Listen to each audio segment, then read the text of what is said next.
with China, you can say has been completed. The understanding, to my knowledge, is that we will be able to do the patrolling which we were doing in 22.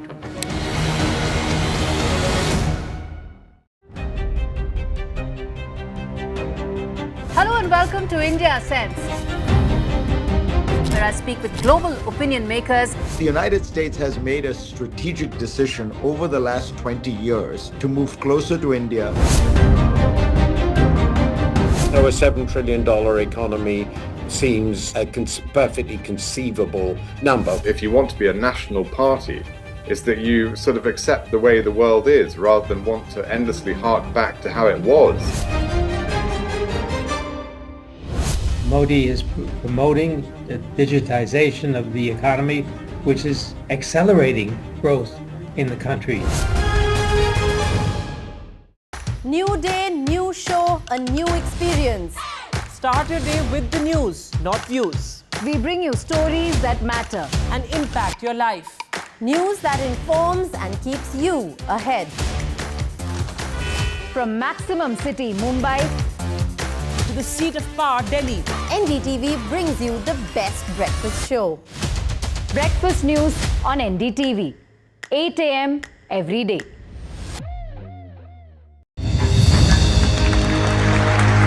I now request the Honorable Prime Minister to launch NDTV World and address the summit. It was the grand launch of NDTV World by Prime Minister Narendra Modi. NDTV World, as he laid out his vision for the India century at the NDTV World Summit. ऐसी सदी जिसमें भारत के प्रयासों से दुनिया में स्थिरता आए। In the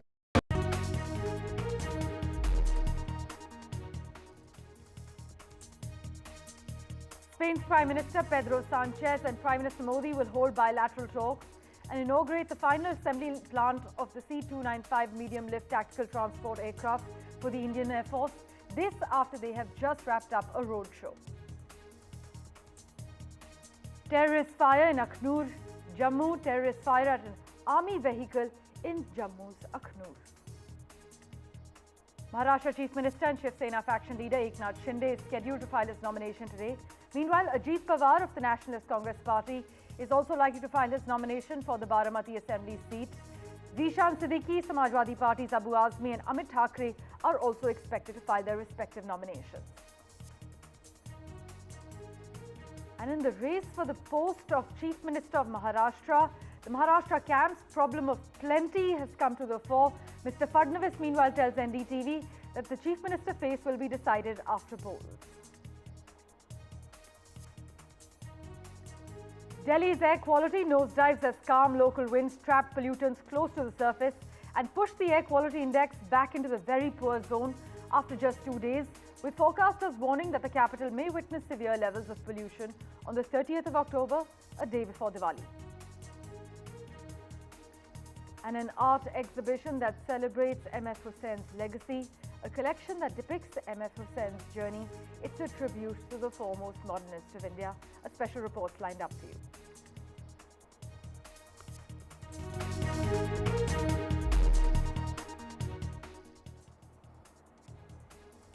It's 10 a.m. You are watching NDTV 24/7. I'm Parmeshwar Bapa.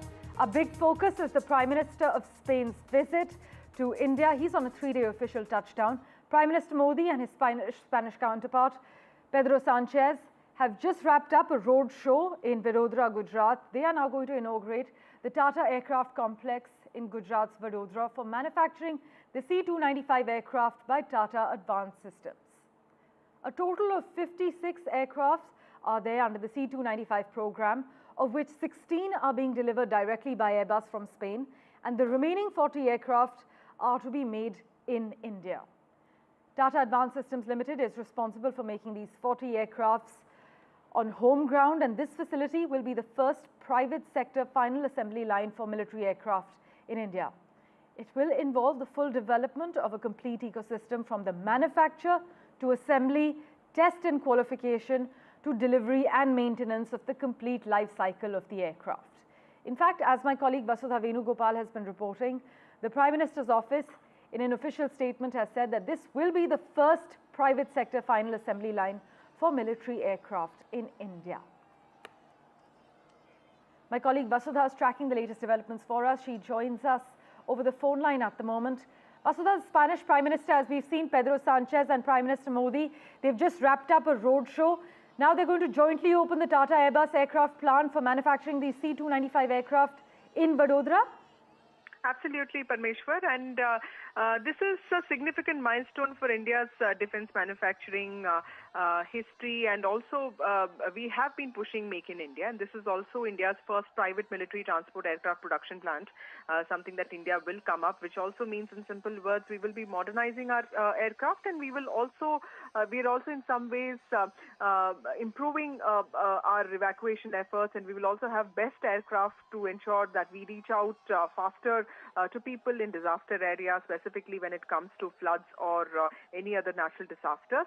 This is also the first visit to India by any Spanish Prime Minister. This is the President who's visiting us, and this is being touted as an era because the C-295 is all set to replace the legacy Avro 748 fleet, which also means we will be looking at modernizing what we have. This is also, like I said, a big Make in India aerospace program in the private sector, and Airbus is the French aviation giant, which will deliver the first 16 aircraft in flyaway condition from the final assembly line in Spain, while the rest 40 is something that will be manufactured and assembled by the Tata Advanced Systems Limited at the Vadodara facility.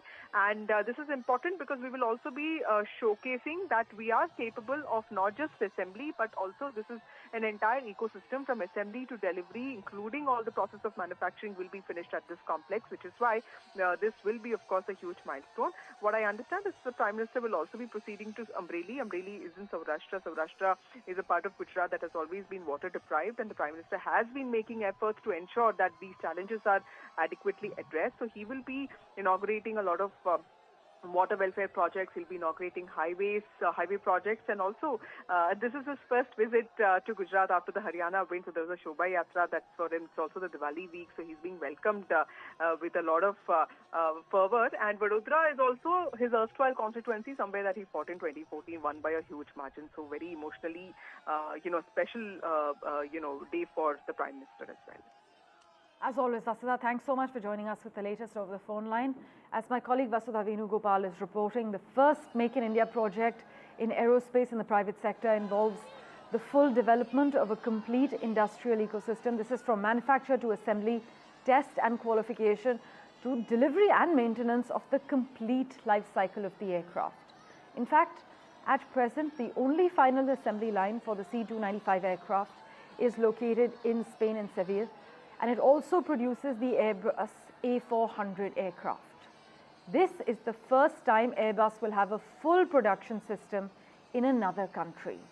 But as you can see on your screens at the moment, Pedro Sanchez has touched down in Gujarat's Vadodara. The Prime Minister and his Spanish counterpart will inaugurate the Tata Aircraft Complex in just a short while from now, after wrapping up this entire roadshow. Now that complex, the aircraft complex in Vadodara, is for manufacturing C-295 aircraft by Tata Advanced Systems. As we have been reporting, a total of 56 aircrafts are there under the C-295 program, of which 16 are being delivered directly by Airbus from Spain, and the remaining 40 aircraft are to be made in India. Tata Advanced Systems Limited is also responsible for making these 40 aircraft in India, and this facility that's going to be inaugurated in Vadodara in a short while from now will be the first private sector final assembly line for military aircraft in India. And as we have been covering, it will involve the full development of a complete ecosystem from the manufacture to assembly, test and qualification, to the total maintenance of the complete life cycle of the aircraft.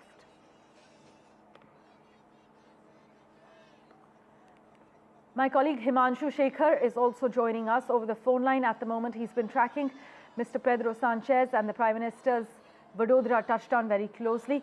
Himanshu, the first Make in India project in aerospace in the private sector, it's been hailed as a huge accomplishment, but at present, the only final assembly line for the C-295 aircraft is located in Spain and Seville, right? That's true. In fact, Commerce Minister Piyush Goyal has just now tweeted saying that India's self-reliance in defense sector has taken a whole new flight with Prime Minister Narendra Modi inaugurating our first military aircraft manufacturing plant in Gujarat. And the government's assessment is that the C-295 made in India will strengthen our national security while also greatly boosting local industry. So, of course, this is a major step towards self-reliance. As you know, for the last several years, Narendra Modi government has been pushing for made in India investments, especially in the defense sector as well, apart from other sectors which have been included under the production linked incentive scheme. And we have seen that very good results have come.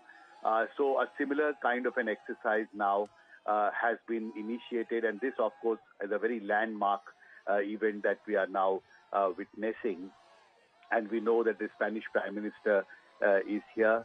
And the Tata Aircraft Complex for manufacturing C-295 aircraft at Tata Advanced Systems Limited actually is a new step in making India more self-reliant in the defense sector. In fact, Himanshu, some experts meanwhile suggest that the aircraft will also come in handy as far as the UDAN scheme is concerned, which links the small and austere airfields in areas like the Andaman, Nicobar Islands, even the northeastern high altitudes. That's right. See, it actually helps boost the aviation sector, the aviation infrastructure in India.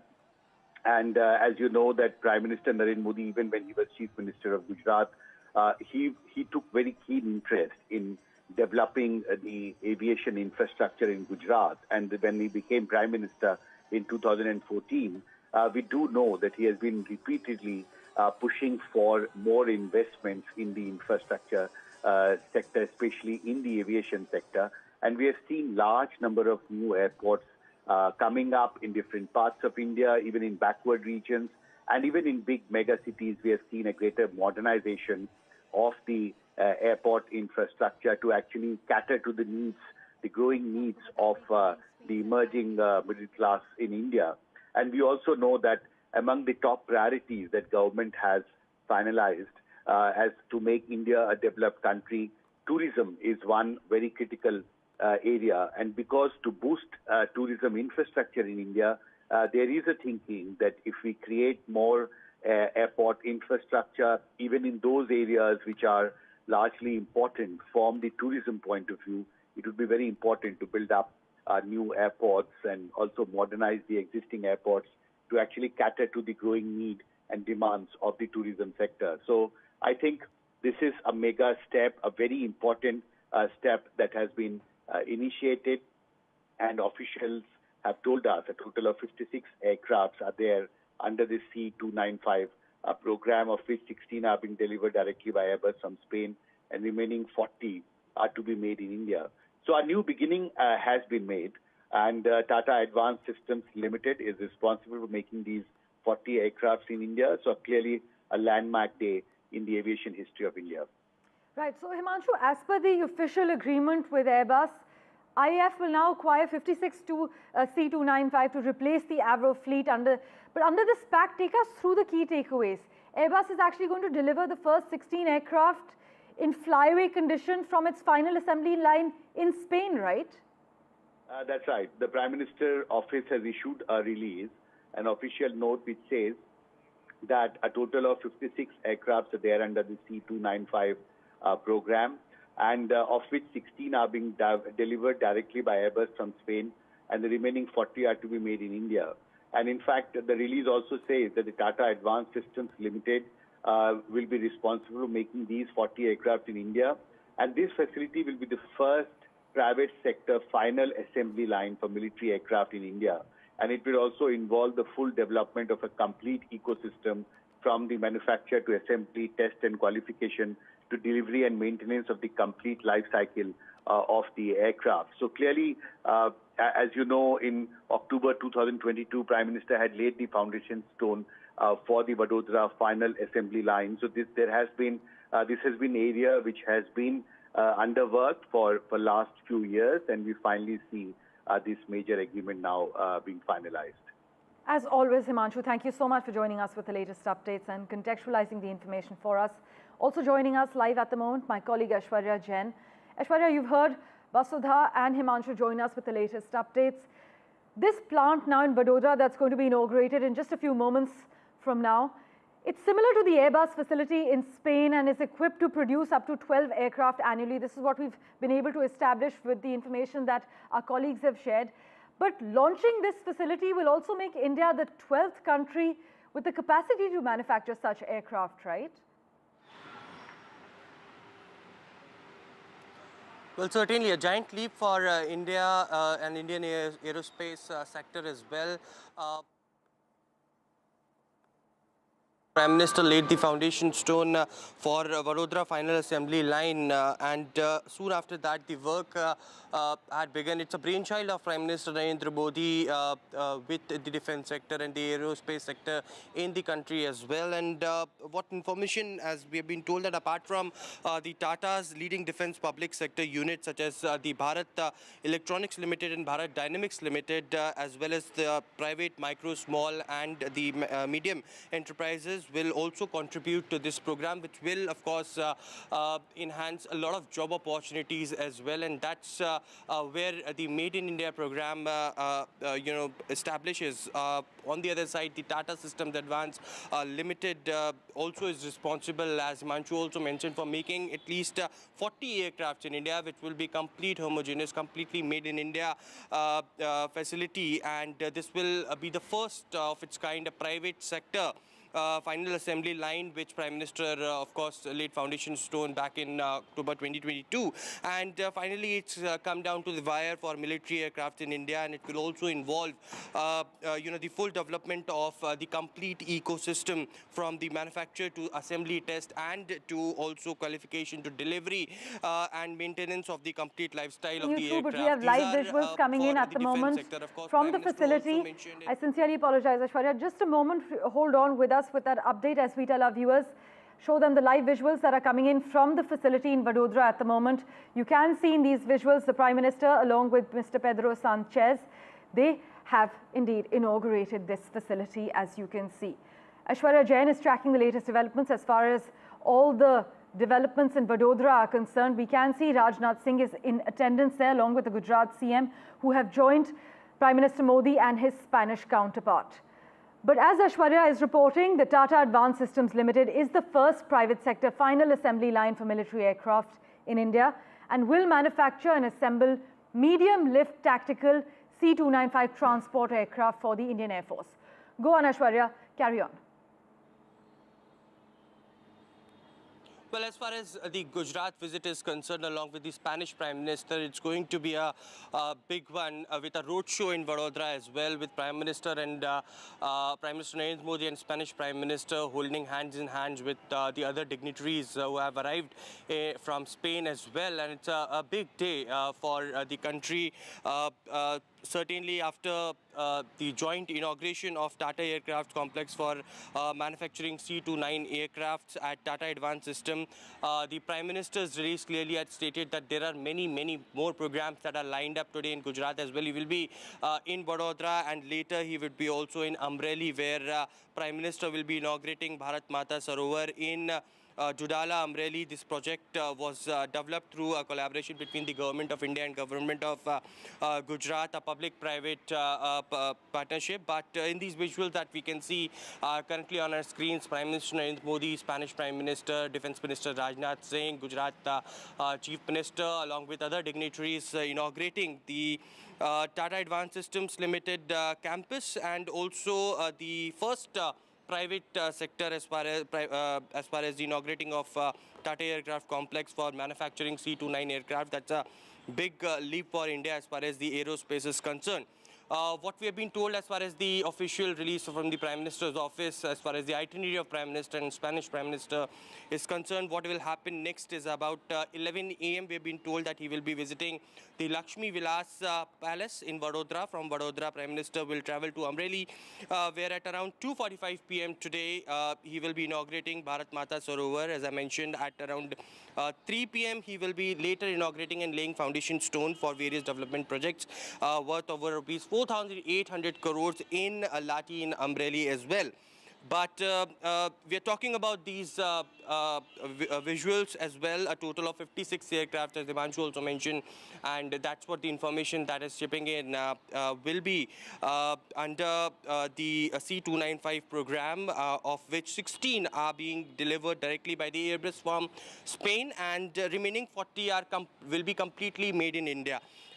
This facility will be the first of its kind private sector final assembly line for military aircraft in India, and it will complete ecosystem from the manufacture to assembly and to delivery, the quality checks, everything will be completely homogeneous, and that's something that Defence Minister Rajnath Singh has spoken so far, that's a brainchild, and Prime Minister since 2014, when he became the Prime Minister of India, wanted, Made in India program in every sector, and now taking a giant leap as far as aerospace is concerned, military programs are concerned, aircraft manufacturing is concerned, and it is just not limited to defense, as I mentioned. This will go on for the commercial planes as well. Civil Aviation Minister also hinted that they are in line to manufacture the commercial aircraft as well in India, completely made in India. That will be open for public very soon, and that's in line as well. But the itinerary also suggests that Prime Minister will be soon after this inauguration with Spanish Prime Minister will be going to the Ramvilas Palace in Vadodara, and soon after that he will be inaugurating Bharat Mata Sarovar in Dudhala in Amreli. This project was developed through collaboration with the government of Gujarat and also Dholakia Foundation under the public-private partnership. The Dholakia Foundation improved a check dam, which originally the dam could hold 4.5 crore litres of water, but after deepening, widening and reinforcing it, the capacity has increased to almost 4.5 crore litres. This improvement will raise, of course, the water levels in nearby wells, bores, and will also help the nearby villages to supply and providing water for better irrigation facilities as well. And looking at the recent weather conditions in Gujarat, this will be this dam will benefit a lot of nearby districts of Amreli as well. There will be a public function where Prime Minister Narendra Modi will also inaugurate and lay foundation stone of projects worth rupees 4,900 crores. These projects will benefit the citizens of, as I mentioned, nearby districts Amreli, Jamnagar, Morbi, Devbhumi, Dwarka, Junagadh, Porbandar, Kutch and Botad districts of the state. And finally, he will lay foundation stone of various road projects as well, worth rupees 2,800 crores. Projects to be inaugurated includes 4-lane highways and of NH 151, NH 151A, NH 51 and Junagadh bypass as well. That will help connect the entire zone of the Gujarat region as far as the Western Gujarat is concerned. Foundation stone of 4-laning project of the remaining section from Dharol bypass in Jamnagar district to Amran in Morbi district will also be laid by Prime Minister Narendra Modi. Soon after that, he will be dedicating to the nation Bhuj Nalia Rail Gauge conversion project, which had been completed at a cost of rupees 1,100 crores. And this extensive project will feature almost 24 major bridges, 254 minor bridges, 3 road over bridges and 30 road under bridges as being stated by the official release as far as the economic development that will grow in the Kutch region of Gujarat as well. After this, Prime Minister will be inaugurating and laying foundation stone for various developmental projects worth rupees 700 crores for water supply department from Amreli districts. Projects to be inaugurated includes Nawada to Chawan bulk pipeline, which will provide additional 28 crores of litres of water to approximately 67 lakh beneficiaries across 36 cities and 1,298 villages of Batod Amreli. These projects had been going for so long. Prime Minister Narendra Modi himself laid foundation stone of these projects, and today inaugurating it to the public, dedicating it to the nation is something that we will witness today. Prime Minister will also lay the foundation stone for tourism related development initiatives, which include transforming the Kali Recharge Reservoir at Muksargar in Porbandar district into a world-class sustainable eco-tourism destination amongst other. But so these are a few of the important inaugurations that Prime Minister will do today, as far as his Gujarat visit is concerned, but very important today, starting with the Spanish Prime Minister, Mr. Pedro Sanchez. He had jointly inaugurated the facility for Tata Aircraft Complex for manufacturing C-295 aircraft in India. Minister and Presidente del Gobierno, Pedro Sanchez. और रक्षा मंत्री श्री राजनाथ सिंह जी और विदेश मंत्री Shri Jaishankar ji, chief minister Shri Bhupendra Bhai Patel ji, governor of Gujarat Acharya ji, Shri Ajit Johal ji, colleagues from the Tata Group, and all officers and other dignitaries, ladies and gentlemen, and also my dear friend from Airbus, Mike. This is a very, very important day for India and Indian defense sector, and also for Tata Group and Airbus. And I will fail in my duty if I forget to mention that this project was originally conceived more than a decade ago in 2012 by the then Tata Sons chairman Sri Ratan Tata ji, who led the whole concept to build a relationship with Airbus and created this partnership with Airbus and laid the foundation stone for this opportunity. So I would like to remember Sri Ratan Tata for his visionary leadership in this very path-breaking initiative. It is a historic moment not only for the Tata Group, but also for India, and this project embraces the true Atmanirbhar vision of our Honorable Prime Minister Shri Narendra Modi ji. Made in India aircraft, where the aircraft parts manufacturing as well as the full assembly of the aircraft and the integration is being done for the first time in India by private sector. This project will propel India into the next generation of advanced manufacturing. It will build a diverse and sophisticated skills ecosystem as well as a very strong supplier base. More importantly, give a lot of high-tech opportunities for our entrepreneurs and youth. This journey was started by our Honorable Prime Minister, who laid the foundation stone at this very same location for the C-295 transport aircraft manufacturing facility in Vadodara exactly 2 years ago on the 30th of October 2022. And 2 years, in fact 2 days earlier, the inauguration of the final aircraft assembly complex for the first aircraft to be delivered is being set up here. And I must commit to our Honorable Prime Minister that exactly 2 years from now, we will deliver the first indigenously manufactured aircraft, and we will request and we will work with your office to block the date so that you can come and inaugurate the facility and receive the first product.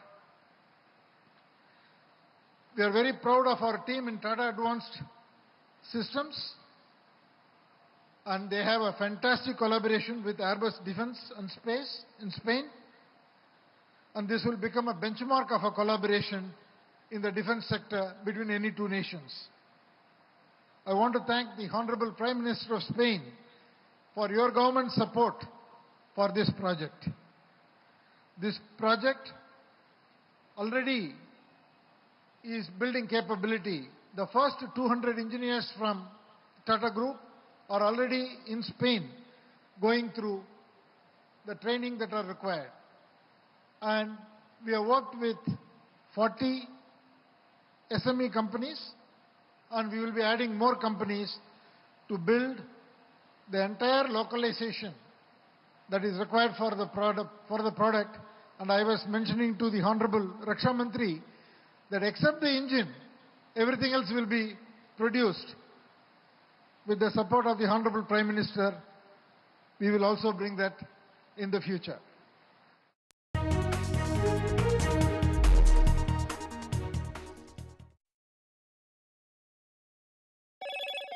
Hello, Moto.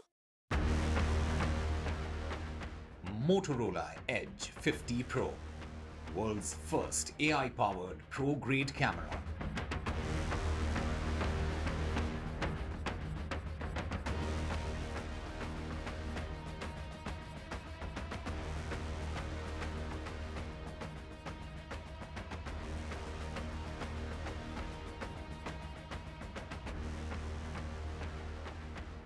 Piyush Goyal has posted on X saying India's self-reliance in the defence sector takes a whole new flight, with Prime Minister Modi inaugurating our first private military aircraft manufacturing plant in Gujarat.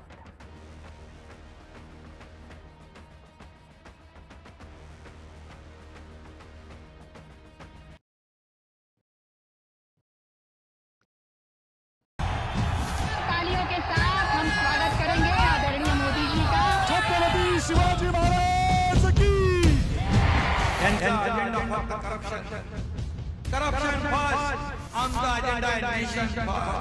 घोषणा आणि जनतेचे पैसे लुटणं. Cut commission आणि करप्शनला आमच्याकडे थारा नाही.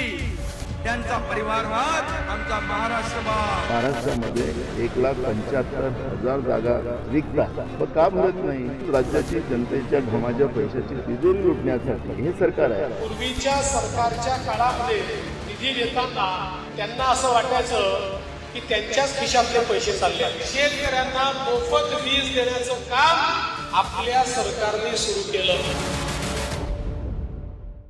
I've been reporting on all issues, big and small, from Andhra Pradesh, Telangana, rest of South India.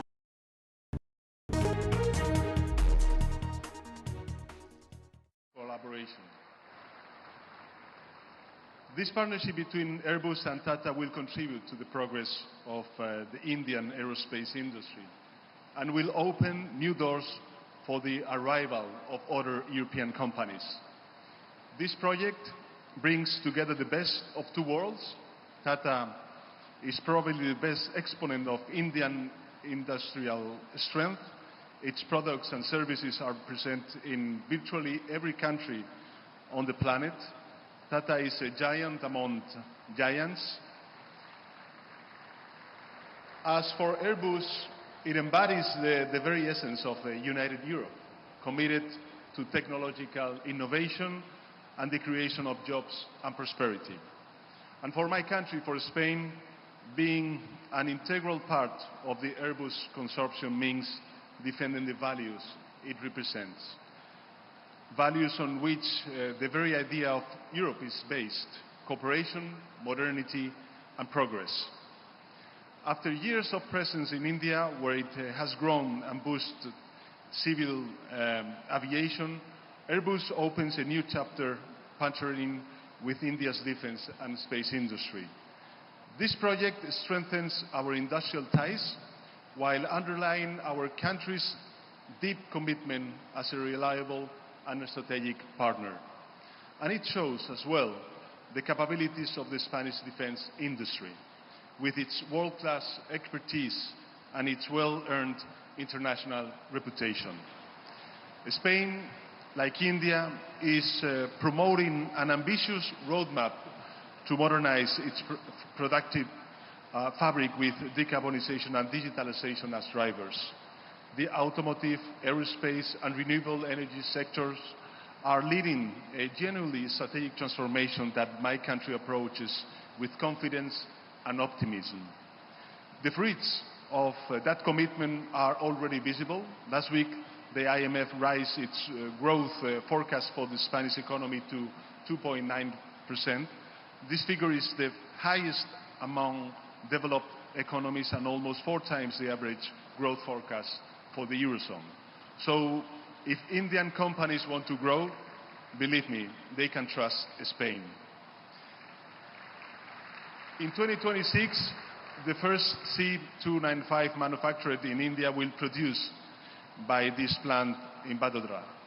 This aircraft, it is a symbol of the Spanish and European aeronautical industry. In addition to contributing to modernizing India's defense capabilities, it will also drive technological development, particularly for the state of Gujarat, India's leading manufacturing hub. Thousands of direct and indirect jobs will be created here, and a new generation of highly qualified engineers and technicians will be trained.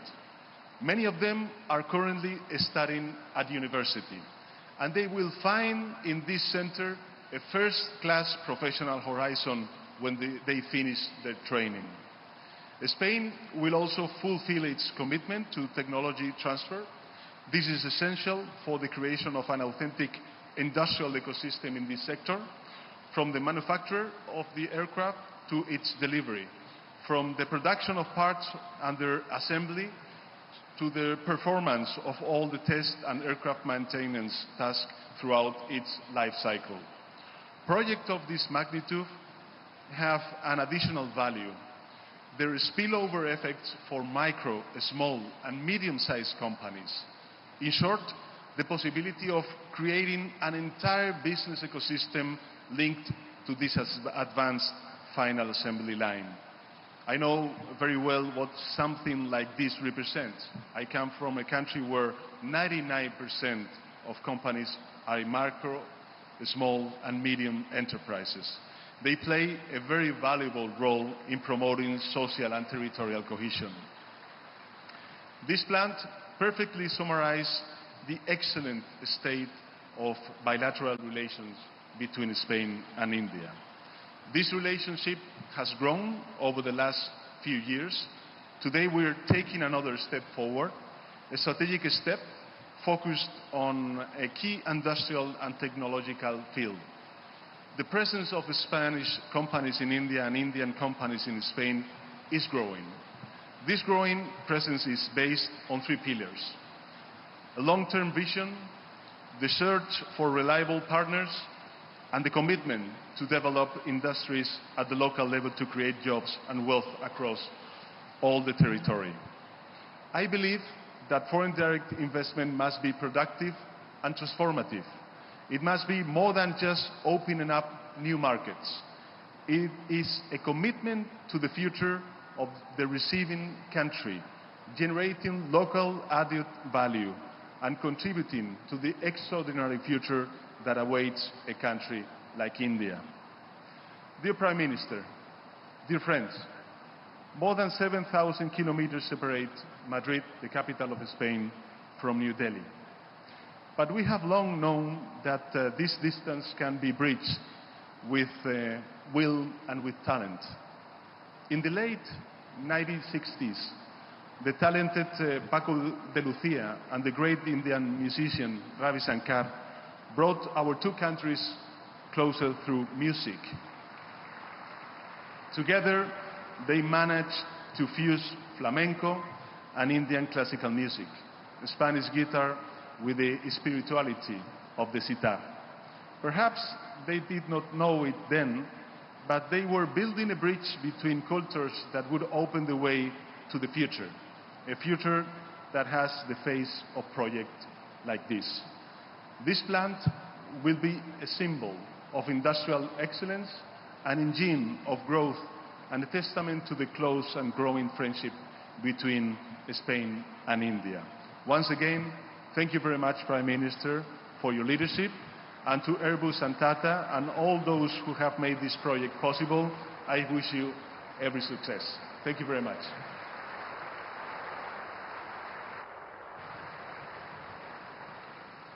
Thank you so much, His Excellency, Mr. Pedro Sanchez, for your valuable address. जिनके मार्गदर्शन, दूरंदेशी नेतृत्व और उत्कृष्ट नीतियों की वजह से भारत हर क्षेत्र में आत्मनिर्भर बन रहा है और आज जिन्होंने भारत को मेड इन इंडिया C-295 के लिए टाटा एयरक्राफ्ट कॉम्प्लेक्स की अभूतपूर्व भेंट प्रदान की है, ऐसे हमारे यशस्वी प्रधानमंत्री श्री नरेंद्र मोदी जी को आइए उनके प्रेरणादायक विचारों से हम सबको संबोधित करने के लिए सादर आमंत्रित करें।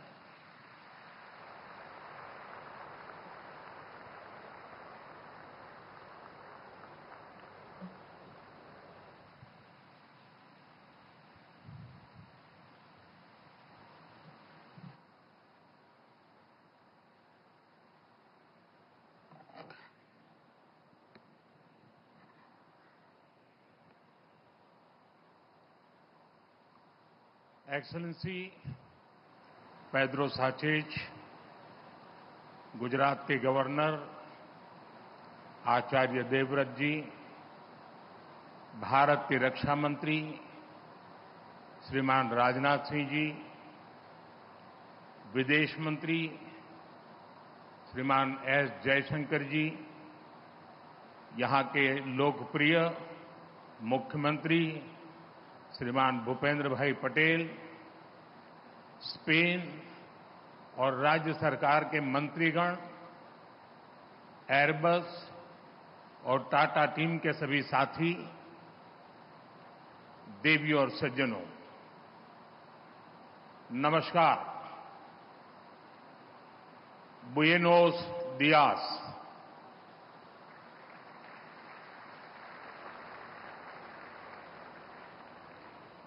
मेरे मित्र पेड्रो सांचेज जी के उनकी पहली भारत की यात्रा है। आज से हम भारत और स्पेन की पार्टनरशिप को नई दिशा दे रहे हैं। हम C-295 ट्रांसपोर्ट एयरक्राफ्ट के प्रोडक्शन की फैक्ट्री का शुभारंभ कर रहे हैं। ये फैक्ट्री भारत स्पेन संबंधों को मजबूती देने के साथ ही make in India, make for the world इस मिशन को भी सशक्त करने वाली है। मैं एयरबस और टाटा की पूरी टीम को बहुत बहुत शुभकामनाएं देता हूं।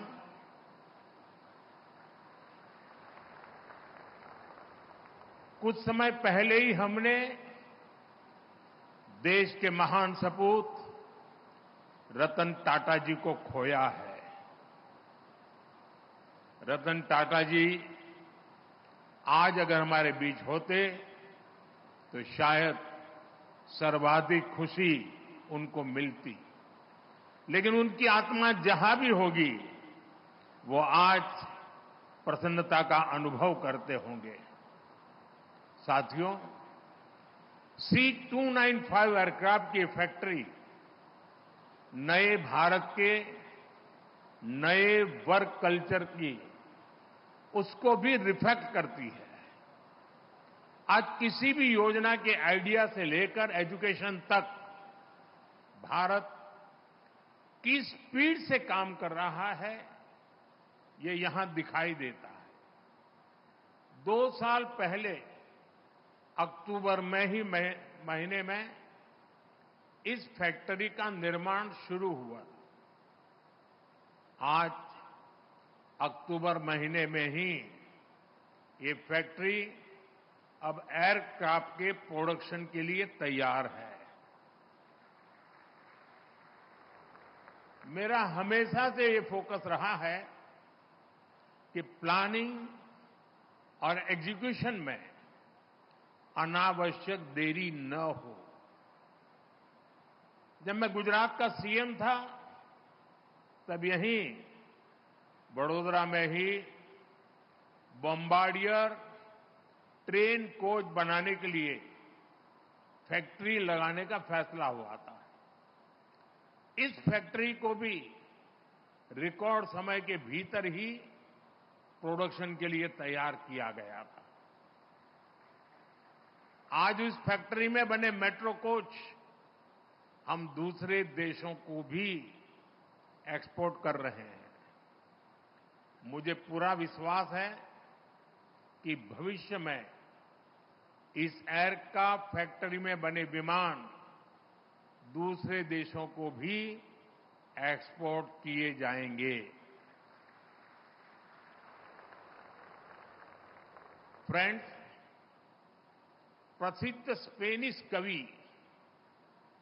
अंतोनियो मचादो ने लिखा था, traveller, there is no path, the path is made by walking. इसका भाव यही है कि लक्ष्य तक पहुंचने के लिए जैसे ही हम पहला कदम उठाते हैं, रास्ते अपने आप बनते चले जाते हैं। आज आप देखिए, भारत में डिफेंस मैन्युफैक्चरिंग इकोसिस्टम नई ऊंचाइयां छू रहा है।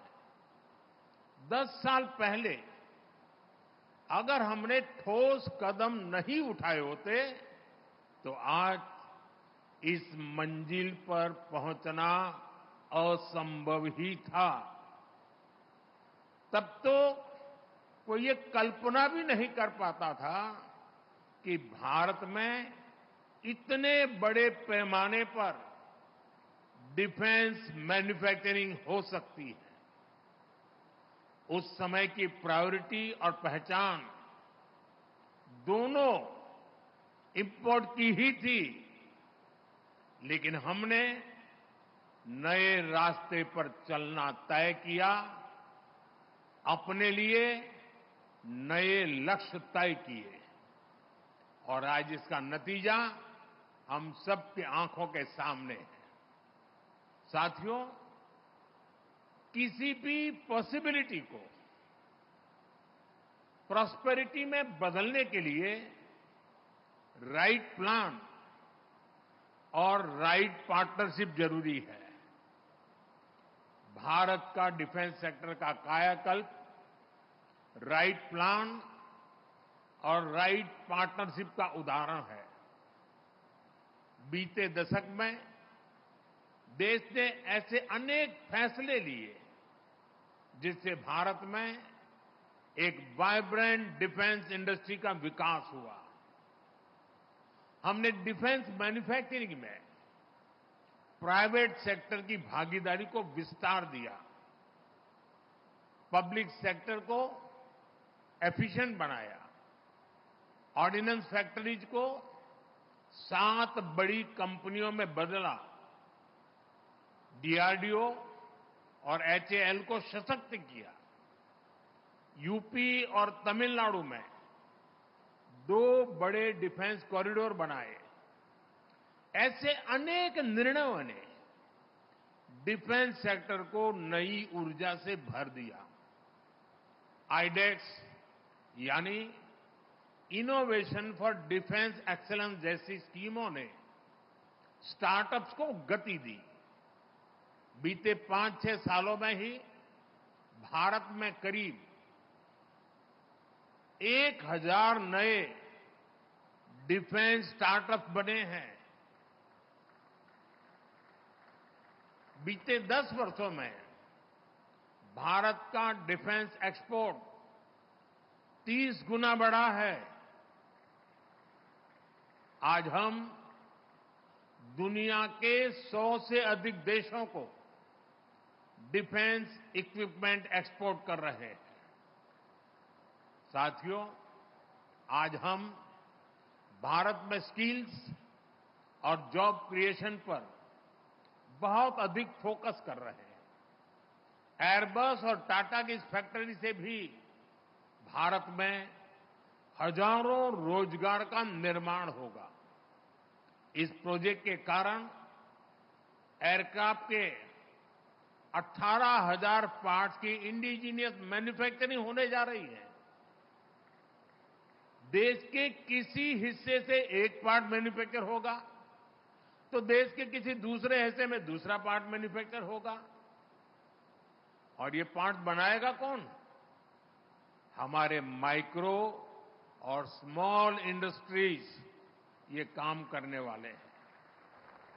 हमारे एमएसएमईज इस काम का नेतृत्व करेंगे।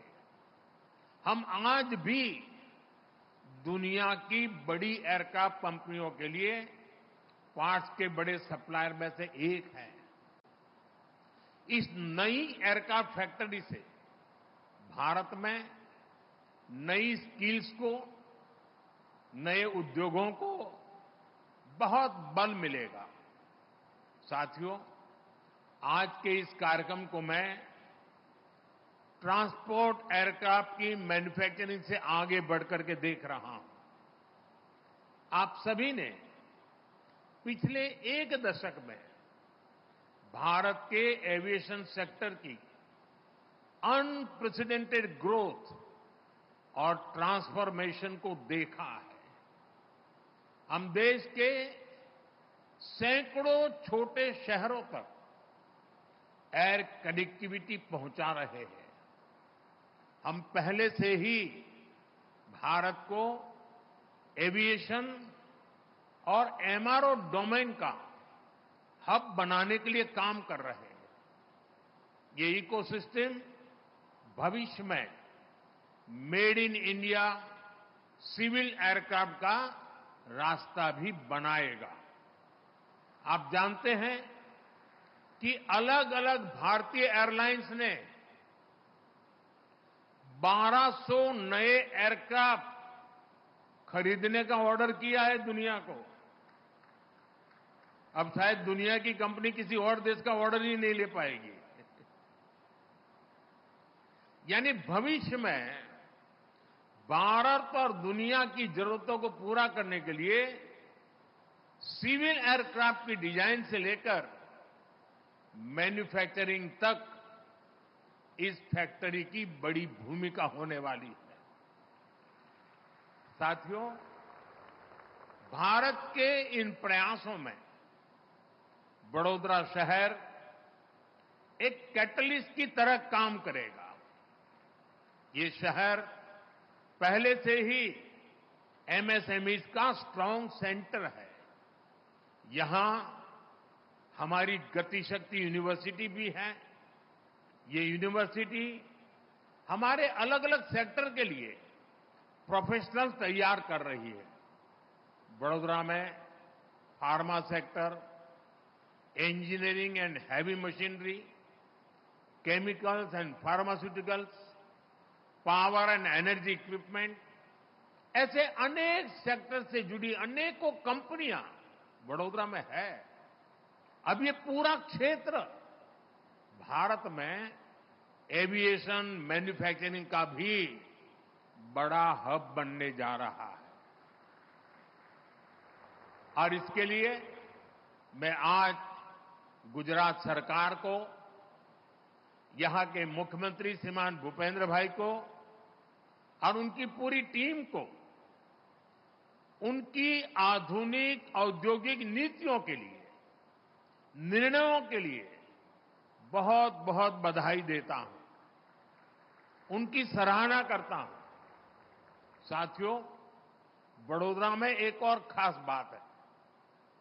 ये भारत का एक महत्वपूर्ण कल्चरल सिटी भी है। ये हमारी सांस्कृतिक नगरी है। इसलिए आज स्पेन के आप सभी साथियों का यहां वेलकम करने में मुझे विशेष खुशी हुई है। भारत और स्पेन के बीच कल्चरल कनेक्ट का अपना महत्व है। मुझे याद है, फादर कार्लोस वेले स्पेन से आकर यहीं गुजरात में बस गए थे। उन्होंने अपने जीवन के 50 वर्ष यहीं बिताए। अपने विचारों और लेखन से हमारी संस्कृति को समृद्ध किया। मुझे उनको कई बार मिलने का सौभाग्य भी मिला। उनके महान योगदान के लिए हमने उनको पद्मश्री से सम्मानित भी किया। अब मैं इतना कह रहा हूं, तब तक किसी के गले नहीं उतरेगा, लेकिन हम लोग गुजरात में उनको फादर वालेस कहते थे और वो गुजराती में लिखते थे। अनेक गुजराती साहित्य की उनकी किताबें समृद्ध हमारा सांस्कृतिक विरासत है। साथियों, मैंने सुना है कि स्पेन में भी योगा बहुत पॉपुलर है। स्पेन के फुटबॉल को भी भारत में बहुत पसंद किया जाता है। अभी कल जो रियल मैड्रिड और बार्सिलोना के बीच मैच हुआ, उसकी चर्चा भारत में भी हुई। बार्सिलोना की शानदार जीत यहां भी डिस्कशन का विषय रही और मैं आपको गारंटी के साथ कह सकता हूं कि दोनों क्लब्स के फैंस में भारत में उतनी ही नोकझोंक भी हुई जितनी स्पेन में होती है। साथियों, फूड, फिल्म्स और फुटबॉल सभी में हमारे रिश्ते strong people to people connect से जुड़े हैं। मुझे खुशी है कि भारत और स्पेन ने साल 2026 को India Spain year of culture, tourism and AI के रूप में मनाने का निश्चय किया है। साथियों, भारत और स्पेन की पार्टनरशिप एक ऐसे प्रिज्म की तरह है जो बहुआयामी है, वाइब्रेंट है और एवर इवॉल्विंग है। मुझे विश्वास है कि आज का यह इवेंट भारत और स्पेन के बीच ज्वाइंट कोलैबोरेशन वाले अनेक नए प्रोजेक्ट्स को प्रेरित करेगा। मैं स्पेनिश इंडस्ट्री और इनोवेटर्स को भी आमंत्रित करूंगा कि वो भारत आए और हमारी विकास यात्रा में हमारे साथी बने। एक बार फिर एयरबस और टाटा की टीम को इस प्रोजेक्ट के लिए बहुत बहुत शुभकामनाएं, बहुत बहुत धन्यवाद। Thank you.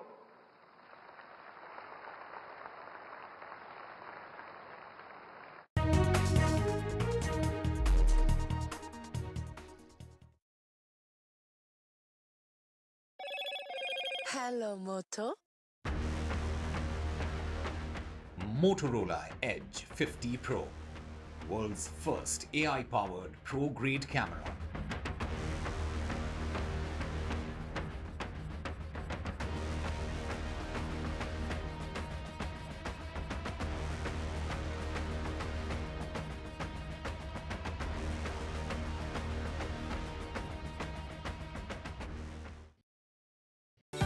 Stay informed and entertained with the new and updated NDTV News app. You can watch all our channels live, listen to podcasts, read breaking and exclusive news from around the world and more. Download the NDTV app today and get access to the best journalism and storytelling on your smartphone or tablet. The NDTV app. News that matters to you. NDTV proudly presents NDTV World Summit 2024, the India Century. I now request the Honorable Prime Minister to launch NDTV World and address the summit.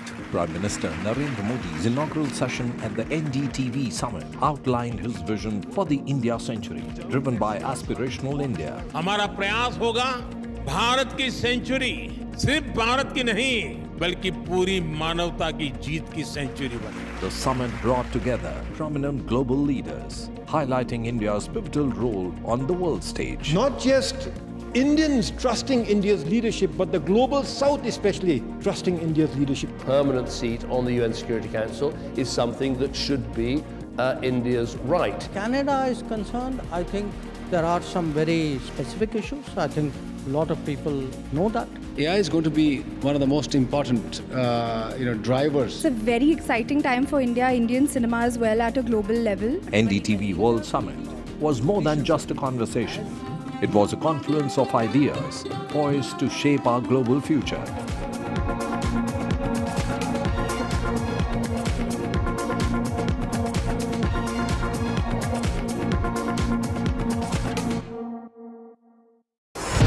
NDTV proudly upholds its legacy of trust and credibility.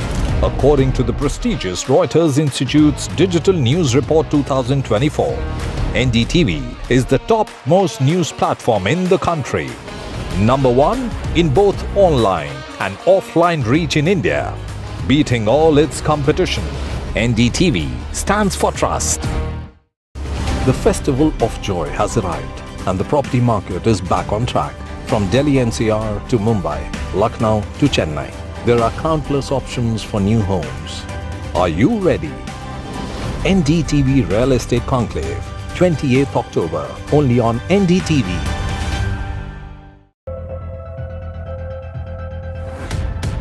We reached an agreement on patrolling.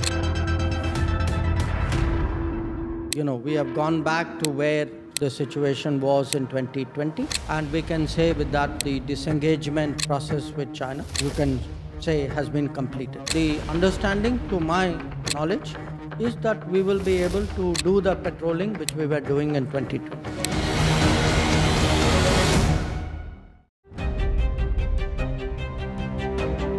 Hello and welcome to India Sense, where I speak with global opinion makers. The United States has made a strategic decision over the last 20 years to move closer to India. Now, a $7 trillion economy seems a perfectly conceivable number. If you want to be a national party, it's that you sort of accept the way the world is rather than want to endlessly hark back to how it was. Modi is promoting the digitization of the economy, which is accelerating growth in the country. New day, new show, a new experience. Start your day with the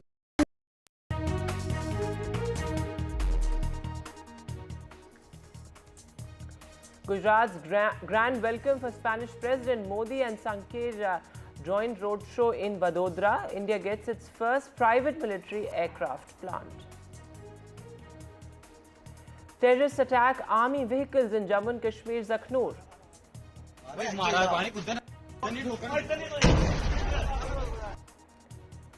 Army vehicles targeted in Jammu and Kashmir, but no deaths reported. This is the fourth major terror attack in 2 weeks in the valley.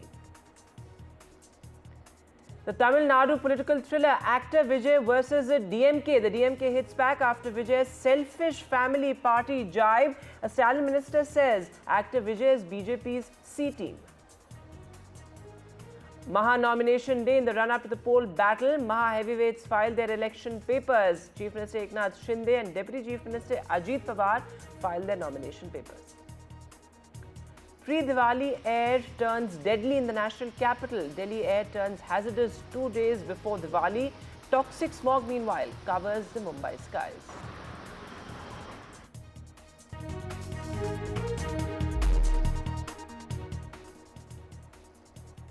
And our lead story this morning, well, a grand welcome for the Spanish president in Gujarat's Vadodara. And the big focus is this facility. This is India's first military aircraft facility. Of course, India is moving towards defense manufacturing. That is something that has been a key focus area of Prime Minister Modi's diplomacy. In fact, these are pictures of the Prime Minister with his Spanish counterpart in Vadodara. This is a Tata Airbus facility. In fact, the Prime Minister remembered Ratan Tata as well in that address. And he says that this is, well, a new chapter in Indo-Spain bilateral relations. Of course, there are key bilateral talks lined up as well. But this facility is critical given the fact that this is India's first private facility to manufacture military aircraft. And this is a specific kind of military aircraft that will be manufactured in this particular facility. In fact, let me go across to my colleague Aishwarya Jain joining us live. So Aishwarya, what are some of the key features of this facility? It is historic given the fact that it is India's first private military aircraft facility. Take us to more details as to what this entails, how many jobs it will create, and what does it mean for defense manufacturing at large?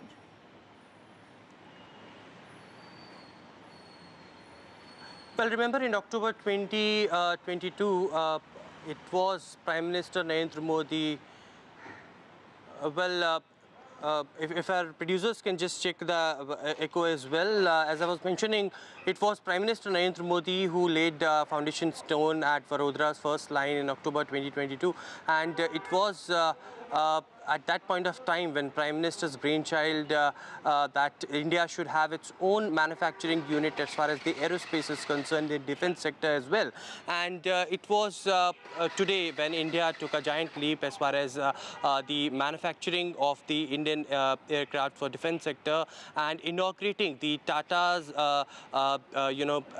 aerospace defense campus. Along with the Spanish Prime Minister Narendra Modi inaugurated and stated that this is just a beginning.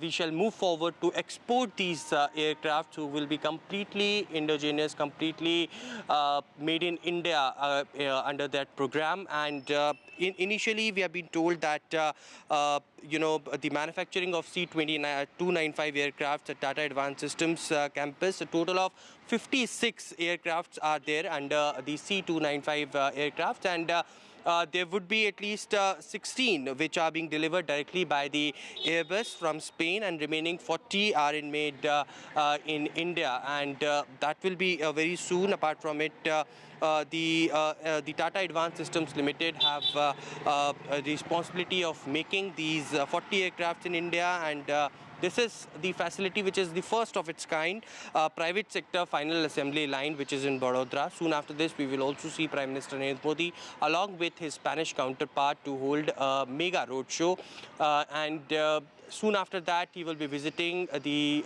Grand Lakshmi Vilas Palace along with the Spanish Prime Minister. There are many things in line as far as itinerary of Prime Minister Narendra Modi today in Gujarat is concerned.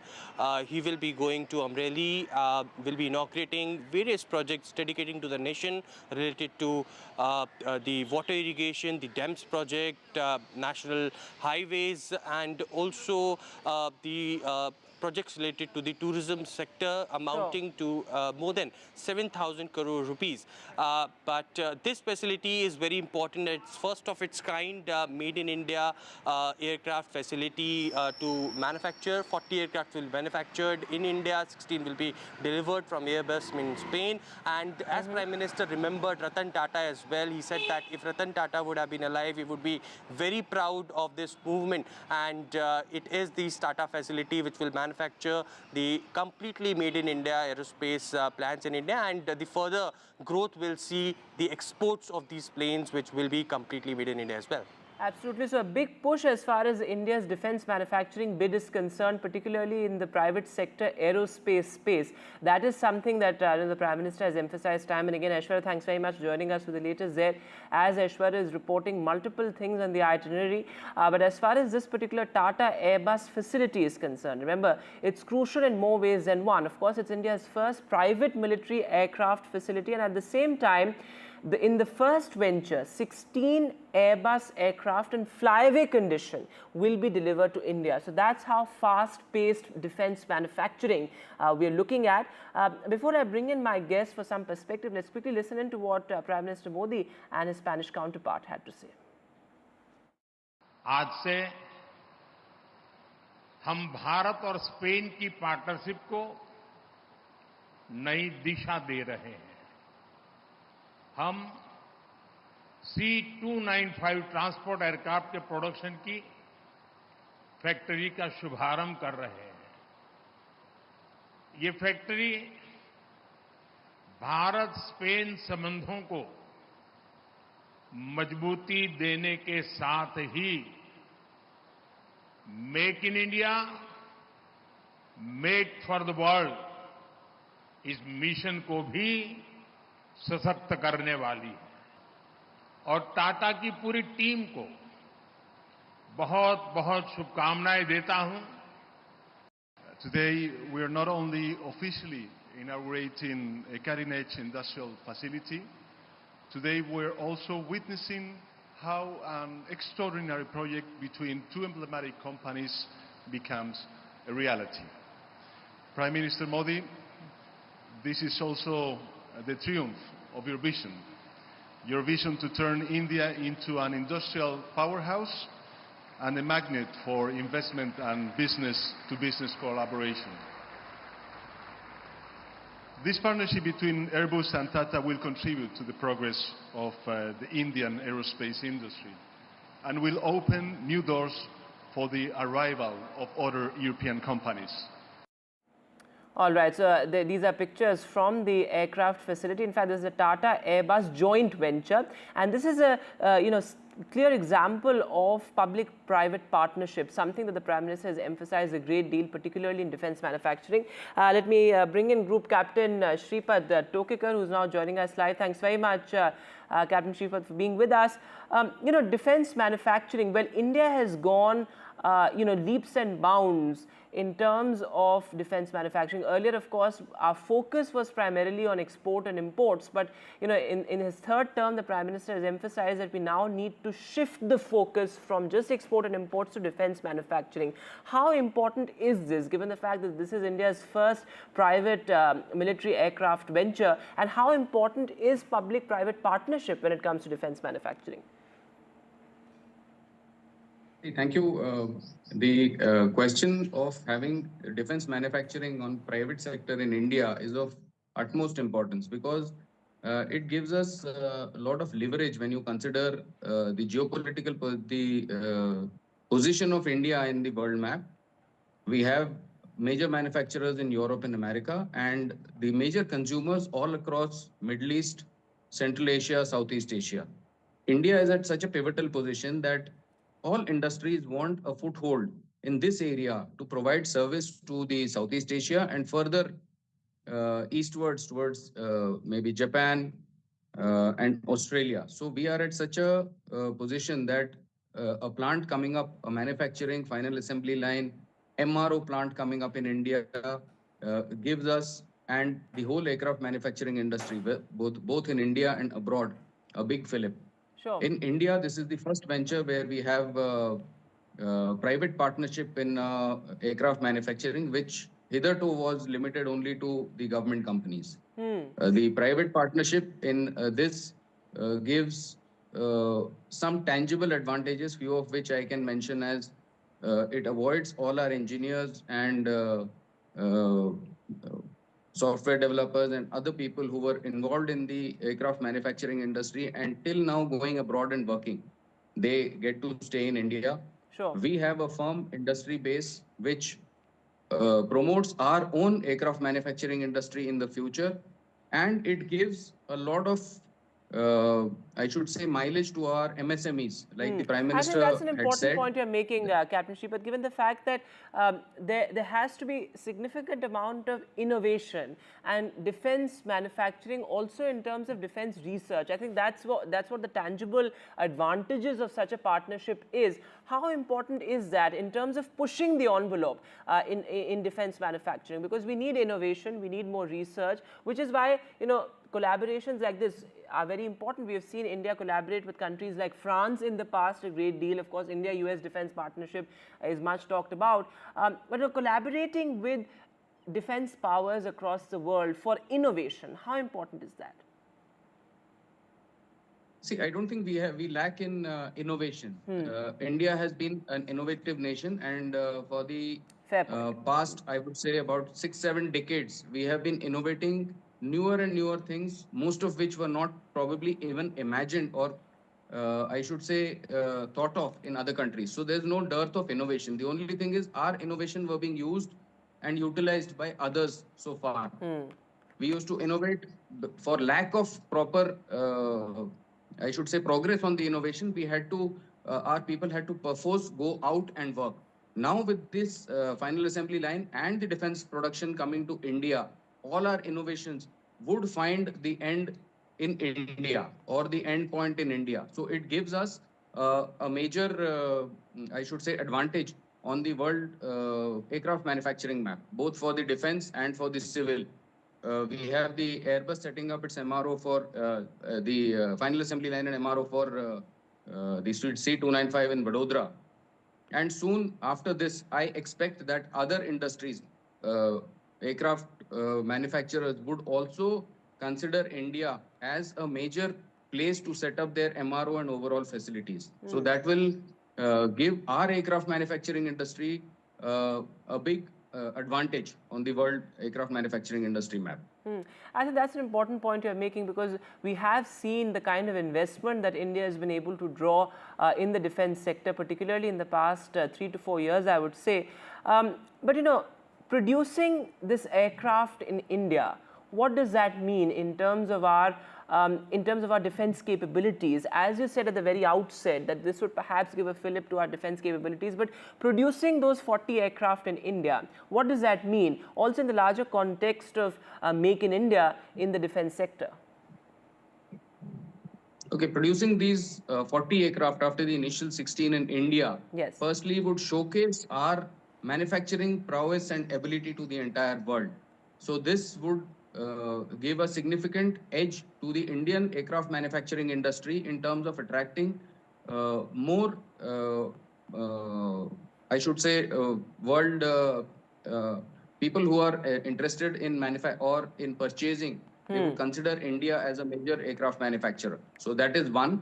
The second is, after this, it just opens the doors for further aircraft manufacturers to invest in India, to get the workforce of India to work for them and manufacture further.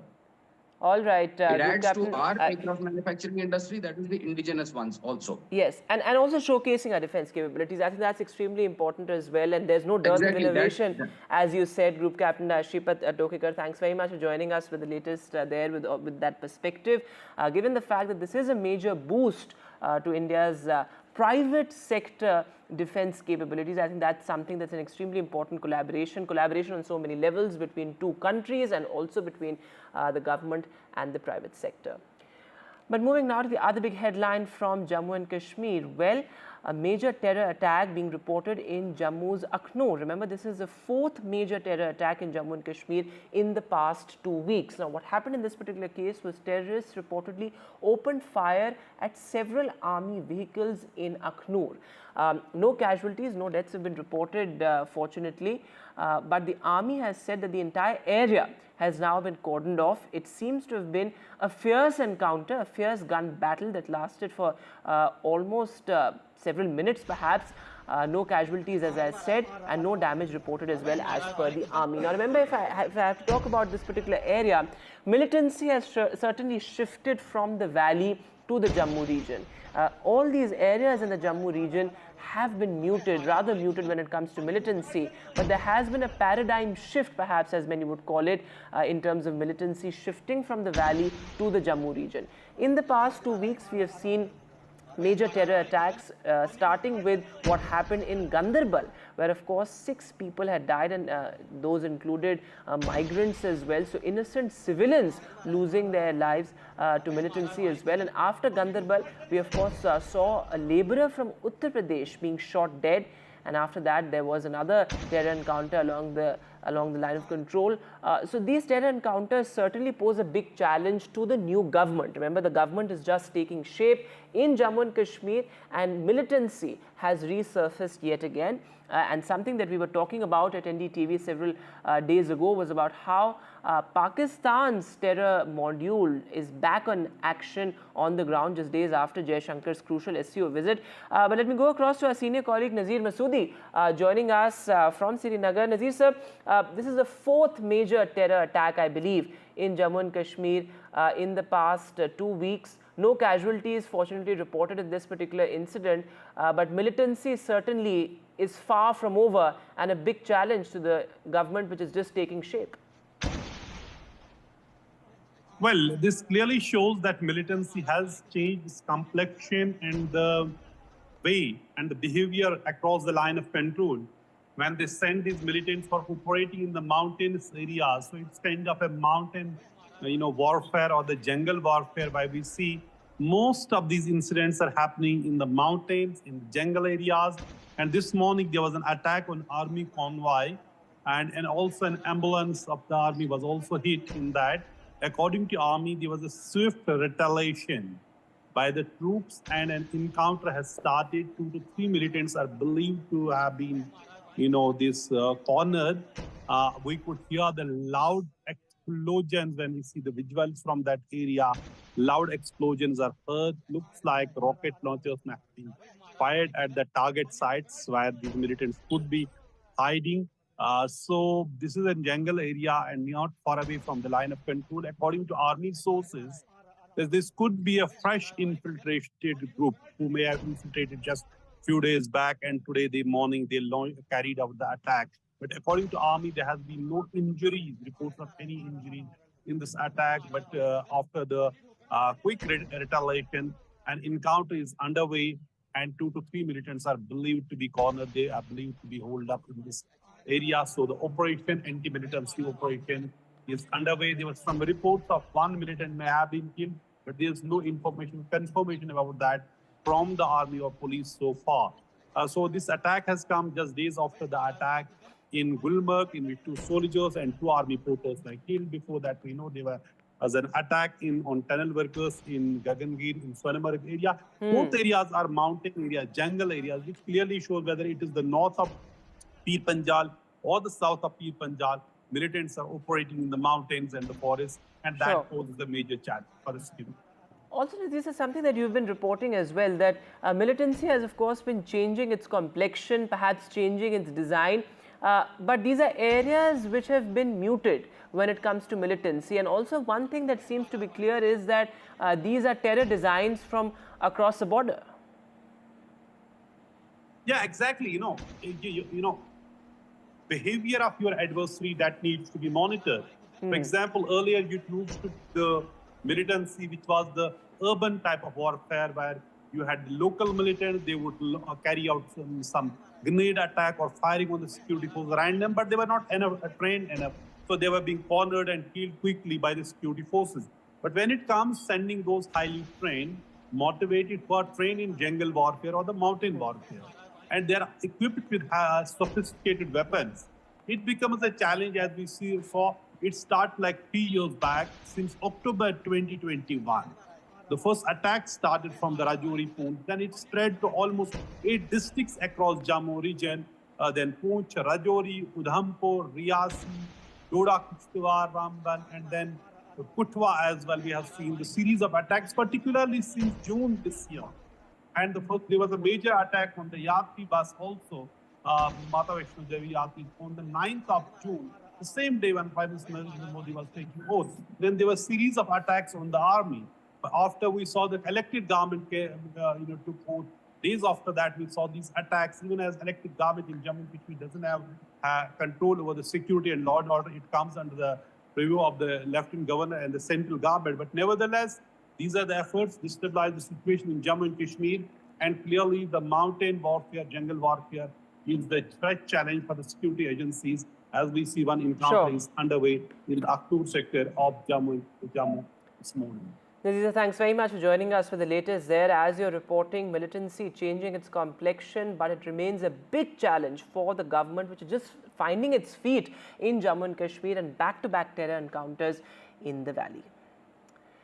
But moving now to the big political headline from Tamil Nadu. It's a Tamil Nadu political thriller. It's actor Vijay versus a DMK. Remember, actor Vijay on the first show of his political foray chose his political nemesis. He says DMK is my political rival and that the party is a selfish family party fooling the people in the name of a Dravidian model. In fact, he also revealed the icons that have inspired his new party, his newly floated party, days after which he held that major political conference. In fact, now the DMK has responded as well. In fact, it's no other than the Stalin cabinet minister who hit out at actor Vijay, saying that, well, his party and he is the BJP's C team.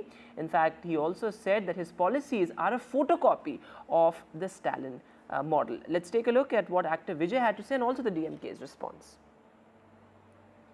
நம்மளுடைய ஒரு எதிரி பிளவுவாத சக்திகள், நம்மளுடைய இன்னொரு எதிரி இந்த corruption கபடதாரிகள். அதுக்கு முகமே இருக்காது, முகமுடி தான் இருக்கும், முகமுடி தான் முகமே. இப்படி முகமுடி போட்ட கரப்ஷன் கபடதாரிகள் தான் இப்போ நம்ம கூடவே இருந்துகிட்டு இப்போ இங்க நம்மள ஆண்டுகிட்டு இருக்காங்க. எஸ், திராவிட மாடல் ஆட்சியினுடைய கொள்கைகள் அதை தமிழக மக்களிடத்திலிருந்து அகற்ற முடியாது என்பதை நேற்றைய தினம் அவர்கள் வெளியிட்டிருக்கிற ஜெராக்ஸ் காப்பியிலிருந்து நாம் தெரிந்து கொள்ள முடியும். எனவே அது ஜெராக்ஸ் காப்பி தான். எங்களுடைய கொள்கைகள் அதில் சிலருக்கு விளக்கங்கள் கொடுத்து தந்திருக்கிறார்களே தவிர திராவிட மாடல் ஆட்சி அதுவும் தலைவர் தளபதி முன்னெடுத்து செல்லுகிற அந்த கொள்கைகளை தமிழக மக்களிடமிருந்து யாரும் எடுத்து விட முடியாது, பிரித்து விட முடியாது. அதாவது இதுவரைக்கும் பல அரசியல் கட்சிகளுடைய A டீம் B டீம் பார்த்துருக்கிறோம். இது பாரதிய ஜனதாவினுடைய C team. In fact, our senior colleague Sam Daniel is now joining us live. So Sam, very interesting there. Battle lines have clearly been drawn. The DMK also upping the ante. And it's a clear battle of identity perhaps, something that actor Vijay also said in his political rally yesterday. But the DMK is saying that he is a BJP C team now. That's a big charge. That's right, Vedant. We come to you from the DMK headquarters as we speak now, a day after Vijay made that speech at the first political conference. The DMK's observers meet is going on, preparing for the 2026 assembly elections. And Vijay has made those key points, giving a sense of what his party stands for, what his key policies are, and who will be his party's key icons. He has taken on both the ruling DMK in Tamil Nadu, calling their Dravidian model of governance as corrupt and fooling people, and also taking on the BJP without mentioning the name. He took on them, calling them as divisive and hate politics. In terms of his policies, Vijay says he'll stand for secularism, equality, women empowerment, proportionate reservation in terms of caste reservation, also in terms of social harmony. He says a rationalist mindset and climate change sensitive development. In terms of his policy icons, he has again followed leaders like Periyar, who largely drives political parties in Tamil Nadu, but with the riders saying that his party does not believe in Periyar's atheism. And also other leaders like Kamaraj Ambedkar and two women icons, late Sivaganga Queen Velu Nachiyar, who had taken on the British, and Anjali Amal, the revolutionary leader. Of course, many would say Vijay has taken a little bit from every party to make nothing in that sense exclusive or signature-like. But Vijay hopes that he'll be able to make a splash with a huge cult following as an actor. And his party supporters say, unlike the other contemporary film stars who made a political plunge, Vijay is making this at the peak of his acting career.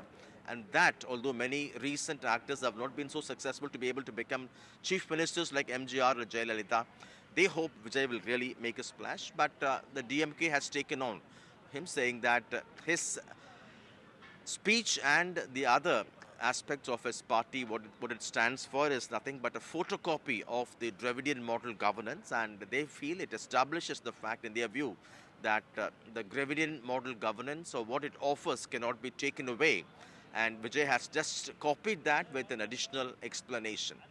In terms of the BJP, they say they're finding it interesting, they are okay for that. But in terms of his stand with respect to removal of governors, they say they don't stand with that kind of an approach. And in that sense, the BJP feels Vijay has no clear understanding of the constitutional role of governors. But in terms of he taking on the BJP on the question of divisive politics and hate politics, the BJP is yet to respond. Still 2 years away, at least a year and a half for state elections for Tamil Nadu, and if everything goes well, it appears that Vijay may fight alone. And he has also offered share in power in Tamil Nadu, luring perhaps smaller parties to join him, just in case if he is able to win elections and capture power, he offers for them a share in the power. But in terms of his clear direction, in terms of poverty alleviation, in terms of unemployment, one would have expected, but I think at the moment he is not clear on that. But we can probably possibly hope he would talk about these things closer to elections, Vedant. Sam, thanks very much for joining us for the latest there. As Sam is reporting, Vijay really hoping to make a splash. Of course, star power is not new to Tamil Nadu politics. We have seen figures like MGR, Jayalalitha, all sort of make it big in Tamil Nadu politics, and he hopes to follow the legacy and at the same time create his own sort of legacy as well. But certainly a battle of identity in Tamil Nadu and battle lines drawn for the 2026 assembly polls. But moving now to the Maharashtra polls, and a lot of parallel developments taking place, but there are certain seats that have proven to be major bones of contention in alliances. Of course, this includes key seats in Mumbai from Versova to seats like Bandra, and these have really become points of contention with alliance partners sort of going back and forth in deciding who these seats should finally go to. Let me go across to Radhika, in fact, for more on this. So, Radhika, these are all high-profile constituencies, and we have seen perhaps in the Lok Sabha polls as well that Shinde and Thackeray, both factions have a clear influence in these key Mumbai seats. But what's really holding up the alliance partners to sort of arrive at a consensus as far as these key seats are concerned? After all, it's just 2 days left for the nominations. Absolutely. As far as Mumbai is concerned, there continues to be disputed seats as far as both MVA and Mahayuti goes. In fact, in Mahayuti, there are at least about 9 contentious seats, many of them are being sought by both the BJP as well as Sena, and some which has already been taken by the BJP, but they're yet to decide on the candidate. Some of these seats within Mahayuti include Bhandup, Versova, Kalina. Both the Sena and BJP are vying. Borivali, Ghatkopar and Mumba Devi are places where the dispute is about which candidate from the BJP. And then, of course, Mankut, Shivaji Nagar, where Nawab Malik wants that particular seat, but he's not been given, but yet to field a candidate. Dharavi, it could go to, a smaller party is what we are hearing, but still disputed at this point. As far as MVA is concerned, at least 4 disputed seats and dispute between Sena and Congress, especially in seats like Borivali, Mulund. And as far as Kolaba is concerned, there had been an exchange between Sena and Congress. It will go to Congress, but they are yet to pick a candidate. Yes, nomination filing last day is tomorrow. They have to come up with the final list by tonight. At this point, we know for a fact that Mahayuti is yet to decide on at least about 40 seats across Maharashtra and 15 to 20 seats as far as MVA is concerned. Many of these seats fall in Konkan as well as Mumbai region, and the dispute is mostly within Mahayuti between Sena and BJP, and when it comes to MVA, it is between the Congress and Sena. In most likelihood, most of these seats will be decided, a consensus will be reached by this evening, and another list will be put out. But as of now, seats still under disputes, marathon meetings going on, so as to come to some sort of understanding as far as these conflicted and contentious seats are concerned. Absolutely, Radhika. Thanks very much for joining us for the latest there. But do stay on with us. And as you said, multiple sort of developments taking place, parallel meetings and marathon meetings taking place across Maharashtra. This, of course, is the big question is whether the big parties, the national parties like the BJP and the Congress, will cede more space to alliance partners. But it's a big day of nominations today.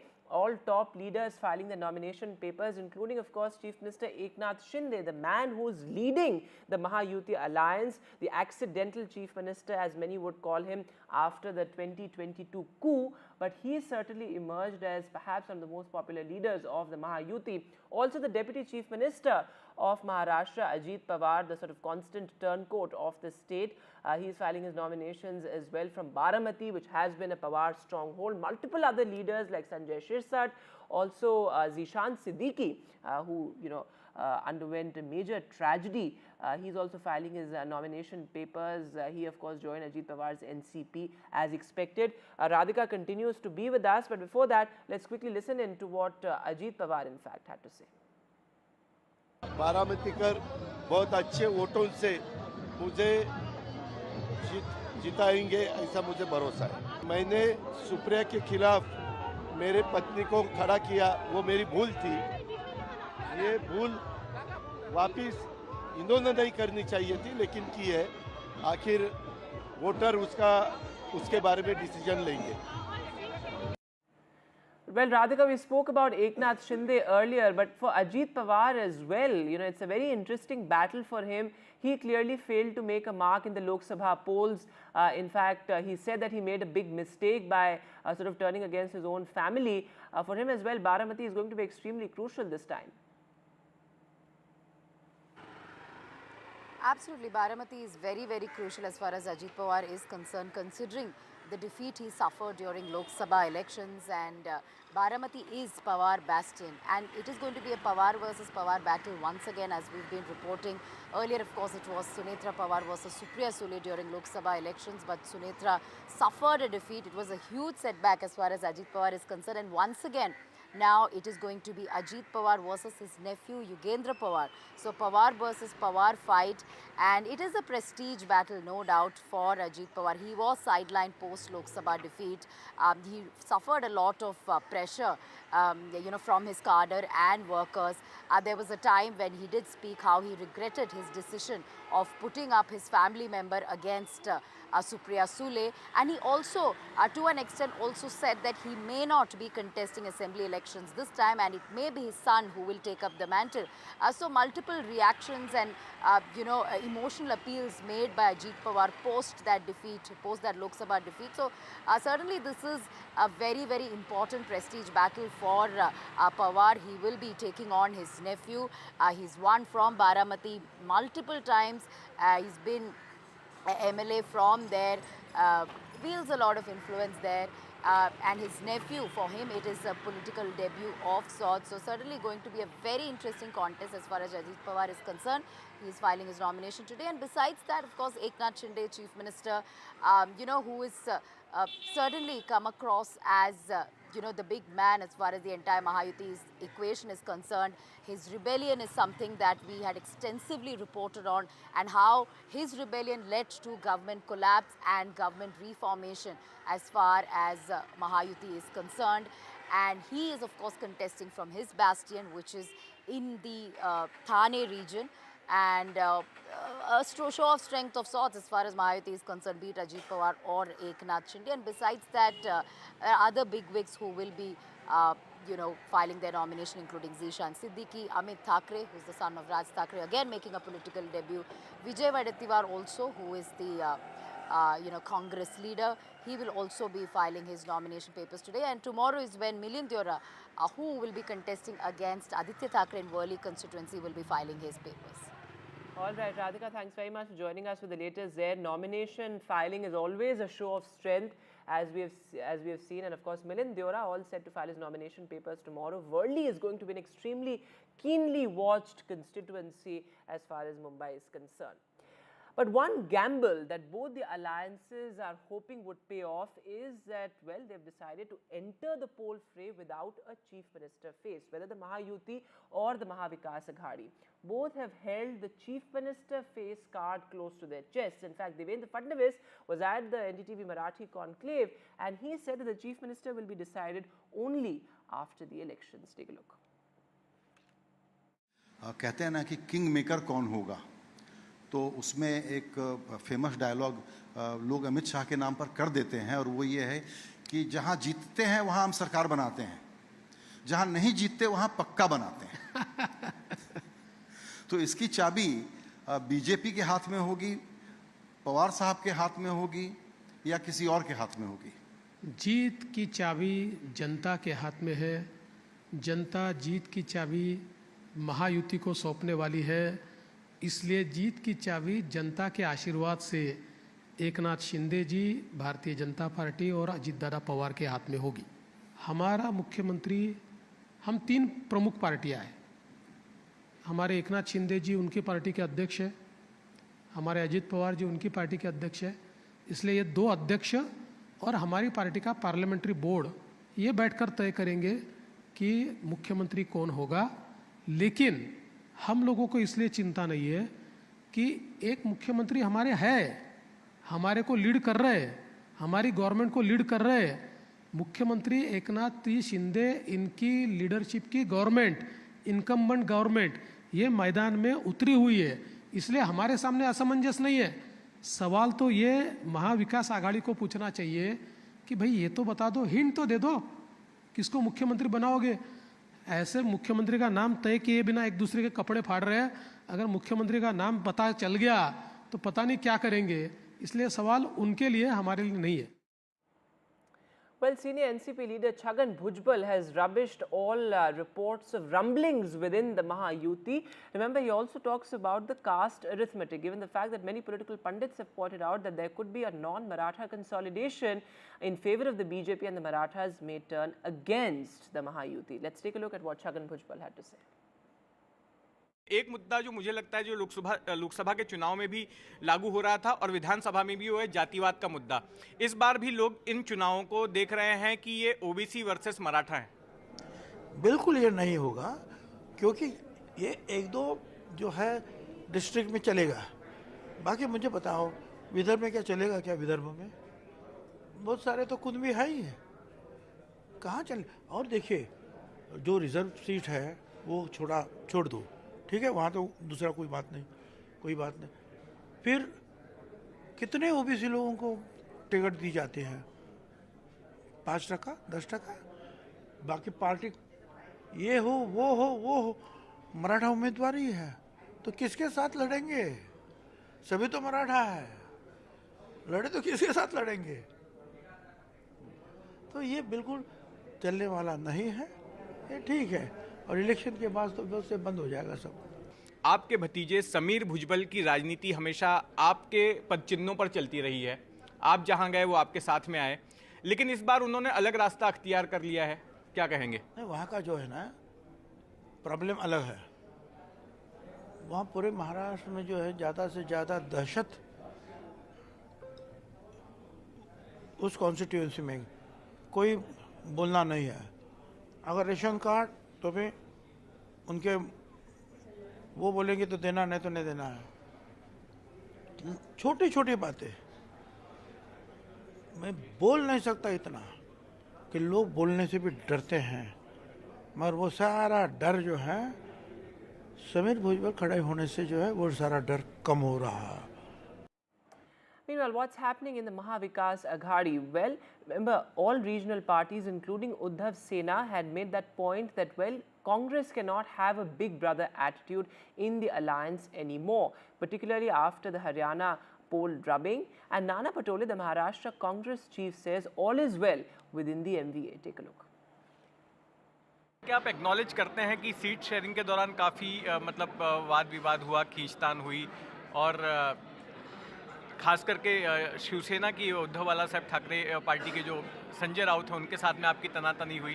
देखो, national party और state party का seat alliance में थोड़ा होता ही है, ठीक है। उसको आखिरी सबको सीटें ज़्यादा होना चाहिए, लेकिन हमारी भूमिका थी कि हम मेरिट के आधार पर डिसीजन ले और सीट जीतने के आधार पर डिसीजन ले, और इसलिए उसको ये नहीं होता, उसमें डिस्कशन है, डिबेट है, इसमें कि मारपीट नहीं है, लेकिन उसको माहौल ऐसा बनाया गया कि हम लोगों ने बहुत लड़ाई की, ऐसा कोई हुआ नहीं। अब जो लोकसभा में चुनाव के वक्त में जो स्थिति थी जिसकी वजह से महायुति को जो है हार का सामना करना पड़ा, आप किस तरह का बदलाव इन 4-5 महीनों में देख रहे हैं? आपको लगता है कि अभी भी हवा आप ही के फेवर में चल रही है या फिर जो है बाजी पलट भी सकती है? देखो, इनके आका नरेंद्र मोदी जी, उनका चुनाव था लोकसभा का, लेकिन महाराष्ट्र ने उनको एक्सेप्ट नहीं किया। अब ये एकनाथ शिंदे, फडणवीस और अजित पवार, ये कोई इशू नहीं है। महाराष्ट्र की जनता ने तय कर लिया इनको सत्ता से बाहर करने का, और आपको रिजल्ट वही देखने मिलेगा और महाविकास आघाड़ी अच्छे मेजॉरिटी में महाराष्ट्र में सरकार बनाएगी। And with that, we'll listen to a short break now, but news continues right here on NDTV.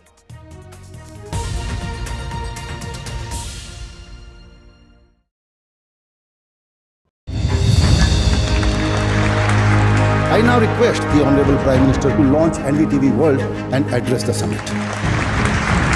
It was the grand launch of NDTV World by Prime Minister Narendra Modi. NDTV World, as he laid out his vision for the India century at the NDTV World Summit. कैसी सदी जिसमें भारत के प्रयासों से दुनिया में स्थिरता आए, in the presence of those who are shaping our future. मेरी तरफ से आपको ढेर सारी शुभकामनाएं हैं। NDTV World, your new home for global news is here. तालियों के साथ हम स्वागत करेंगे आदरणीय मोदी जी का agenda फक्त corruption first, आमचा agenda आहे nation first. घोषणा आणि जनतेचे पैसे लुटणं. कट कमिशन आणि करप्शनला आमच्याकडे थारा नाही. त्यांचा परिवारवाद आमचा महाराष्ट्रवाद. महाराष्ट्रामध्ये 1,75,000 जागा रिक्त आहेत. पण का मिळत नाही? राज्याची जनतेच्या घमाच्या पैशाची तिजोरी लुटण्यासाठी हे सरकार आहे. पूर्वीच्या सरकारच्या काळामध्ये निधी देताना त्यांना असं वाटायचं की त्यांच्याच खिशातले पैसे चालले. शेतकऱ्यांना मोफत वीज देण्याचं काम आपल्या सरकारने सुरू केलं. I've been reporting on all issues, big and small, from Andhra Pradesh, Telangana, rest of South India, bringing you all the action, all that you need to know, all that you want to know. The energy of Maximum City is infectious. I bring in that energy in our news coverage from financial capital Mumbai. India's IT capital is always buzz. It's literally a city that never sleeps. And I keep you ahead on all the Bengaluru buzz. Covering from the southernmost part of India over the last 23 years, I bring in-depth and 360-degree coverage from the Dravidian heartland. The land of Mishti is also known for its bitter politics. I have seen much water flow under the Howrah Bridge, covering Bengal in all its vivid colors. Stay informed and entertained with the new and updated NDTV News app. You can watch all our channels live, listen to podcasts, read breaking and exclusive news from around the world and more. Download the NDTV app today and get access to the best journalism and storytelling on your smartphone or tablet. The NDTV app. News that matters to you. NDTV proudly presents NDTV World Summit 2024, the India Century. I now request the Honorable Prime Minister to launch NDTV World and address the summit. Prime Minister Narendra Modi's inaugural session at the NDTV Summit outlined his vision for the India Century, driven by aspirational India. हमारा प्रयास होगा भारत की century सिर्फ भारत की नहीं बल्कि पूरी मानवता की जीत की सेंचुरी बने. The summit brought together prominent global leaders, highlighting India's pivotal role on the world stage. Not just Indians trusting India's leadership, but the global South especially trusting India's leadership. Permanent seat on the UN Security Council is something that should be India's right. Canada is concerned, I think there are some very specific issues. I think a lot of people know that. AI is going to be one of the most important drivers. It's a very exciting time for India, Indian cinema as well at a global level. NDTV World Summit was more than just a conversation. It was a confluence of ideas poised to shape our global future.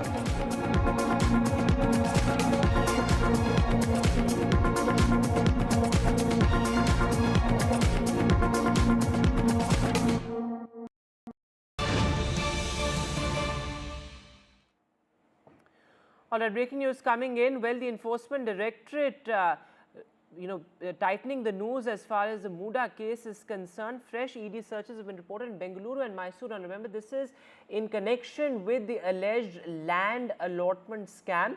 Remember, there were irregularities and discrepancies reported in the land allotment. In fact, the Chief Minister of Karnataka, Chief Minister Siddaramaiah, is at the center of this entire storm. In fact, there were searches at residences linked to the Chief Minister's wife as well. She is also somebody who's at the epicenter of this entire controversy. Let me go across to Pratibha Raman now.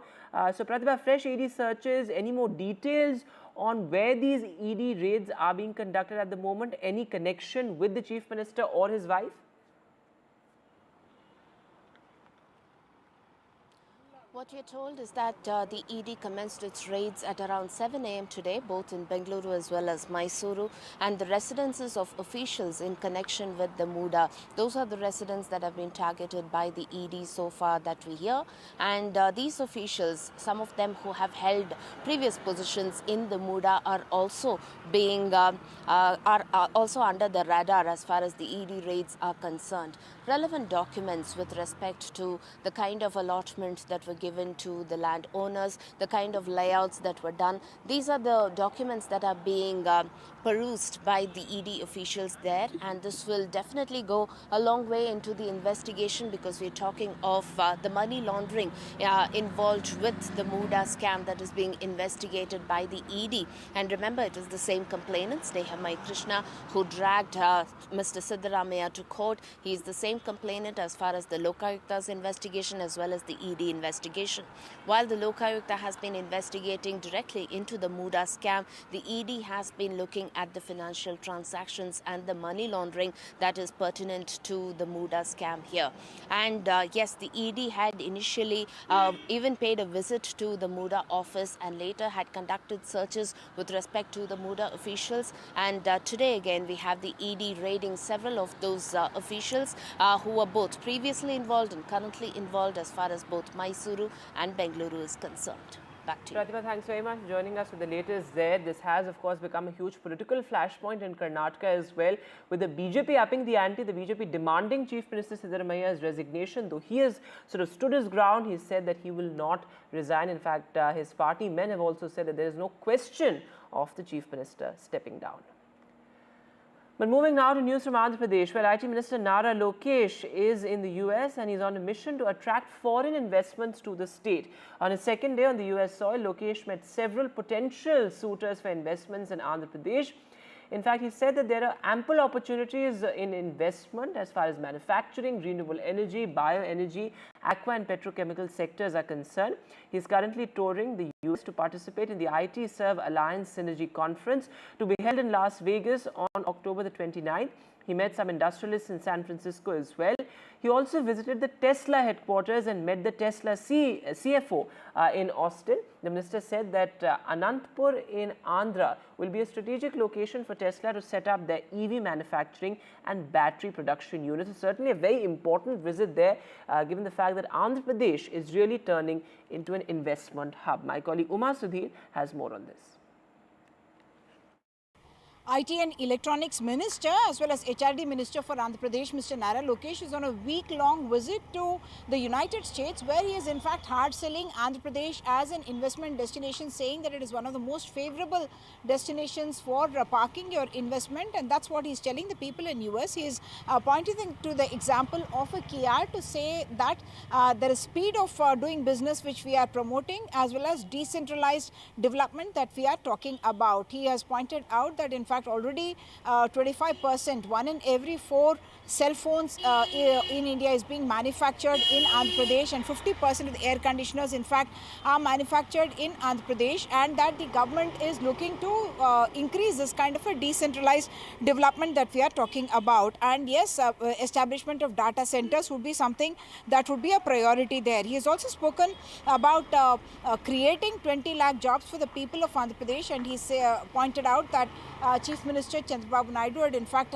unveiled about 6 policy initiatives that would lead to more investment in the state and also the creation of more jobs. He also pointed to the emphasis that they are doing on development of skills. There would be a skill census that would estimate what kind of skills are available and which are the areas which need to be focused on to take this forward. Of course, this was as part of a roundtable that Lokesh had organized by the Consulate General for India at San Francisco, Srikar Reddy, and that's where several industrialists from top companies were present at that particular meeting. And Lokesh pointed out that the Chief Minister of Andhra Pradesh in fact is looking to NRIs to bring in a lot of that investment. Of course, that's a huge asset also for Andhra Pradesh, because Telugus, as we all know, are in big numbers in Andhra Pradesh, and several of them are in the tech sector, and that is something that Andhra Pradesh wants to capitalize on. So Lokesh also pointed to the fact that 4 new ports are coming up already. Andhra Pradesh has the second longest coastline, and saying that that would be a big advantage, and pointed also to the recent drone summit, National Summit for Drones, where announcement was made about developing Kurnool as a drone hub for the country itself. So Andhra Pradesh's big investment push there. But finally, we leave you with this heartening report from Delhi celebrating the legacy of India's most remarkable modern artist, M.F. Husain. Look at those absolutely stunning pictures from a Delhi gallery paying a tribute to MF Husain. Take a look.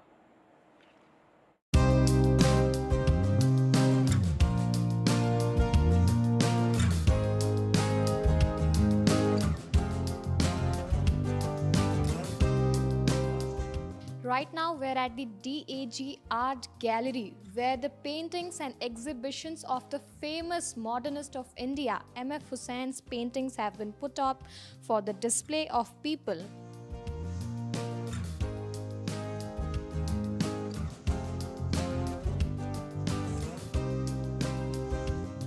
Whole theme around this whole exhibition is Husain, the Timeless Modernist, an exhibition that celebrates the legacy of India's foremost modernist, Maqbool Fida Husain.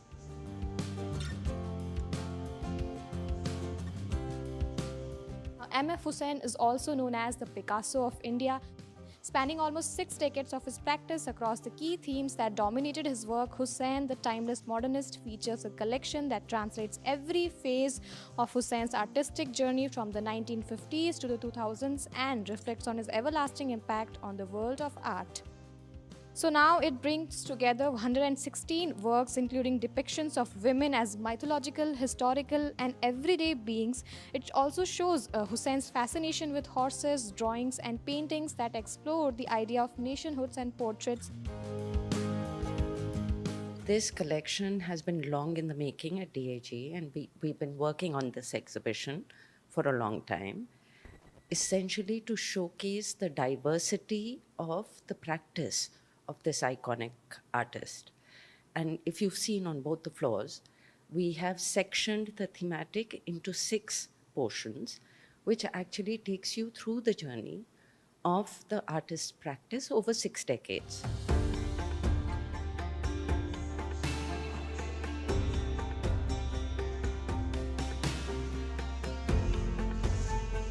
Some of his paintings are rather quite famous. Now I'll get you some visuals, some quick visuals of an acrylic painting that he did for the sets of Gajgamini, for the movie in which Madhuri Dixit was seen dancing around this whole beautiful portrait that we can see on the visuals. So for public viewing, the DAG is opening its gate for the people to come here and explore all the arts and the cinema art forms that MF Husain did in his lifetime for the viewing. With camera person Ashok Male, this is Anushka Garg for NDTV. And with that, we'll take a short break now, but news continues on the top of the hour.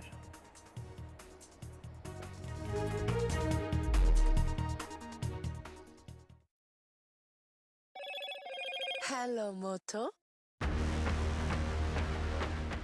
Motorola Edge 50 Pro, world's first AI-powered pro-grade camera.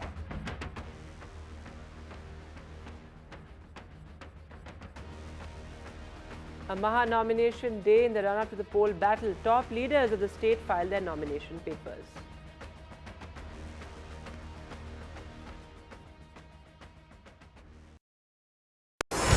NDTV proudly upholds its legacy of trust and credibility. According to the prestigious Reuters Institute's Digital News Report 2024, NDTV is the top-most news platform in the country. Number 1 in both online and offline reach in India. Beating all its competition, NDTV stands for trust. We reached an agreement on patrolling. We have gone back to where the situation was in 2020, and we can say with that the disengagement process with China, you can say, has been completed. The understanding, to my knowledge, is that we will be able to do the patrolling which we were doing in 2020.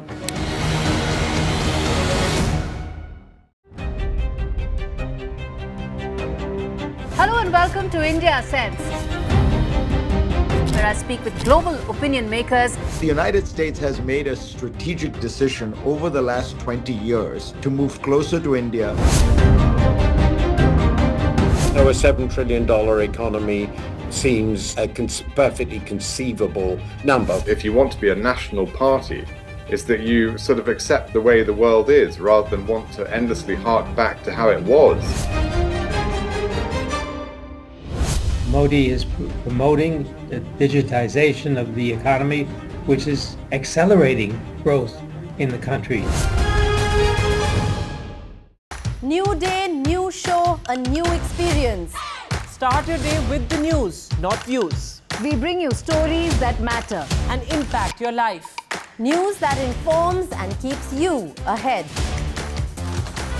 From Maximum City, Mumbai, to the seat of power, Delhi, NDTV brings you the best breakfast show. Breakfast news on NDTV, 8 a.m. every day.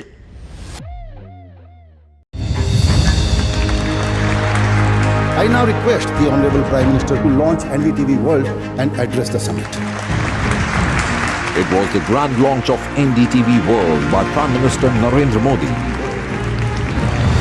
NDTV World, as he laid out his vision for the India century at the NDTV World Summit.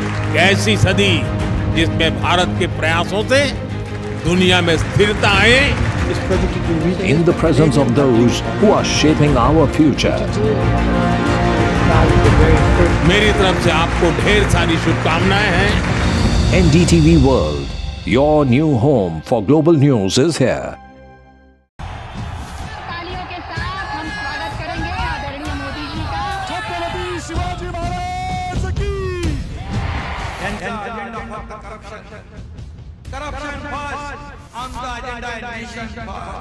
घोषणा आणि जनतेचे पैसे लुटणं. Cut commission आणि करप्शनला आमच्याकडे थारा नाही. त्यांचा परिवारवाद आमचा महाराष्ट्रवाद. महाराष्ट्रामध्ये 1,75,000 जागा रिक्त पण का भरत नाही? राज्याची जनतेच्या घमाच्या पैशाची तिजोरी लुटण्यासाठी हे सरकार आहे. पूर्वीच्या सरकारच्या काळामध्ये निधी देताना त्यांना असं वाटायचं की त्यांच्याच खिशातले पैसे चालले. शेतकऱ्यांना मोफत वीज देण्याचं काम आपल्या सरकारने सुरू केलं.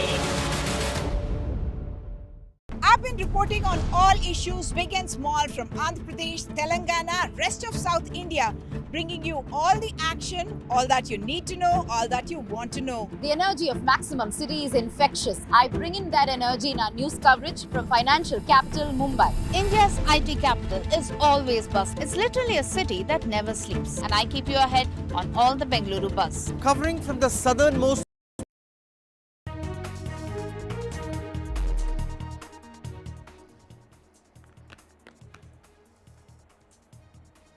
Hello, welcome to watching NDTV. I'm Vedant Agarwal. Let's cut across live to where the Prime Minister is addressing a joint press conference with the Spanish President in Vadodara. और आपके डेलीगेशन का हार्दिक स्वागत है। एक्सेलेंसी, आपकी पहली भारत यात्रा है। पिछले वर्ष नई दिल्ली में G20 समिट में हम सब ने आपकी कमी महसूस की।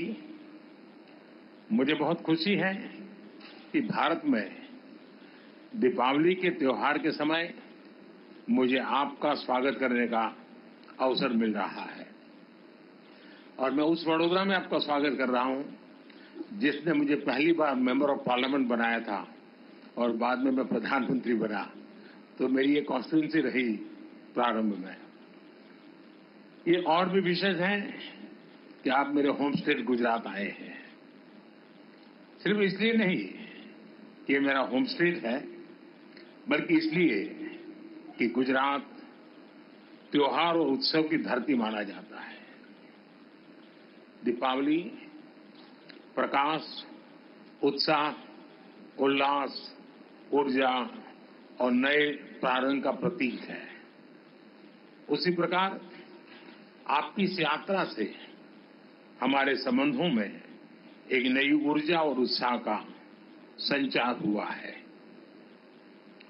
आज C-295 प्लांट के उद्घाटन के साथ साझेदारी के एक नए अध्याय की शुरुआत भी हुई है।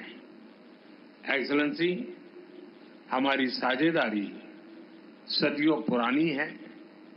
लोकतंत्र और रूल ऑफ लॉ जैसी वैल्यूज में साझा विश्वास हम दोनों को जोड़ता है। Economy, defence, pharma, IT, science and technology, renewable energy, जैसे कई क्षेत्रों में हमारा मजबूत सहयोग है और हम दोनों वैश्विक शांति, समृद्धि और सहयोग पर बल देते हैं। Excellency, people to people contact हमारे संबंधों का मजबूत नींव प्रदान करता है। भारतीय युवा टैलेंट स्पेन के ग्रीन और डिजिटल ट्रांजिशन गोल्स में योगदान दे रहा है। लोगों के बीच बढ़ते हुए संबंधों को देखते हुए इस वर्ष स्पेन के बार्सिलोना में भारत ने नया कॉन्सुलेट खोला है। बेंगलुरु में स्पेन के नए कॉन्सुलेट खोलने के आपके निर्णय का हम स्वागत करते हैं। मुझे विश्वास है कि आज की हमारी वार्ता हमारी साझेदारी को और अधिक डायनेमिक और बहुमुखी बनाने में योगदान देगी। एक बार फिर से commitment and determination. So Prime Minister Modi, we look forward to continue advancing our great cooperation. Thank you very much. Minister there, along with the Spanish president. The Prime Minister earlier, of course, made that point that this is a new chapter in Indo-Spain bilateral relations. Of course, defense manufacturing is a key pillar of that crucial diplomatic partnership as well. And the highlight of the Spanish president's visit certainly was the inauguration of the Tata Airbus facility, India's first private facility for military aircraft. And as the Prime Minister said, that this is taking our ties with Spain to another level. Of course, the Prime Minister was accompanied by Defence Minister Rajnath Singh as well. And there you can see the Prime Minister with the Spanish President. In fact, India and Spain have been long-standing bilateral partners, and in the past 2 years, the emphasis a great deal has been on defence manufacturing in India. Not just with Spain, but of course with countries like France, of course with the US as well. The defence partnership certainly forms the cornerstone of our diplomatic partnership. In fact, as far as this particular facility is concerned as well, the focus a lot is on Make in India and Atmanirbharta. In fact, if you look at this particular facility, the first 16 aircraft will be delivered in a flyaway condition by Airbus, but India will manufacture the next 40 aircraft, which is why this deal is so crucial. The focus is on Atmanirbharta. The Prime Minister has made that point several times that, well, we are not just looking at defence exports and imports, we are looking at producing defence equipment in India. And that is where we are moving now, producing defence equipment and manufacturing defence equipment in India. In fact, the Prime Minister had also spoken about research and innovation in defence. In fact, the Prime Minister said that Anusandhan, as it were, is extremely important, and India has been way ahead of its Western allies in terms of defence research, in terms of defence innovation, but we haven't been able to produce defence equipment with the kind of capability with which we are now. And if we talk about this particular facility as well, it's a collaboration not just between two countries, but also between the government and the private sector. Now, that's important as well, given the fact that we have seen the government's push towards roping in private players as far as the defence sector is concerned, as far as the aerospace sector is concerned. So, a crucial visit by the Spanish president there and the Prime Minister addressing in that meeting.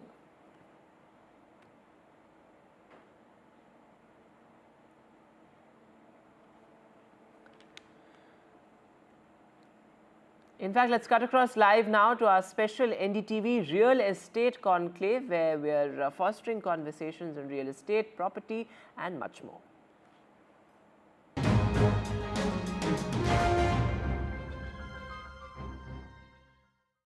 उनके लिए बिजली, उनके लिए पानी, उनके बच्चों के लिए शिक्षा, ये सरकार सबकी चिंता कर रही है कि मल्टी स्टोरी बिल्डिंग बना करके उन गरीबों को वहाँ बसाया जाए और उनकी सुख सुविधाओं का पूरा ध्यान रखा जाए। लेकिन हमने देखा इस तरह की योजनाओं पर राह में रोड़े अटकाने की कोशिश होती है। इंटरेस्ट ग्रुप होते हैं जो तरह तरह के प्रेशर डालते हैं, तरह तरह के लीगल इश्यूज पैदा करते हैं। इनको ख़त्म करने के लिए क्या कोई और नियम कड़े करने की ज़रूरत है? जो दिक्कतें आएगी सरकार का ध्यान है बारीकी से उस पर, और सारी दिक्कतों को दूर करके लोगों के लिए बात उपलब्ध कराएंगे। और जो भी निवेशक साथी हमारे हैं, हम उनका अभिनंदन करते हैं। सरकार उनके साथ में है। किसी भी प्रकार की कोई दिक्कत होगी तो सरकार निश्चित रूप से उन समस्याओं को हल करेगी। जी, तो खम साहू जी, एक महत्वपूर्ण सवाल यह है कि जो देश के तमाम राज्य हैं उनकी राजधानी और उनके आसपास बड़ी तेज़ी से विस्तार हो रहा है, लेकिन उसके अलावा उन राज्यों के जो छोटे छोटे शहर हैं उनका विस्तार और उस तरह से वहाँ पर रियल एस्टेट का कारोबार का विस्तार नहीं हो पा रहा है। क्या वजह है? देखिए, सबसे पहला ध्यान होता है बड़े शहरों की तरफ। लोग व्यापार के लिए, व्यवसाय के लिए, उच्च शिक्षा के लिए बड़े शहरों की ओर आकर्षित होते हैं। तो उसके बाद पहला ध्यान तो बड़े शहरों की ओर होता है निश्चित रूप से। पर सरकार का ध्यान सब तरफ है, चाहे छोटे शहर हो या बड़े शहर हो, सबकी तरफ सरकार का ध्यान है। छोटे शहरों का भी विकास होगा। जी, एक सवाल ये है कि जो विदेशी निवेशक है उसको सरकार तरह तरह की सुविधाएं देती ताकि वो देश में आए और रियल एस्टेट के क्षेत्र में निवेश करे, लेकिन real estate, overall real estate के कारोबारियों को सहूलियत देने के लिए, मदद देने के लिए किस तरह के कदम उठाने की आपको लगता है कि ज़रूरत है अभी केंद्र और राज्य सरकारों दोनों की तरफ से? देखिए, सरकार का ध्यान सबके तरफ है, चाहे विदेशी निवेशक हो, रियल एस्टेट के कारोबारी हो। सरकार सबके हितों को ध्यान में रख करके निर्णय लेती है और इसके लिए बजट में प्रावधान भी किए गए हैं। समय समय पर इस पर क्या सुधार किया जा सकता है, इसकी चिंता सरकार करती है। जी, दिवाली से पहले हम देखते हैं कि लोग घर खरीदते हैं, गाड़ियां खरीदते हैं और दिवाली सबके लिए एक इतना बड़ा उत्सव होता है कि कारोबारी भी खुश रहता है और ग्राहक भी खुश रहता है। क्या कोई आंकड़ा दे पाएंगे कि इस बार, अभी गुरु पुष्य नक्षत्र था, बड़ा शुभ दिन था, लोगों ने बहुत सोना खरीदा, गाड़ियां खरीदी, घर की बुकिंग कराई, कितना कारोबार बढ़ा? कोई आंकड़ा है आपके पास? देखिए, आंकड़ा बताना मेरे लिए भी संभव नहीं होगा। मैं एक क्रेडाई के कार्यक्रम में गया था, वहाँ के जितने भी हमारे क्रेडाई संस्था में काम करने वाले हमारे व्यापारी साथी थे, उन लोगों के द्वारा मकान के पीछे ऑफर भी दिया गया था। तो मैंने कहा भी था कि एक अच्छी व्यवस्था है कि आप ग्राहक को आकर्षित करिए और अच्छी सुविधा उपलब्ध कराइए, व्यापार भी बढ़ेगा और व्यवसाय भी बढ़ेगा। चलिए, बहुत बहुत शुक्रिया तोखम साहू जी एनडीटीवी से जुड़ने के लिए, एनडीटीवी रियल एस्टेट कॉन्क्लेव में अपनी बात रखने के लिए। आपके लिए दिवाली शुभ हो और हमारे दर्शकों और कारोबारियों के लिए भी दिवाली शुभ हो। मैं पूरे देशवासियों के लिए दीपावली के इस पावन अवसर पर हार्दिक बधाई देता हूँ, शुभकामनाएं देता हूँ। माँ लक्ष्मी की कृपा सबकी पर बनी रहे।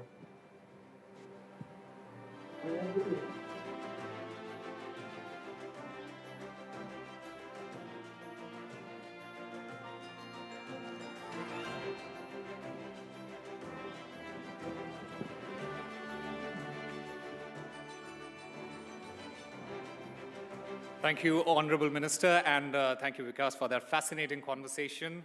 Up next is a keynote address by Mr. Jogendra Singh, Executive Director, Group President and CFO, Hero Enterprise. All right, so real estate conclave there. You can, of course, watch the full conclave on our YouTube link, youtube/ndtv.com. But moving now to the big political headline from Tamil Nadu. It's actor Vijay versus the DMK in the latest Tamil Nadu political thriller. Well, just a day after actor Vijay hit out the DMK, saying that this is a selfish family party fooling the people of Tamil Nadu in the name of Dravidian politics and a Dravidian model, the DMK has hit back. The DMK says actor Vijay is a BJP C team and he is simply a photocopy of Stalin's policies. Take a look. நம்மளுடைய ஒரு எதிரி பிளவுவாத சக்திகள், நம்மளுடைய இன்னொரு எதிரி இந்த corruption கபடதாரிகள். அதுக்கு முகமே இருக்காது, முகமுடி தான் இருக்கும், முகமுடி தான் முகமே. இப்படி முகமுடி போட்ட கரப்ஷன் கபடதாரிகள் தான் இப்போ நம்ம கூடவே இருந்துகிட்டு இப்போ இங்க நம்மள ஆண்டுகிட்டு இருக்காங்க. எஸ், திராவிட மாடல் ஆட்சியினுடைய கொள்கைகள் அதை தமிழக மக்களிடத்திலிருந்து அகற்ற முடியாது என்பதை நேற்றைய தினம் அவர்கள் வெளியிட்டிருக்கிற ஜெராக்ஸ் காப்பியிலிருந்து நாம் தெரிந்து கொள்ள முடியும். எனவே அது ஜெராக்ஸ் காப்பி தான். எங்களுடைய கொள்கைகள் அதில் சிலருக்கு விளக்கங்கள் கொடுத்து தந்திருக்கிறார்களே தவிர திராவிட மாடல் ஆட்சி, அதுவும் தலைவர் தளபதி முன்னெடுத்து செல்லுகிற அந்த கொள்கைகளை தமிழக மக்களிடமிருந்து யாரும் எடுத்து விட முடியாது, பிரித்து விட முடியாது. அதாவது இதுவரைக்கும் பல அரசியல் கட்சிகளுடைய ஏ டீம், பி டீம் பார்த்துருக்கிறோம். இது பாரதிய ஜனதாவினுடைய C team. In fact, let's cut across live to live pictures coming in of Shinde's major show of strength in Mumbai. Of course, he is set to file his nomination papers, and nomination day is always a big show of strength. And Chief Minister Eknath Shinde is certainly fighting a very crucial battle. Remember, he was the man who took over the chief ministership of Maharashtra after the 2022 coup. Many have called him the accidental chief minister, but he is certainly the strong man now leading the Mahayuti. He is certainly touted as a front runner for the chief minister's chair if the Mahayuti indeed comes back to power, but it's going to be a difficult battle and very interesting optics there. Chief Minister Eknath Shinde flanked by Deputy Chief Minister Devendra Fadnavis by his side as Eknath Shinde gets set to file his nomination papers. Very, very interesting visuals there, given the fact that Devendra Fadnavis himself has not pitched himself as a chief minister candidate. In fact, he said yesterday that it's going to be Mr. Eknath Shinde and Ajit Pawar and the BJP brass who will decide who the chief minister is going to be.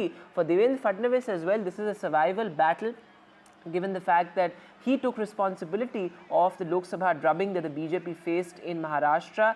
Remember, he is a former chief minister, and he did not take over as the chief minister after the coup, but he was seen as the architect of the Mahayuti, certainly the architect of the alliance between what is now Shinde Sena and the BJP, something that was perhaps unimaginable in the in the political landscape of Maharashtra several years ago, but he managed to do that. And Devendra Fadnavis and Eknath Shinde together, a lot of camaraderie on display certainly. But for Eknath Shinde as well, this is a crucial battle because he is seen as a man who has really been able to bring together various castes and bring together warring castes as well, and a big show of strength on nomination day.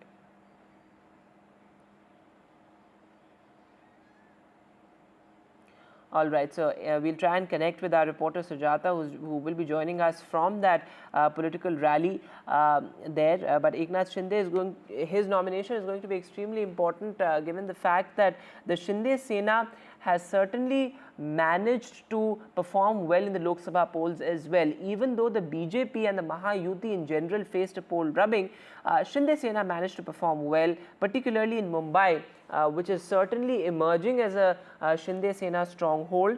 But apart from Eknath Shinde, also other top leaders like Ajit Pawar are also set to file their nominations. Of course, Ajit Pawar will be filing his nominations from Baramati, which is a crucial constituency. But for Eknath Shinde, it's going to be an important battle because he is filing his nominations from Kopri Pachkapdi, which is of course a very important seat.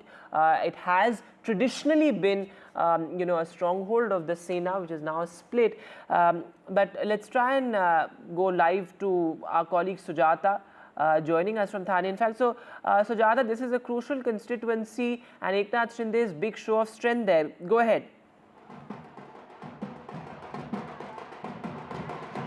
Well, certainly, and one of the strong goals of Chief Minister Eknath Shinde is the Thane region, where since 2001 and before that, he has been very active in the politics of Thane. And this time, it is again the fourth time that Chief Minister Eknath Shinde is filling the form for the Kopri Pachpakadi region. And if you see here, the form filling process is underway, and Chief Minister Eknath Shinde and his rally also sort of where all of his party workers, not only of the Shiv Sena but also of the BJP, of the NCP faction, and also of the RPI, that is a Mahayuti whole in whole, has come here to garner their support to Eknath Shinde, where today is the second last day of filling the form, and we see that all the prominent leaders will be filling their forms, and Chief Minister Eknath Shinde's mentor Anand Dige's nephew is also being fielded from the same region by the Shiv Sena UBT, who is Kedar Dige. And here if you see, it is Eknath Shinde who has repeatedly spoken about how confident he is about All right, Sujata, we'll come back to you. Sorry to interrupt you there. Let's go back to the NDTV Real Estate Conclave and listen to some of the conversations there. 90 kilometers to 100 kilometers per hour. And our chairman, Mr. Brajmohan Lal Munjal, insisted that we talk about 70 and 80 kilometers per hour and not 90 and 100 kilometers per hour. And that was the time when normally motorcycles were giving about 40, 50 kilometers per hour. I think everybody remembers the first ad that we had, fill it, shut it, forget it, right? So when you give somebody more than what you promise, that's where truly the trust comes in. That's where truly the customer delight comes in.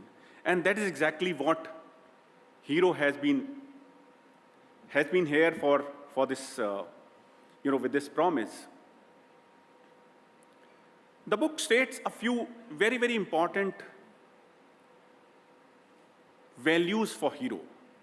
The first value is we have been excellent on the shop floor. And this is, what I have seen personally. I've been involved with the company for a very, very long time. I started working, for Hero in 1987, just after I did my chartered accountancy.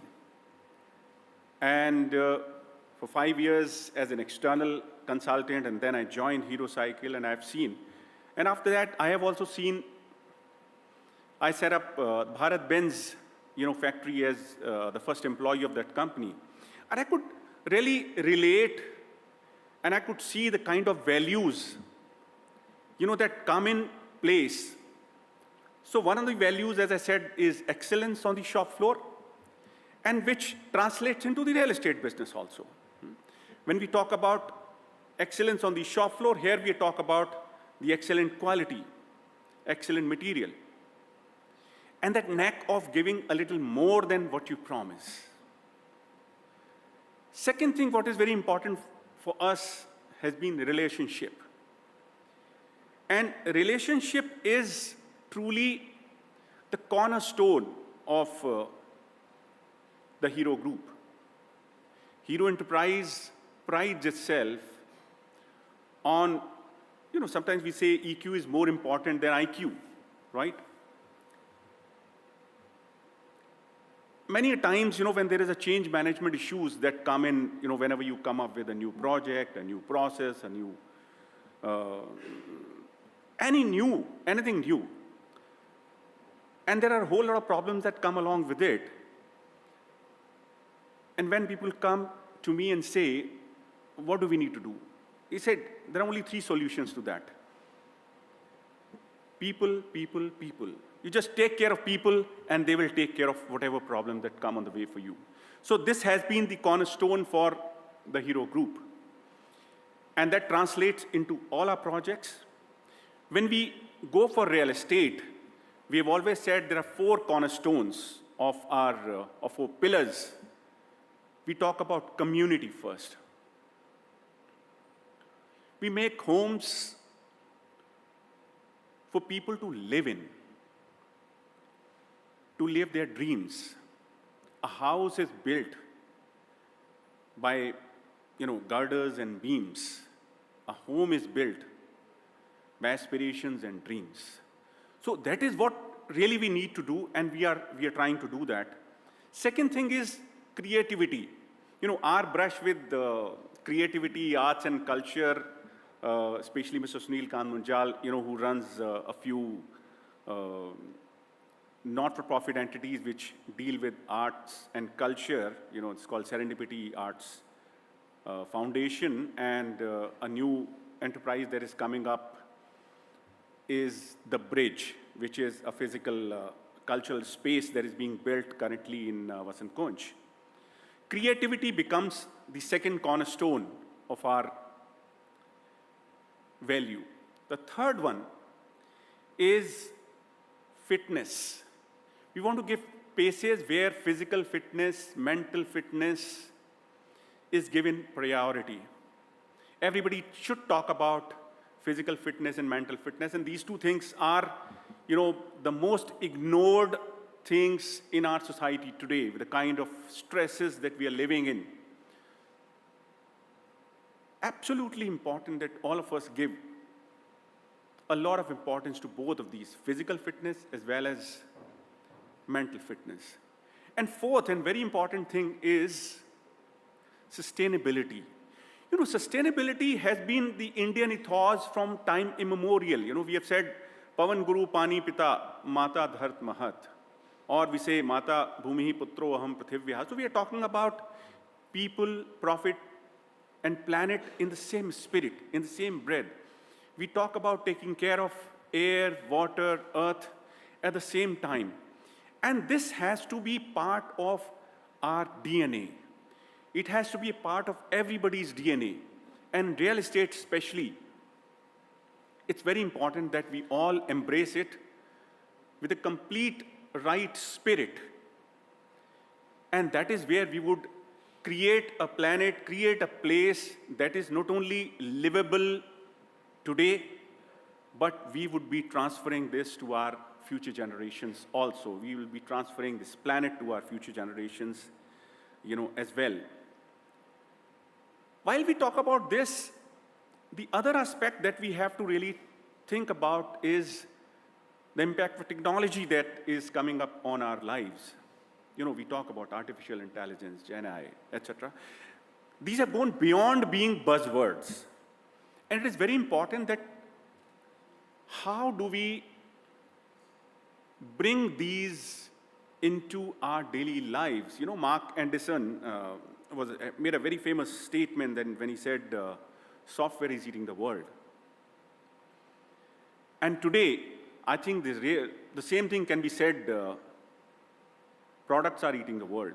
If we create those products with the kind of technologies which are available with us, which are livable, which are smart, which are sustainable, that is only when we will be able to transfer our legacy to future generations.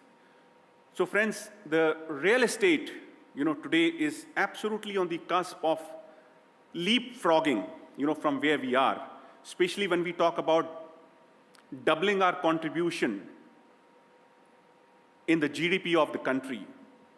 It is very important that we embrace all of these kind of principles, and these principles are primarily nothing but common sense.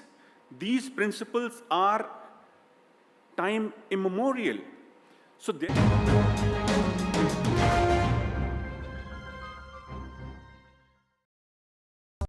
Stay informed and entertained with the new and updated NDTV News app. You can watch all our channels live, listen to podcasts, read breaking and exclusive news from around the world and more. Download the NDTV app today and get access to the best journalism and storytelling on your smartphone or tablet. The NDTV app. News that matters to you. NDTV proudly presents NDTV World Summit 2024, the India Century. I now request the Honorable Prime Minister to launch NDTV World and address the summit. Prime Minister Narendra Modi's inaugural session at the NDTV Summit outlined his vision for the India Century, driven by aspirational India. हमारा प्रयास होगा भारत की century सिर्फ भारत की नहीं बल्कि पूरी मानवता की जीत की सेंचुरी बने. The summit brought together prominent global leaders, highlighting India's pivotal role on the world stage.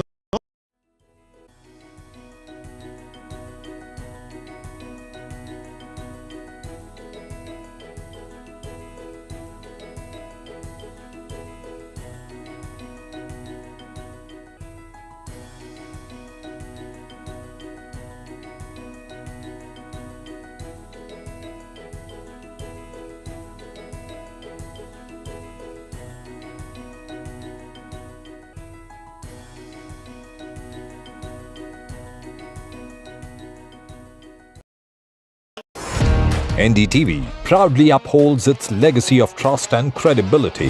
according to the prestigious Reuters Institute's Digital News Report 2024. NDTV is the top-most news platform in the country.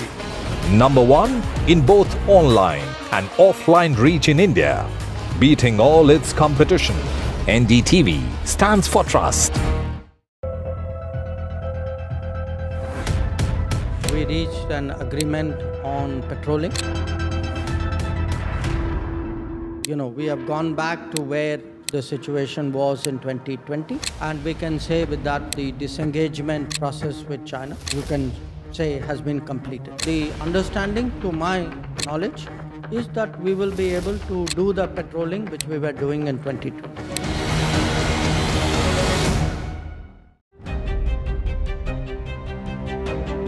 Hello and welcome to India Sense, where I speak with global opinion makers. The United States has made a strategic decision over the last 20 years to move closer to India. Our $7 trillion economy seems a perfectly conceivable number. If you want to be a national party, it's that you sort of accept the way the world is rather than want to endlessly hark back to how it was. Modi is promoting the digitization of the economy, which is accelerating growth in the country. New day, new show, a new experience. Start your day with the news, not views. We bring you stories that matter and impact your life. News that informs and keeps you ahead. From Maximum City, Mumbai, to the seat of power, Delhi, NDTV brings you the best breakfast show. Breakfast news on NDTV, 8 a.m. every day.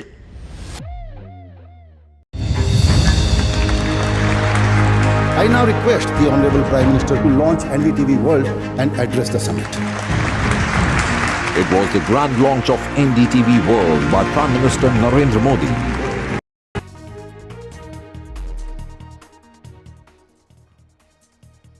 Welcome back. Let's get to the latest on all the political developments in Maharashtra. Well, Ajit Pawar has filed his nomination from Baramati, which has been a Pawar stronghold for decades now. See the live pictures, in fact, coming in of Ajit Pawar filing his nomination papers. Remember, he's currently the Deputy Chief Minister of Maharashtra, but he's fighting a very crucial battle in Baramati. It's going to be Pawar versus Pawar, in fact, this time around as well. In Baramati, it's Ajit Pawar versus his nephew in Baramati. In Lok Sabha polls as well, we saw a Pawar versus Pawar battle play out in Baramati. With Supriya Sule up against Ajit Pawar's wife. In fact, that's something that Ajit Pawar said later as well, that was a mistake, turning against one's own family. In fact, Ajit Pawar had also said that he has fought election multiple times. He's fought elections almost 6 to 8 times, and now perhaps he wants to focus more on building his party, but that clearly didn't stand, because here he is filing his nomination papers, all set to contest his nephew from Baramati. Let's quickly try and listen into what Supriya Sule earlier had to say. Of course, the Sharad Pawar NCP has been taking jibes at the Ajit Pawar NCP. So on the day when her brother is filing a nomination, listen into what Ajit Pawar's sister Supriya Sule had to say. It's not a personal fight for me ever. Even when I fought my Lok Sabha, I said the same thing. That it was never a personal fight for me. It's an ideological fight for me. It's unfortunate. Abhi, look at what is happening. Look at Mengai. Look at Berozgari. Look at the corruption. It's terrible in this state. Look at the GST issues. Look, ask any farmer if when you are traveling here, that what is this? It is, for me, it's never personal. Even in the Lok Sabha, I never made it personal, because for me, it's an ideological fight. It's not the person. I'm fighting against the policies of Government of India. I'm fighting against the policies of Government of Maharashtra. बारामतीकर बहुत अच्छे वोटों से मुझे जिताएंगे, ऐसा मुझे भरोसा है। मैंने सुप्रिया के खिलाफ मेरे पत्नी को खड़ा किया, वो मेरी भूल थी। ये भूल वापिस इन्होंने नहीं करनी चाहिए थी, लेकिन की है।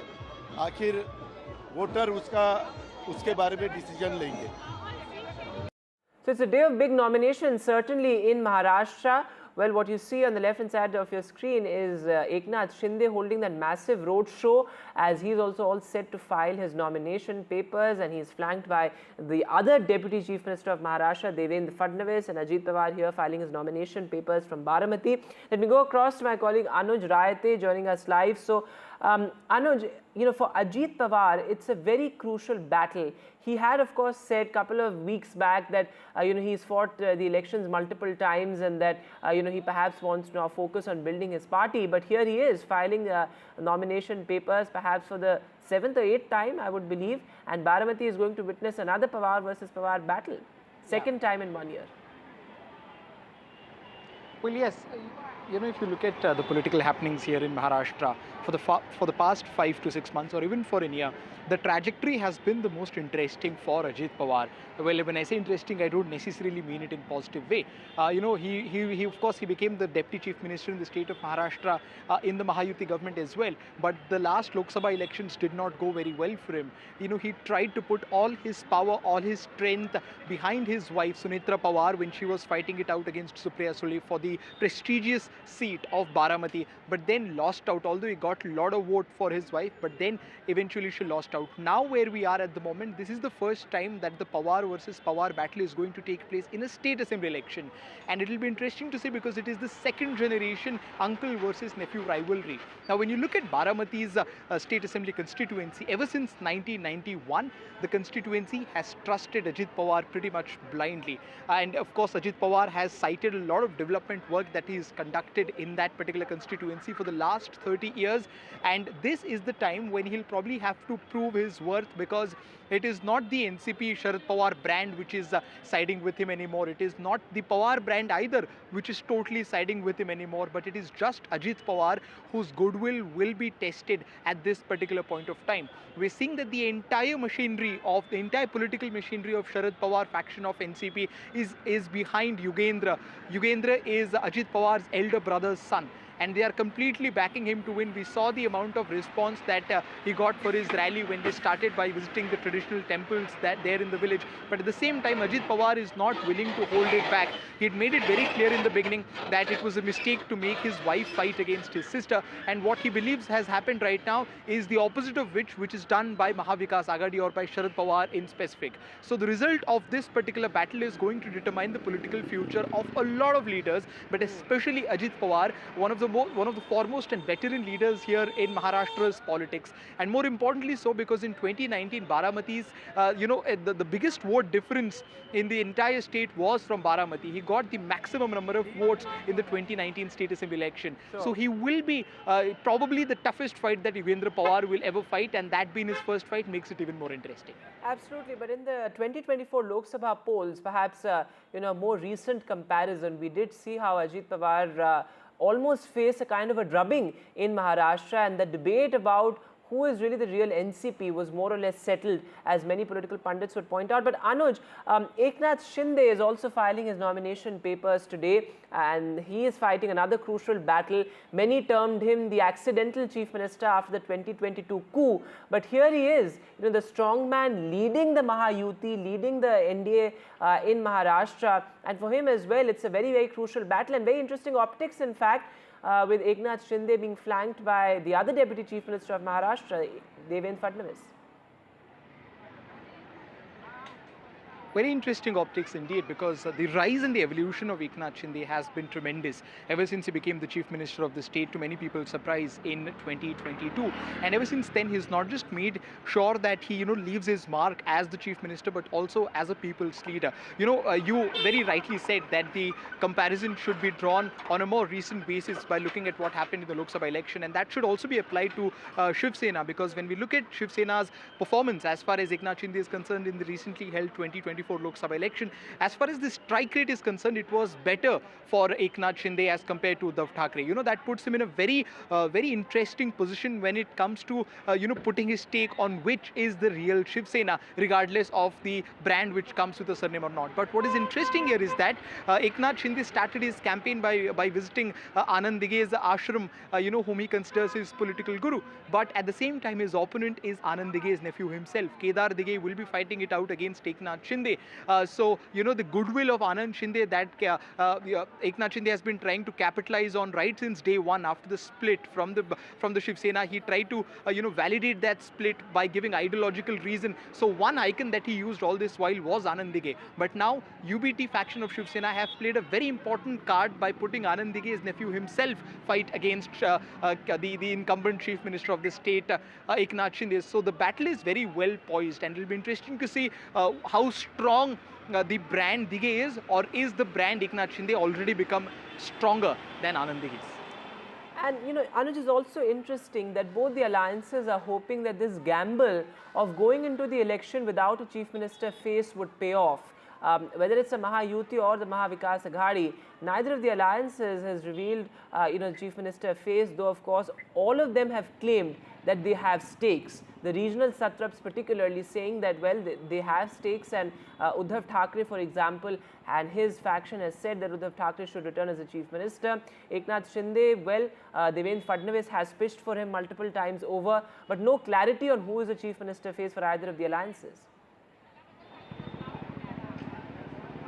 Either of the alliances have stayed away from putting out a CM face, and that is probably because Maharashtra's politics has never really seen the alliances of this sort coming in, as far as pre-poll alliance is concerned, of course, coming into the election, because both the alliances, as strong as they might want to show themselves right in the face of the public, but we all know that the alliances are not the strong, especially when it comes to on the ideological side. On Mahavikas Aghadi, we've had Shiv Senas, that is Uddhav Thackeray Shiv Sena and Congress, who've built their entire career by speaking against each other. They are sitting together, while on the other side you have someone like Ajit Pawar joining hands with Devendra Fadnavis and Eknath Shinde, whom especially against Devendra Fadnavis, he's had a long history as far as electoral battle is concerned. So the link that joins both these two alliances is very weak, which is why I'm putting a face out in the open. They're thinking that the harm that would be caused because of that would be much greater than the net profit that they'll probably gain out of it. They do not want votes to be shared, because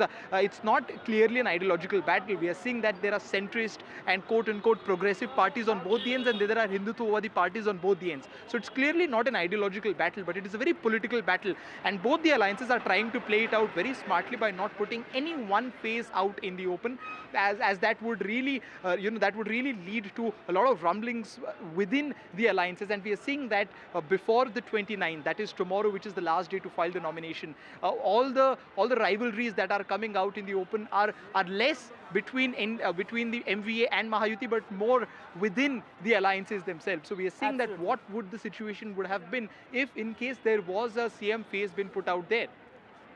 Anuj, thanks very much for joining us with all the latest there. So parallel developments taking place. A very colourful day in Maharashtra, I must say, with parallel rallies. Ajit Pawar filing his nomination, Eknath Shinde's big show of strength with Devendra Fadnavis on his side, and also key opposition leaders filing their nomination papers as well. And it's going to be most interesting to see what happens in Worli, where Milind Deora is all set to face Aditya Thackeray. He will be filing his nomination papers tomorrow. So Maharashtra remains one of our top focus stories here on NDTV. But moving now to the other big headline from Jammu and Kashmir. Well, another terror attack being reported in Jammu's Akhnur. Remember, this is the fourth major terror attack in Jammu and Kashmir in the past 2 weeks. In this particular terror attack, an army vehicle was targeted. No casualties have been reported, but the entire area has been cordoned off. Remember, search operations are still on to neutralize terrorists, but Akhnur has, off late been muted in terms of militancy, but major terror attack being reported. No damage to vehicles also reported is what the army has said. But let me recap for you the terror attacks that have recently taken place in Jammu and Kashmir, starting with what happened in Gandarbal. Remember, 6 people were killed, including a local doctor and several migrants as well. So these are innocent civilians who lost their lives because of the terror attack. And after that, we saw a labourer from Uttar Pradesh being shot dead in a terror attack. Absolutely unfortunate. And then the horrific incident in Gulmarg, where we lost several army jawans as well. 3 army jawans as well as an army porter had died in that absolutely unfortunate incident very close to Gulmarg. Gulmarg again, a very significant tourist destination, and we saw that terror attack close to Gulmarg as well. But let me go across to Nazir Masoodi now. So Nazir, sir, search operations I believe are still on. Have the terrorists been neutralized? Well, there was some reports that one militant may have been killed, but so far no information or confirmation from the army or the police. This operation is underway, which was counter militancy operation there after this major terror attack on army convoy in Aknur sector in Jammu this morning. One ambulance of the army was also hit by bullets, and according to army, there was no injury in this attack, and there was a swift retaliation. And after that, there were massive heavy firing going on. In fact, if one see the visuals, people saying, "Oh, one rocket launcher has also been launched at the target site where militants appear to be hiding."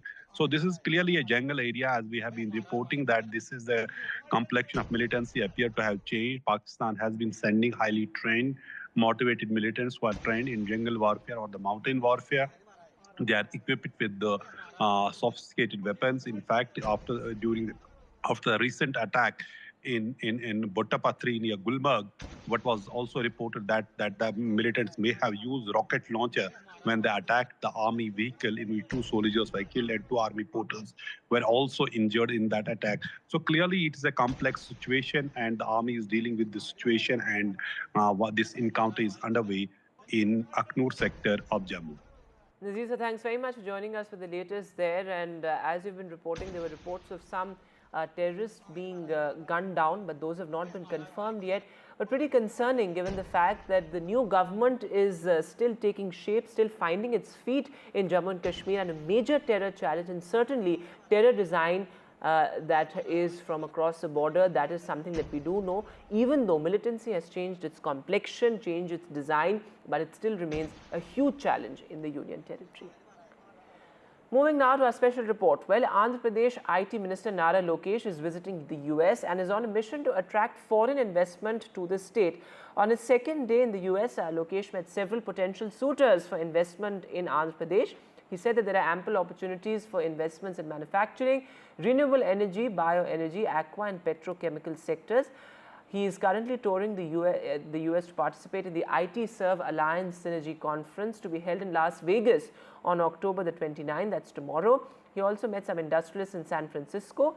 Interestingly, he also visited the Tesla headquarters and met the Tesla CFO in Austin. He said that Anantapur in Andhra will be a strategic location for Tesla to set up their EV manufacturing and battery production units.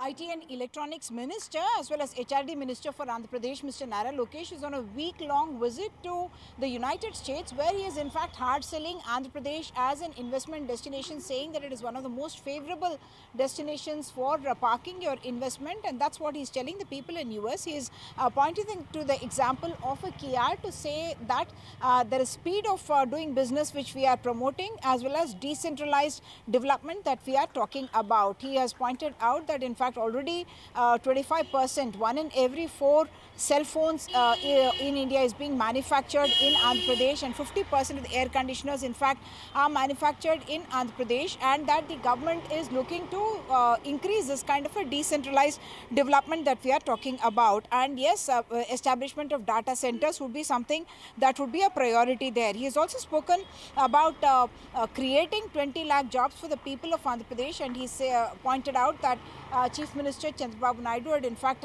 unveiled about 6 policy initiatives that would lead to more investment in the state and also the creation of more jobs. He also pointed to the emphasis that they are doing on development of skills. There would be a skill census that would estimate what kind of skills are available and which are the areas which need to be focused on to take this forward. Of course, this was as part of a roundtable that Lokesh had organized by the Consulate General for India at San Francisco, Srikar Reddy, and that's where several industrialists from top companies were present at that particular meeting. And Lokesh pointed out that the Chief Minister of Andhra Pradesh in fact is looking to NRIs to bring in a lot of that investment. Of course, that's a huge asset also for Andhra Pradesh, because Telugus, as we all know, are in big numbers in Andhra Pradesh, and several of them are in the tech sector, and that is something that Andhra Pradesh wants to capitalize on. So Lokesh also pointed to the fact that 4 new ports are coming up already.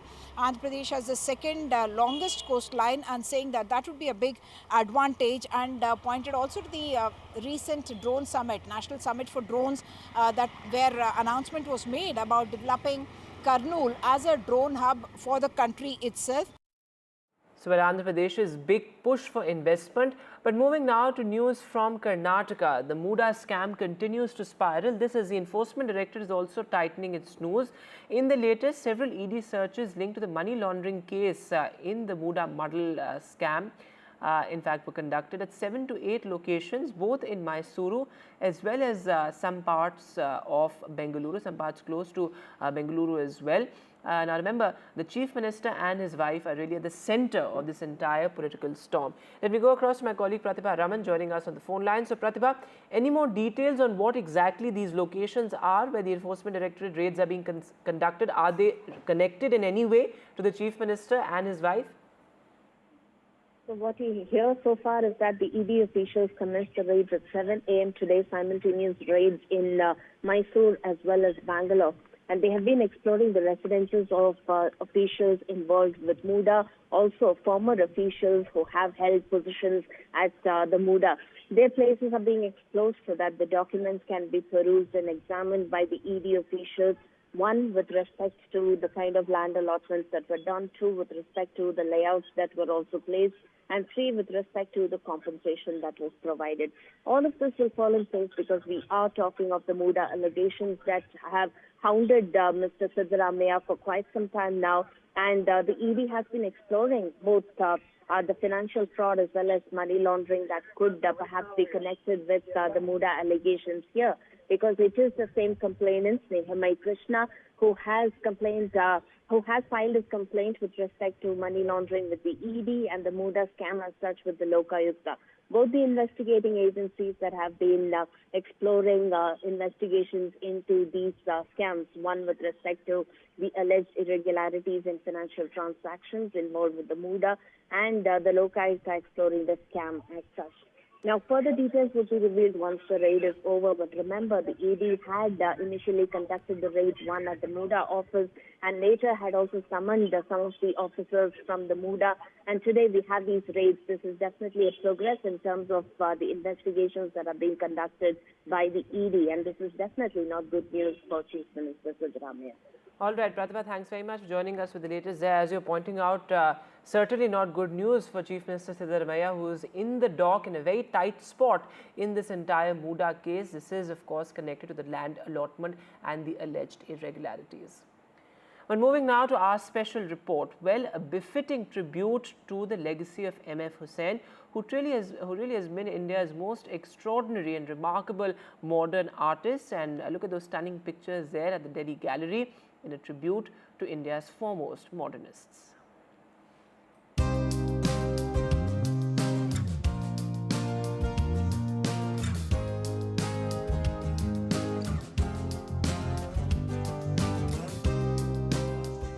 Right now, we're at the DAG Art Gallery, where the paintings and exhibitions of the famous modernist of India, M.F. Husain's paintings have been put up for the display of people.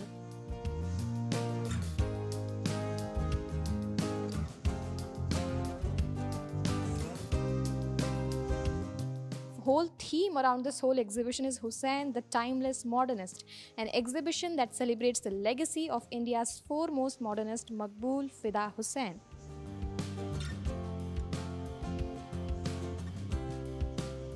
M.F. Husain is also known as the Picasso of India.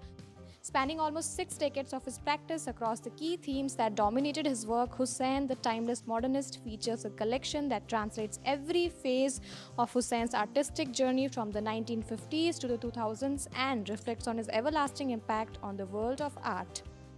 So now it brings together 116 works, including depictions of women as mythological, historical, and everyday beings. It also shows Husain's fascination with horses, drawings, and paintings that explore the idea of nationhoods and portraits.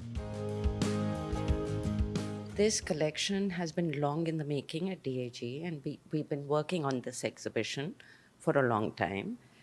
essentially to showcase the diversity of the practice of this iconic artist.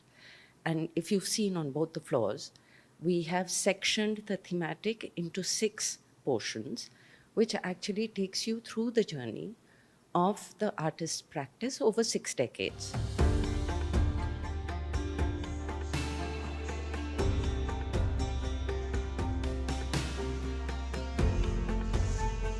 Some of his paintings are rather quite famous. Now I'll get you some visuals, some quick visuals of an acrylic painting that he did for the sets of Gajgamini, for the movie in which Madhuri Dixit was seen dancing around this whole beautiful portrait that we can see on the visuals. So for public viewing, the DAG is opening its gate for the people to come here and explore all the arts and the cinema art forms that MF Husain did in his lifetime for the viewing. With camera person Ashok Male, this is Anushka Garg for NDTV. What a truly abiding legacy there. But moving now to our other special report, where India is fighting a war at the world's highest battlefield, the Siachen Glacier, at almost 6,000 meters altitude. Here, the cold temperature and low oxygen take a huge toll. To better train Indian soldiers, however, and also to help tourists who arrive in Ladakh and face acute mountain sickness, the Indian government is conducting a clinical trial to better understand this pesky high-altitude sickness. NDTV's science editor Pallav Bagla spoke exclusively to Dr. Ramiz Ibrahim, who is trying to better understand this issue at Leh. Take a look. Okay, you go straight to. I'm at Leh, Ladakh, a high altitude location, a cold desert. Most travelers face altitude sickness here. The Ministry of Ayush is conducting a trial to understand high altitude sickness. I have with me Dr. Ramiz Ibrahim, a doctor who studies homeopathy, and they are doing a combined trial. Dr. Ramiz, what are you studying here at Leh? So here we are conducting a study to understand how much homeopathic medicine is effective for this high altitude mountain sickness. So those who are coming for the first time, most of them who come from low altitude to this 3,500 meter high altitude, they will be experiencing some sort of AMS issues. So this what is high altitude sickness? High altitude sickness. So what do you do here? You do trial here, you understand the... So those who are having any sort of difficulties, so those who come here, they will be experiencing some sort of acute mountain sickness symptoms. So you check the blood pressure here? Yeah, which includes like a slight headache will be there because of lack of oxygen, and they will be having like feeling dizziness, and they will be having less appetite. That appetite issues will be there. They won't be feeling like eating or drinking. All these symptoms are there. So what medicine are you giving here? What is the homeopathic medicine? Here we are providing the medicine called as coca, where the research trial on coca is already done in many other countries, but not in India. So in India, we are doing the clinical trial on behalf of Ministry of Ayush under CCRH, which is Central Council for Research in Homeopathy. Okay. So, and what is the allopathic medicine you are giving? So allopathic medicine is acetozolamide. This is Diamox 250 mg. So this is the medicine which most of the people are using here. So like we are doing a trial on like how coca and Diamox is variation, like how homeopathic medicine is effective and how much Diamox is effective. The Indian government is conducting a trial to better understand mountain sickness and also to compare how a homeopathic medicine does against an allopathic medicine. Maybe the government should also do using yoga. I practice yoga, and that certainly helps. In Leh, Ladakh, with camera person Rohit Vishkarma, Pallav Bagla for NDTV.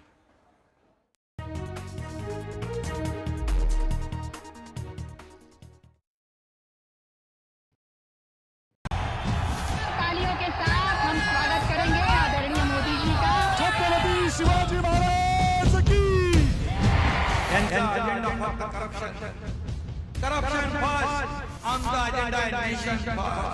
घोषणा आणि जनतेचे पैसे लुटणं. Cut commission आणि करप्शनला आमच्याकडे थारा नाही. त्यांचा परिवारवाद आमचा महाराष्ट्रवाद. महाराष्ट्रामध्ये 1,75,000 जागा रिक्त आहेत. मग का मिळत नाही? राज्याची जनतेच्या घमाच्या पैशाची तिजोरी लुटण्यासाठी हे सरकार आहे. पूर्वीच्या सरकारच्या काळामध्ये निधी देताना त्यांना असं वाटायचं की त्यांच्याच खिशातले पैसे चालले. शेतकऱ्यांना मोफत वीज देण्याचं काम आपल्या सरकारने सुरू केलं. I've been reporting on all issues, big and small, from Andhra Pradesh, Telangana, rest of South India, bringing you all the action, all that you need to know, all that you want to know. The energy of maximum city is infectious. I bring in that energy in our news coverage from financial capital Mumbai. India's IT capital is always buzz. It's literally a city that never sleeps. And I keep you ahead on all the Bengaluru buzz. Covering from the southernmost part of India over the last 23 years, I bring in-depth and 360-degree coverage from the Dravidian heartland. The land of Mishti is also known for its bitter politics. I have seen much water flow under the Howrah Bridge, covering Bengal in all its vivid colors. Stay informed and entertained with the new and updated NDTV News app. You can watch all our channels.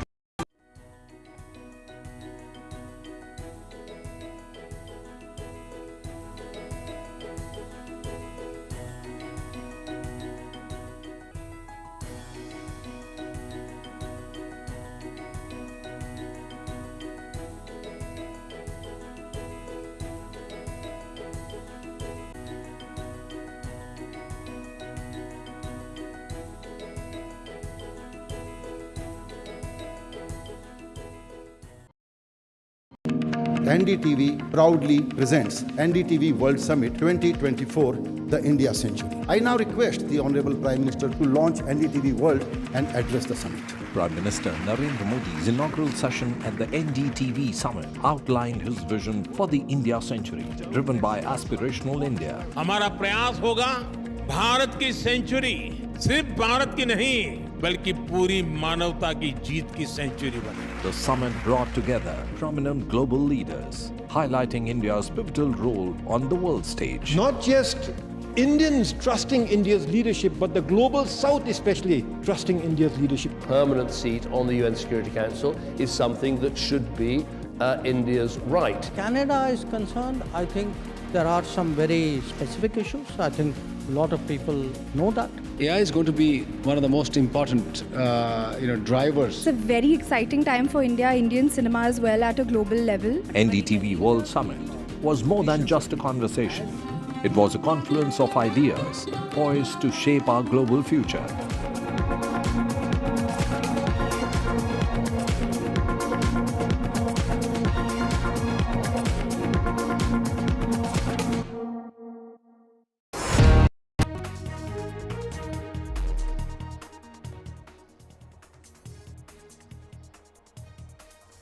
MUDA scam heat on Karnataka Chief Minister. ED conducts raids in Bengaluru and Mysuru. ED has targeted offices of MUDA officers.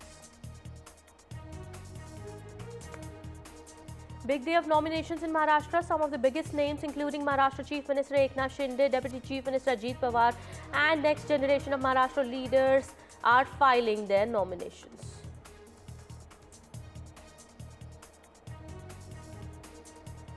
Key seats remain undecided in Mumbai. Both Mahayuti and the Mahavikas Aghadi are yet to decide on important seats. Another JPC meet over wakf amendment bill, another walkout by the opposition. It's the third time the opposition walked out of the meeting over amendment to the wakf bill. Latest flared up over discord between Delhi government and the MCD chief. And it's actor Vijay versus the DMK in Tamil Nadu. DMK has hit back after Vijay's selfish family party jibe. Stalin's minister says actor Vijay is BJP's C team.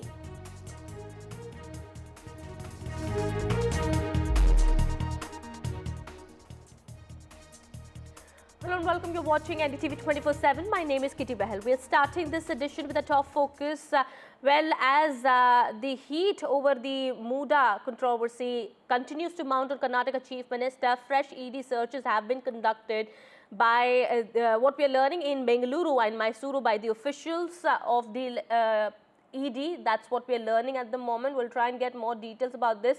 So far, the information that's coming in at the moment is that the ED searches are linked to money laundering probes. 7 to 8 premises in Bengaluru and Mysuru have been searched, and this of course continues to put pressure on the Karnataka Chief Minister and his wife, who are embroiled in this controversy. Well, Karnataka Minister so far, what we're learning as per the statement coming in from Priyank Khadge, has said that there is no surprise that ED is conducting raids here. Yeah, what's surprising about it? I mean, why is the media always surprised when IT, ED, CBI comes in opposition rule states? You should be surprised if it happens in BJP rule states. I'm not surprised. Like I always say, these are standard operating procedures. Out of 5,000 odd cases that have been registered in the last 10 years, only 40 cases have seen conviction. So it's quite natural that the BJP is using or misusing when it at its will. All right, Priyank Khadge there speaking to NDTV, saying that it's no surprise that the ED is conducting raids here. The pressure, of course, continues to mount on the Karnataka Chief Minister in connection with the MUDA scam case. The ED is now conducting raids. Fresh raids are being conducted. We are learning now in Bengaluru and Mysuru. Well, the offices of MUDA officials have also been searched. That is what we are learning. Well, to talk more on that, spokesperson of the BJP, Mr. Prashant GS, also joins us on the broadcast here. Thank you so much, Mr. Prashant GS, for speaking to NDTV. What's your view here? Well, Priyank Khadge, while speaking to the media, has said that this is nothing new. There is no surprise that ED is conducting raids in Karnataka. Well, it's standard operating procedure. That is what he said. This is not something that happens in BJP rule states. The standard operating procedure of Congress has always been to indulge in corruption and appeasement politics. Now, take corruption as a charge, because it is not even, we can't even call it a charge against Congress anymore, because it's a DNA of Congress to indulge in corruption. Priyank Khadge's family recently have returned a 5-acre prime area land which they had got themselves allotted under the guise of doing some skill development. They have returned it the moment they realized that they may be in for a probe. And now he's talking about propriety in terms of ED conducting searches. Why? If they have nothing to hide, nothing would come out by a ED raid. They are very clear that they have indulged in corruption and they will get caught, which is why they're trying to make this jibes on the media and on the BJP at the center, saying that we're using them. Definitely not.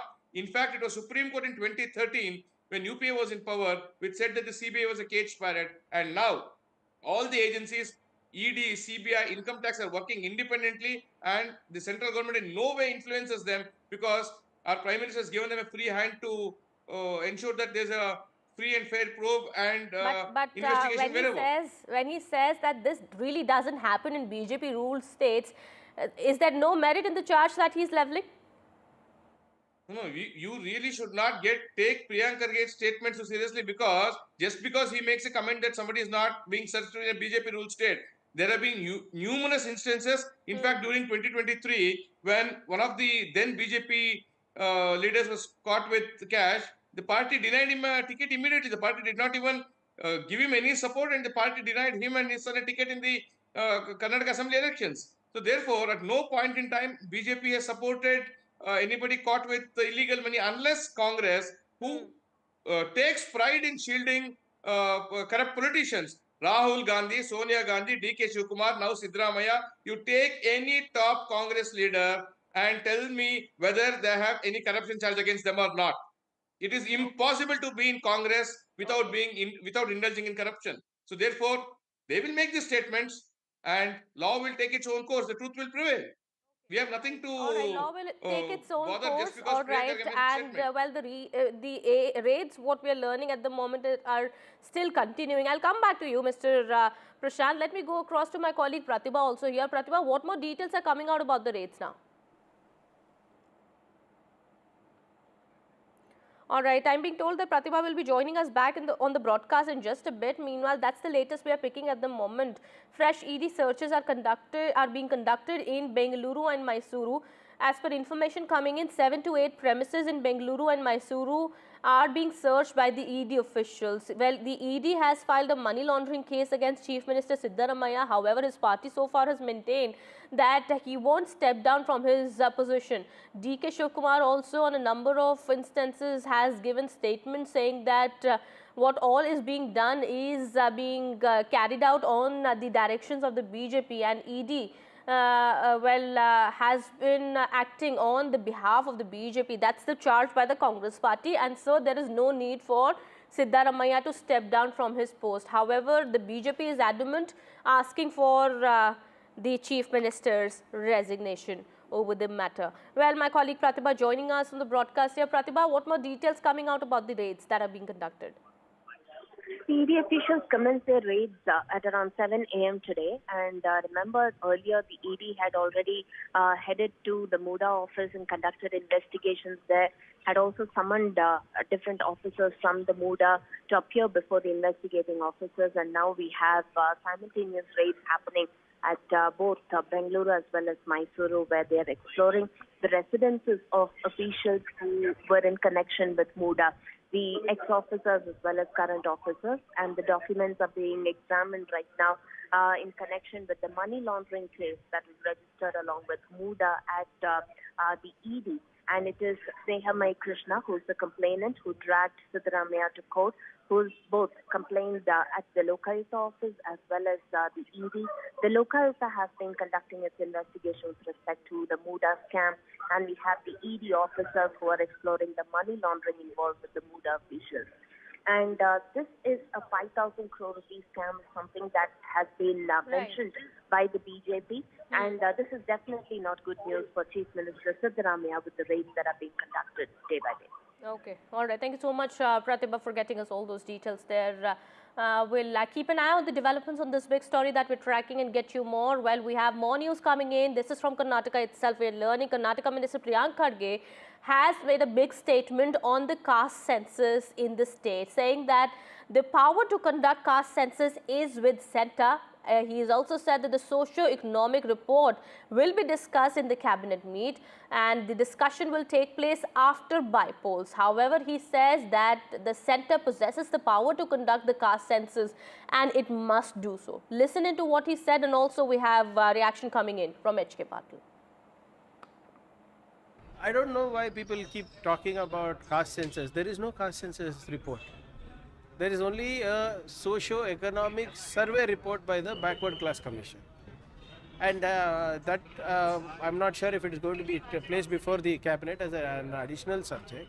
But there is no caste census as such, right? We don't have the power to do caste census. With respect to the caste census, is it because the Congress government is scared to introduce the caste census? Why is there so much hesitation to discuss it in the cabinet? No. Mr. Siddaramaiah ji, Honorable Chief Minister, has already made a statement that caste census issue will be discussed in the cabinet. I hope at the earliest, maybe after the code of conduct is withdrawn, the issue will be discussed. So there is also a belief Mr. Siddaramaiah is hesitant mainly because the MUDA allegations are there. This could be something that can remove him from the seat of the CM's throne. Let me tell you, he is not a man who will shy away from any principles. He has said that it will be discussed in the cabinet and then taken decision. All right, Mr. Prashant GS of the BJP is still with us on the broadcast here. Mr. Prashant, we do understand that the election code does offer Karnataka government now more time to decide on the caste census. But yes, there are divisions within the Congress, the Karnataka Congress, over this issue. But we've spoken to Priyank Kharge also, Mr. HK Patil as well. Priyank Kharge says that the power to conduct the caste census is with the centre, but the centre is quite hesitant on doing so. How would you respond? No, look at his statement. They have conducted this so-called socio-economic survey report, by whatever name they're calling it as, in 2015, and now it's been 20 months since they've come back to power. They are not tabled it. Let them table that particular survey report. Let the people of the state get to know what the survey they have conducted, what are the means they have adopted to conduct it, whether it's scientific or not. Let's not make any second guesses. Let the report be tabled. Let the survey report be tabled. And Priyank Kharge can talk on everything under the sun. Please pose a direct question to him saying why his family returned 5 acres of land. And he will say, look, I don't know, my brother does it, because the entire family was involved in that. And all of us know how Congress is treating a senior Dalit leader, Mallikarjun Kharge, when Priyanka Gandhi filed a nomination. He had to sneak through the door and see what was happening inside. So that is the respect his father is getting from the Congress leadership. And here he's trying to foul-mouth the BJP. We don't know what is going on in his mind. Let the state cabinet table the survey report. Let it be out in the open, and let's discuss once the report comes out. What is the hurry for that? Okay. Why do you need to bring in center for everything? Okay. That will the whatever state the law cabinet is there, do law will so? take its own Well, course. yes. All right. Will the state cabinet do so? Well, that of course is a big question here. We'll keep an eye on the developments there. Mr. Prashant, thank you so much meanwhile for speaking to NDTV. Let me take that question to Pratibha here, my colleague with us on the broadcast here. Pratibha, we do understand, as we've been speaking about it, there seems to be divisions within the Congress party, the Karnataka Congress, over the caste census. What is happening? Is the matter being discussed in the cabinet? How is the Congress planning to go ahead with it? Well, what we hear is that the Congress cabinet has definitely not scheduled this as a matter of subject for discussion today. And but earlier, Mr. Siddaramaiah had promised right since 18th of October that this would be a subject that will definitely be discussed at the cabinet and will also be tabled during the winter session. All eyes are on that, but then the discussion has never happened as far as 2 cabinet sessions that have already been conducted. And this throws light on the fact that perhaps the Congress is also hesitant, mainly because of the divisions that you've already pointed out. Because remember, people like Mr. D.K. Shivkumar as well as other leaders have earlier too signed a letter asking the Chief Minister to conduct this caste census in the most scientific manner possible, and that this report should definitely not be taken further. But however, Chief Minister Siddaramaiah stuck to his ground, decided to meet with the OBC chairman who submitted this report, and had also promised that this would be discussed in the cabinet. The fact that this could cause repercussions in the Congress government, and the fact that Siddaramaiah himself has been facing a lot of allegations at this point in time, perhaps that is why this is being stalled. However, when I posed that question to Mr. H.K. Patil, he did say that Siddaramaiah is not a man who would back down with respect to his principles, but all eyes are on when and how this caste census would be taken further as far as the cabinet discussion and the winter session goes. Absolutely. All eyes will be on that. Thank you so much, Pratibha, for getting us all those details there. Please keep an eye on the developments there. We'll get back to you later for more. Meanwhile, we have more news that we're tracking at this point in time. There's a huge row that has erupted over the Delhi Wakf Board report. We're learning now the opposition members have walked out of this JPC meeting. Well, it's not the first time or the second time even that this has happened. It's the third time rather we're learning that the opposition walked out of the meeting over the amendment to the Wakf bill. Let me go across to my colleague Aishwarya, joining us on the broadcast here, getting us more details. Aishwarya, what happened in the meeting? Well, today was the day when the JPC Wakf Amendment Bill meeting was inside the Parliament complex, and it was the Delhi Wakf Board who was giving the presentation on behalf of the Delhi Wakf Board. It was Ashwini Kumar, who is the administrator for the Wakf Board, who was giving the presentation, and it was the opposition MPs who stated that the presentation given by him on the behalf of Delhi government is fake, and therefore the reason perhaps the entire opposition walked out. Remember, it was the Chief Minister of Delhi, Atishi, who had written to the JPC chairperson Jagdambika Pal earlier and had stated that the report that had been presented by Ashwini Kumar is absolutely null and void according to the Delhi government, and this has not been approved by the Delhi government, and therefore the reason perhaps this report that he is presenting should not be taken. To that, after the presentation, the entire opposition walked out from the JPC meeting. Now it remains to be seen that whether the presentation that had been submitted will be taken on board or not. But on the other side, yes, the Delhi government had completely sidelined themselves from Ashwini Kumar, administrator of the Delhi Waqf Board, from the presentation that he gave inside the Parliament complex in front of the JPC. And on the other side, it is the Delhi Chief Minister also who has written a letter to the JPC chairperson. All right. Thank you so much, Ishwarya, for getting us all those details there. Big developments now taking place. Even as the opposition walked out of the JPC meeting, we're learning Delhi Chief Minister Atishid complained against the MCD chief, saying that the MCD chief did not get the clearance for the report and has asked for declaring the Delhi Waqf Board report as null and void. We'll keep an eye on the developments there and get you more. We have more news that we're tracking now. This is from Maharashtra. It's the day of big nominations in Maharashtra. Chief Minister Eknath Shinde is expected to file his nomination in just a bit from now. These are latest visuals also coming in. Well, we know Ajit Pawar has already filed his nomination from Baramati. Well, that's the latest coming in at this point in time. Well, Sharad Pawar's grandson Yogendra Pawar is also filing his nomination today. Well, it's of course going to be Pawar versus Pawar fight in the family bastion Baramati. And Ajit Pawar, of course, is also expected to face a tough fight in the single-phase assembly election this year. All right. Well, my colleague Anuj joins us on the broadcast here, getting us more on that. Anuj, top Maharashtra leaders filing their poll papers today. We do understand Ajit Pawar has already filed his nomination papers, and it's Eknath Shinde next now. Well, yes, all the major leaders in the state are filing their nominations today. That is one day before the deadline. 29th is expected to be the last date for filing the nominations, which is why we are seeing that the top leaders, including the Chief Minister, Deputy Chief Minister, even Leader of Opposition in Vijay Vadodara, all of these major leaders are filing their nominations today. Talking specifically about Eknath Shinde, he is filing his nomination papers from Kopadi, Patspakadi. This is his traditional battleground. This is where he's been contesting since the last 3 state assembly elections successfully. And this time the challenge is going to be crucial because this is the first time when he'll be fighting from that particular constituency after the split of Shiv Sena, which took place in 2022. Now that entire region of Thane and Mumbai, this entire MMRA region is considered to be a very strong Shiv Sena region. And when we looked at the Lok Sabha election results, of course there was more to take from it as far as UBT is concerned. But then state assembly election is something that all of the leaders and all of the political pundits will be looking at very closely,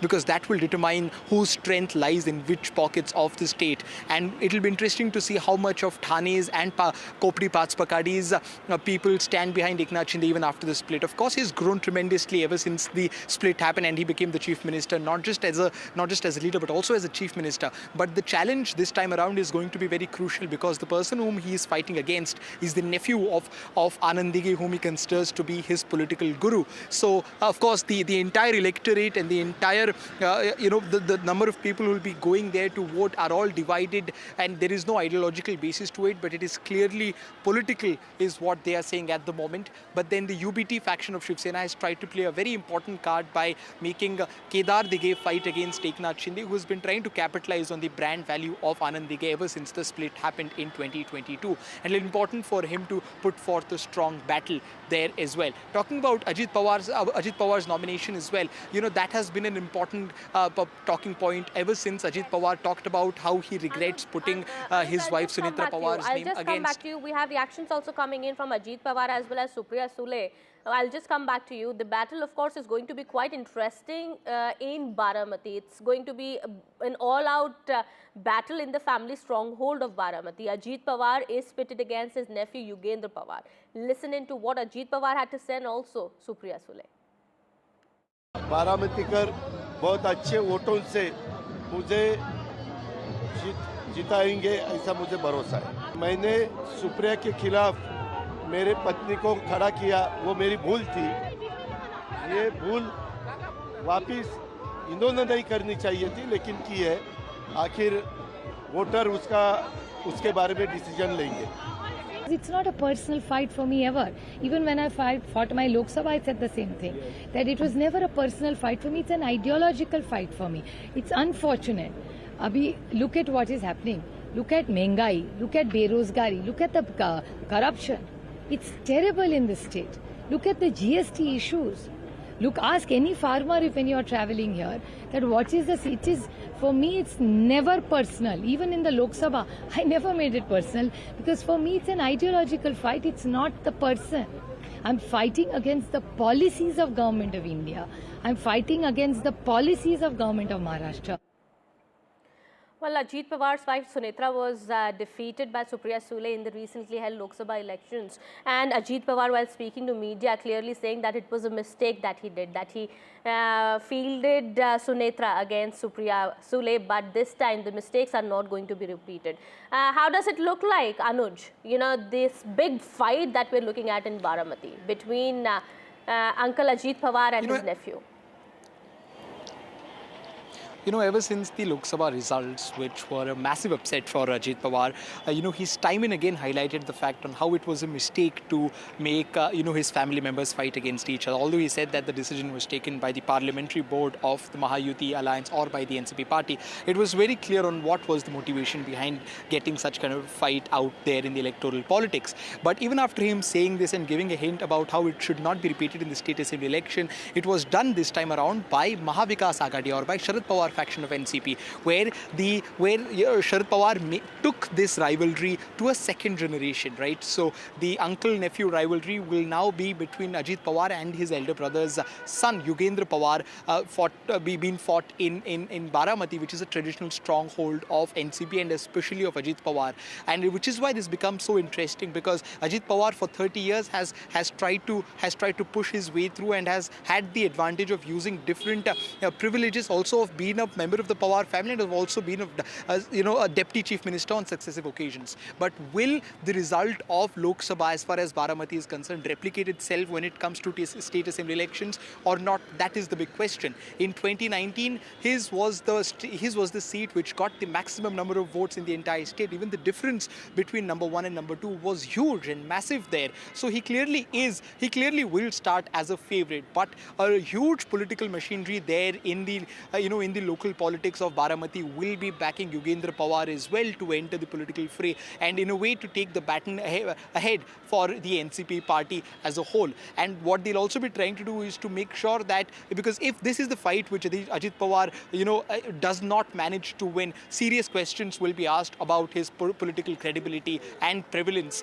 as far as stature is concerned in Maharashtra's politics. So it clearly is much more than just a normal fight for Ajit Pawar. It's probably a fight for existence for him as far as politics is concerned. Absolutely. Well, yes, all eyes will be on that, of course. The big fight in Baramati and, of course, Ajit Pawar's party candidates fighting on other seats also. Well, we'll be keeping an eye on the developments as are taking place in regard with the Maharashtra elections. Thank you so much, Anuj, for getting us all those details. Well, Raj Thakkre's son Amit Thakkre is making his poll debut in Maharashtra elections and he's filed his nomination. It's going to be a high-stakes battle for Mumbai's Mahim.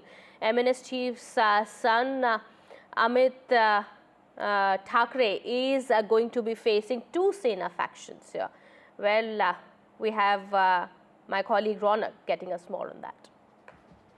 Maharashtra विधानसभा चुनाव में जिन सीटों पर तगड़ा मुकाबला होने जा रहा है और जहां पर सभी की नजर होगी, उनमें से एक सीट है मुंबई की दादर माहिम विधानसभा सीट। यहां पर राज ठाकरे के बेटे, एमएनएस प्रमुख राज ठाकरे के बेटे अमित ठाकरे पहली बार विधानसभा का चुनाव लड़ने जा रहे हैं। और इस वक्त तस्वीरों में आप देख सकते हैं कि प्रबोधनकार ठाकरे, जो कि राज ठाकरे के दादाजी है, उनकी प्रतिमा पर माल्यार्पण कर अमित ठाकरे ने अपने प्रचार का शंखनाद जो है कर दिया है। बड़ी संख्या में एमएनएस के कार्यकर्ता और दादर इलाके के जो उनके प्रशंसक है वे यहाँ पर पहुंचे हुए हैं।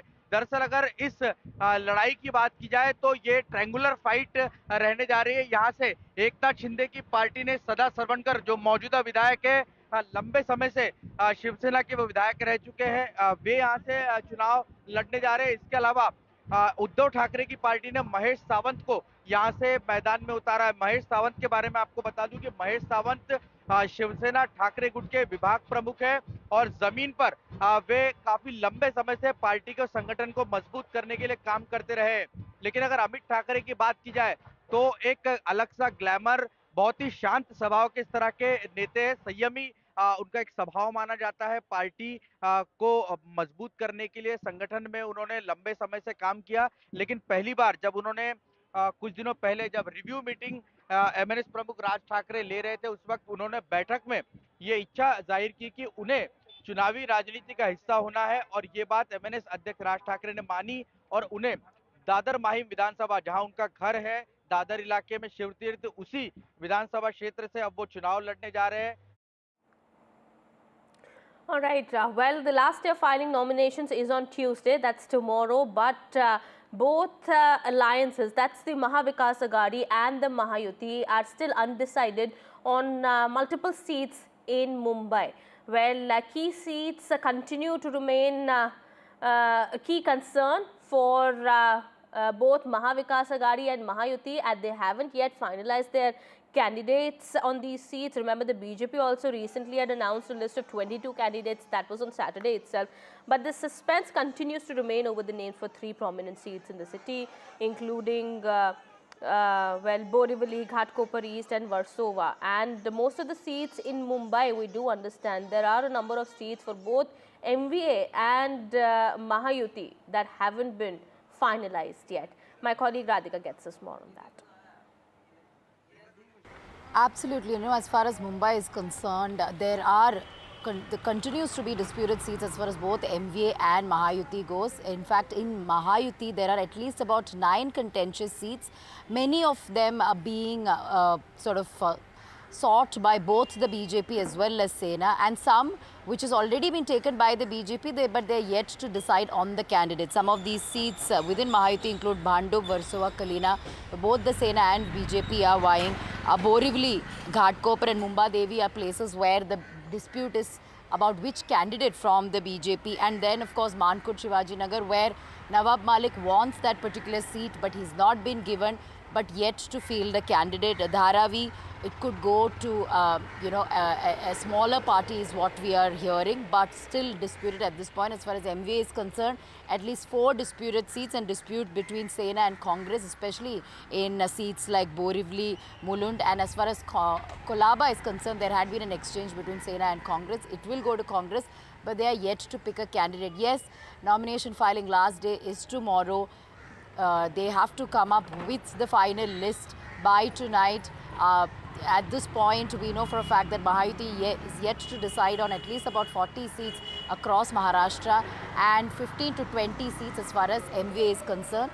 Many of these seats fall in Konkan as well as Mumbai region, and the dispute is mostly within Mahayuti between Sena and BJP, and when it comes to MVA, it is between the Congress and Sena. In most likelihood, most of these seats will be decided, a consensus will be reached by this evening, and another list will be put out. But as of now, seats still under disputes, marathon meetings going on, so as to come to some sort of understanding as far as these conflicted and contentious seats are concerned. A series of meetings are still taking place, and it is being hoped for that the MVA as well as the Mahayuti would decide on these disputed seats by evening. All eyes will be on that. Meanwhile, some more news now. This is from Tamil Nadu. It's actor Vijay versus the DMK in Tamil Nadu. Well, Vijay slammed Dravidian politics, saying that TVK is the new force in Tamil Nadu and it's not a cinefield, it's a battlefield. After which the DMK now has hit back, saying that actor Vijay is copying Stalin. The DMK is saying that actor Vijay's policies, his party's policies, are a copy of Chief Minister Stalin's policies in Tamil Nadu. Well, the DMK also went on to say that Vijay is the C team of BJP. Listen in. நம்மளுடைய ஒரு எதிரி பிளவுவாத சக்திகள், நம்மளுடைய இன்னொரு எதிரி இந்த corruption கபடதாரிகள். அதுக்கு முகமே இருக்காது, முகமுடி தான் இருக்கும். முகமுடி தான் முகமே. இப்படி முகமுடி போட்ட கரப்ஷன் கபடதாரிகள் தான் இப்போ நம்ம கூடவே இருந்துகிட்டு இப்போ இங்க நம்மள ஆண்டுகிட்டு இருக்காங்க. எஸ், திராவிட மாடல் ஆட்சியினுடைய கொள்கைகள் அதை தமிழக மக்களிடத்திலிருந்து அகற்ற முடியாது என்பதை நேற்றைய தினம் அவர்கள் வெளியிட்டிருக்கிற ஜெராக்ஸ் காப்பியிலிருந்து நாம் தெரிந்து கொள்ள முடியும். எனவே அது ஜெராக்ஸ் காப்பி தான். எங்களுடைய கொள்கைகள் அதில் சிலருக்கு விளக்கங்கள் கொடுத்து தந்திருக்கிறார்களே தவிர திராவிட மாடல் ஆட்சி, அதுவும் தலைவர் தளபதி முன்னெடுத்து செல்லுகிற அந்த கொள்கைகளை தமிழக மக்களிடமிருந்து யாரும் எடுத்து விட முடியாது, பிரித்து விட முடியாது. அதாவது இதுவரைக்கும் பல அரசியல் கட்சிகளுடைய ஏ டீம், பி டீம் பார்த்துருக்கிறோம். இது பாரதிய ஜனதாவினுடைய C team. All right, a huge face-off that has erupted between the TVK and the BJP. Well, Tamil Nadu Law Minister S. Raghupati also accusing actor Vijay's new political party, the TVK, of acting as a BJP proxy, saying that TVK is BJP's C team. It's more like a grand film. That is what Tamil Nadu ministers have been saying about actor Vijay's political debut. Well, we do understand actor Vijay held his first political rally in Tamil Nadu just yesterday on Sunday evening, and he's been receiving good wishes for his political debut. Lot of fans, crowd had gathered for his first political rally here in Tamil Nadu yesterday, and now a fresh face-off seems to be erupting between the DMK and the TVK over his debut. Well, DMK has said that Vijay has been trying to copy Stalin. His policies are a copy of Chief Minister Stalin. It's nothing fresh, it's nothing new, but look at those visuals, the huge crowd that had gathered for actor TVK, Chief Vijay's first political rally in Tamil Nadu yesterday. Well, is there something for the DMK to be afraid of? Well, going by the face-off that's taking place between the DMK and TVK, it looks like actor Vijay is here to give a tough fight to the DMK. But all that is a matter of the future. Well, how this really plays out remains to be seen. But we do understand at the moment actor Vijay, while hitting out the DMK, had said that DMK has been cheating people in the name of Dravidian model, and the politics of hate is our enemy, and that is what the DMK practices. But now the DMK has hit back at actor Vijay, saying that he is BJP's proxy, his party is the C team of the BJP.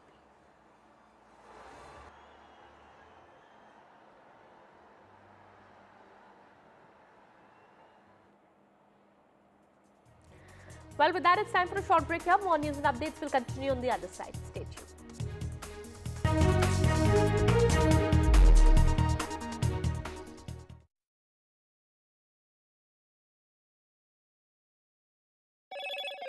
Hello, Moto. Motorola Edge 50 Pro, world's first AI-powered pro-grade camera.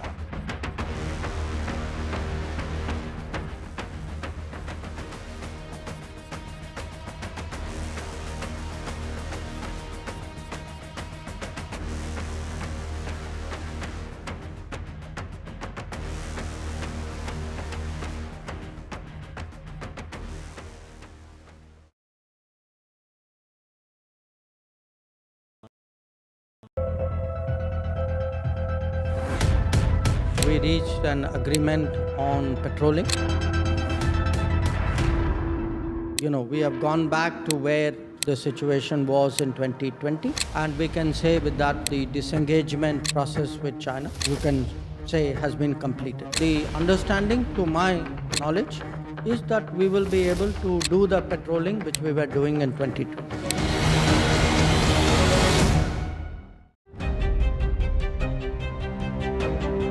Hello and welcome to India Sense, where I speak with global opinion makers. The United States has made a strategic decision over the last 20 years to move closer to India. So a $7 trillion economy seems a perfectly conceivable number. If you want to be a national party, it's that you sort of accept the way the world is rather than want to endlessly hark back to how it was. Modi is promoting the digitization of the economy, which is accelerating growth in the country. New day, new show, a new experience. Start your day with the news, not views. We bring you stories that matter and impact your life. News that informs and keeps you ahead. From Maximum City, Mumbai, to the seat of power, Delhi, NDTV brings you the best breakfast show. Breakfast news on NDTV, 8 a.m. every day.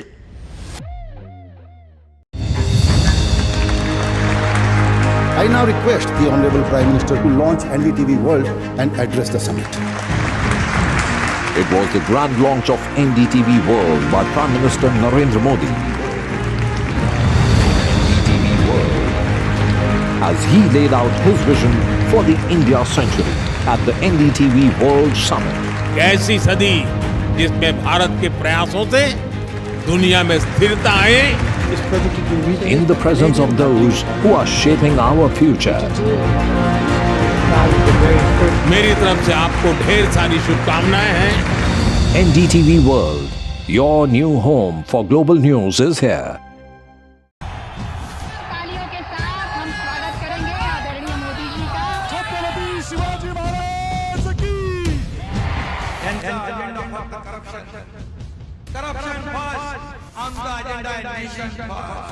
घोषणा आणि जनतेचे पैसे लुटणं. Cut commission आणि करप्शनला आमच्याकडे थारा नाही. त्यांचा परिवारवाद आमचा महाराष्ट्रवाद. महाराष्ट्रामध्ये 1,75,000 जागा रिक्त आहेत. पण का मिळत नाही? राज्याची जनतेच्या घमाच्या पैशाची तिजोरी लुटण्यासाठी हे सरकार आहे. पूर्वीच्या सरकारच्या काळामध्ये निधी देताना त्यांना असं वाटायचं की त्यांच्याच खिशातले पैसे चालले. शेतकऱ्यांना मोफत वीज देण्याचं काम आपल्या सरकारने सुरू केलं. I've been reporting on all issues, big and small, from Andhra Pradesh, Telangana, rest of South India, bringing you all the action, all that you need to know, all that you want to know. The energy of Maximum City is infectious. I bring in that energy in our news coverage from financial capital Mumbai.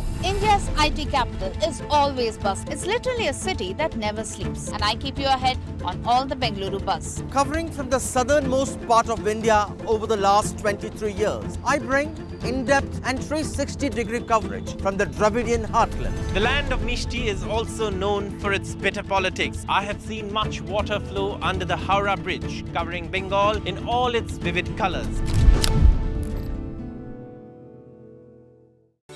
Stay informed and entertained with the new and updated NDTV.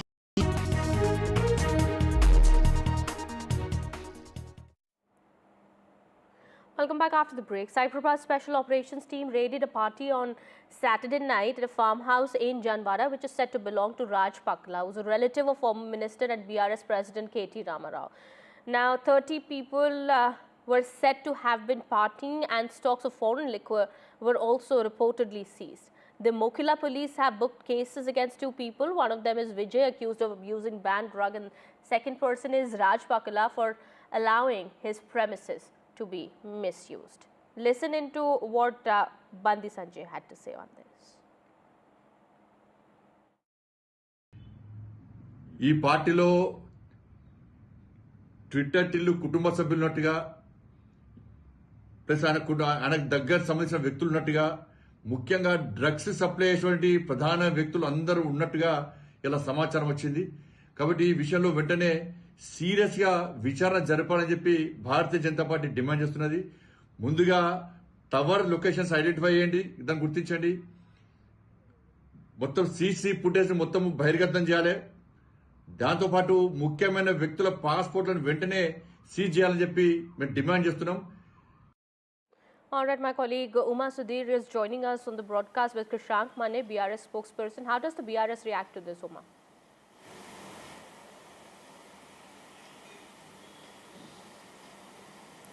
Mr. K.T. Ramarao has already pointed out that this was the residence of his brother-in-law where the so-called raid took place, and that there was possibly excess of liquor, but not anything that invited action under the NDPS. I have with me Krishank Mane, spokesperson for the BRS.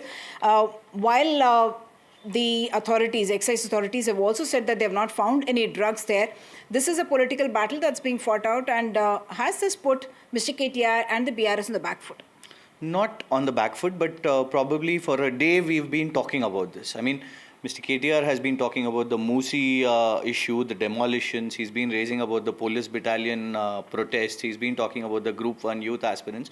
Now, suddenly what happens is from last 24 hours, because his family is being constantly investigated, residences are being raided, there are no permissions into it. So, but even then they're being, the cops are barging in. And currently KTR and his relatives are all explaining. So public issues have gone for a toss for a moment, and it's totally a personal attack, and we are taking it on. But the only problem is constant character assassination. I mean, see, when a political party, a working president who's been a former minister, he's a legislator every day. In fact, yesterday morning also, he was at the Uppal sewage treatment plant.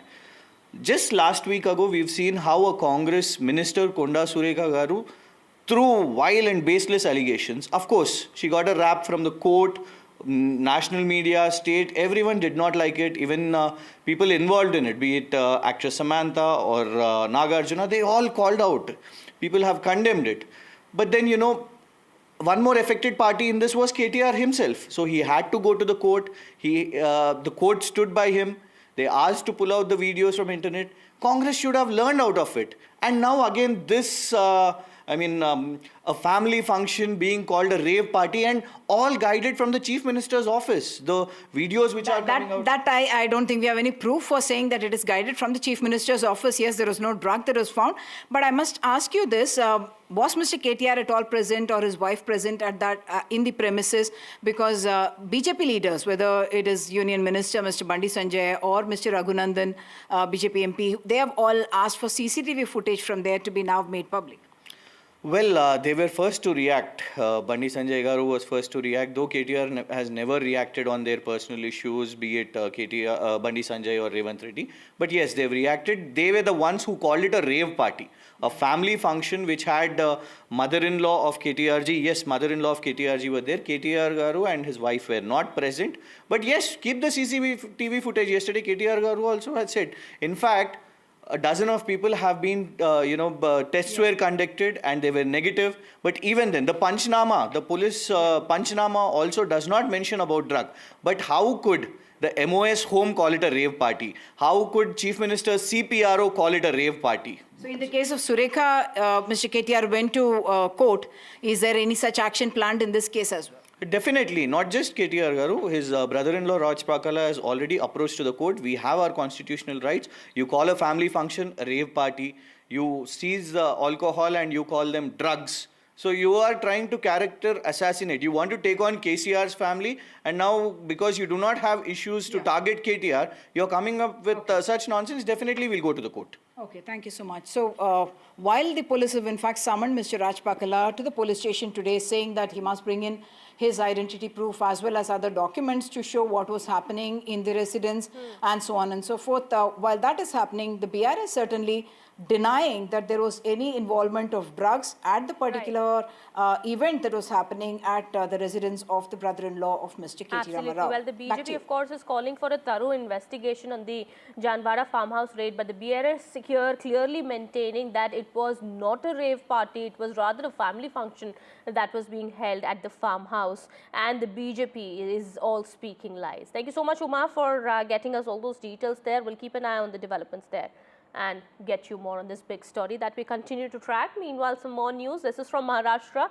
It's the day of big nominations in Maharashtra. Chief Minister Eknath Shinde has filed his nomination, and well, before him, Ajit Pawar also had filed his nomination from Baramati seat. Well, Eknath Shinde is contesting from the Kopri Pachpakhari seat. He has been winning this seat since 2009, and well, we do understand there seems to be some dispute over some seats in Mumbai, in Mahayuti as well as Mahavikas Aghadi, but the last day of filing the nominations for Maharashtra polls is tomorrow. So much more is expected today as well. It's going to be an action-packed day. We'll keep an eye on the developments on that. Well, my colleague Anuj gets us more on this.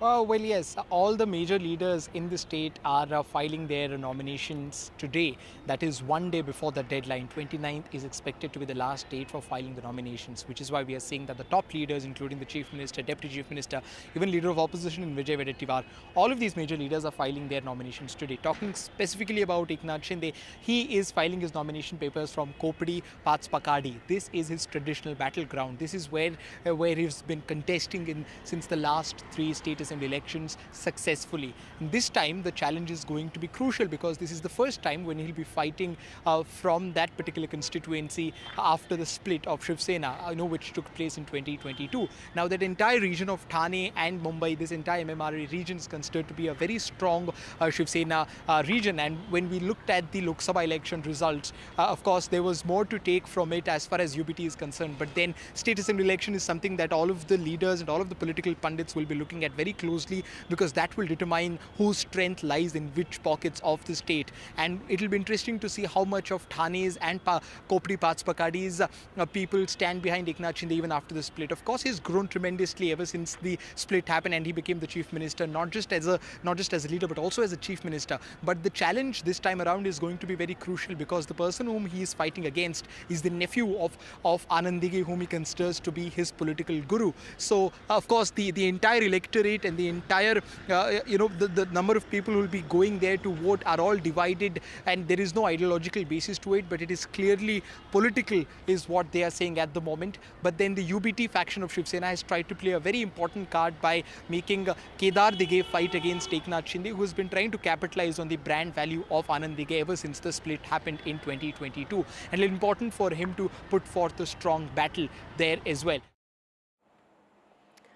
And while it's going to be Pawar versus Pawar fight in the family bastion of Baramati, well, it's going to be a very interesting battle in the family stronghold of Baramati, as Ajit Pawar is pitted against his nephew Yugendra Pawar. Well, listening to what Ajit Pawar had to say as he filed his nomination today. Yugendra Pawar has also filed his nomination today. We also have a reaction coming in from Supriya Sule. बारामतीकर बहुत अच्छे वोटों से मुझे जिताएंगे ऐसा मुझे भरोसा है। मैंने सुप्रिया के खिलाफ मेरे पत्नी को खड़ा किया, वो मेरी भूल थी। ये भूल वापिस इन्होंने नहीं करनी चाहिए थी, लेकिन की है। आखिर वोटर उसके बारे में डिसीजन लेंगे। It's not a personal fight for me ever. Even when I fought my Lok Sabha, I said the same thing, that it was never a personal fight for me. It's an ideological fight for me. It's unfortunate. Abhi, look at what is happening. Look at Mengai. Look at Berozgari. Look at the corruption. It's terrible in this state. Look at the GST issues. Look, ask any farmer if when you are traveling here that what is this? It is, for me, it's never personal. Even in the Lok Sabha, I never made it personal, because for me it's an ideological fight. It's not the person. I'm fighting against the policies of Government of India. I'm fighting against the policies of Government of Maharashtra.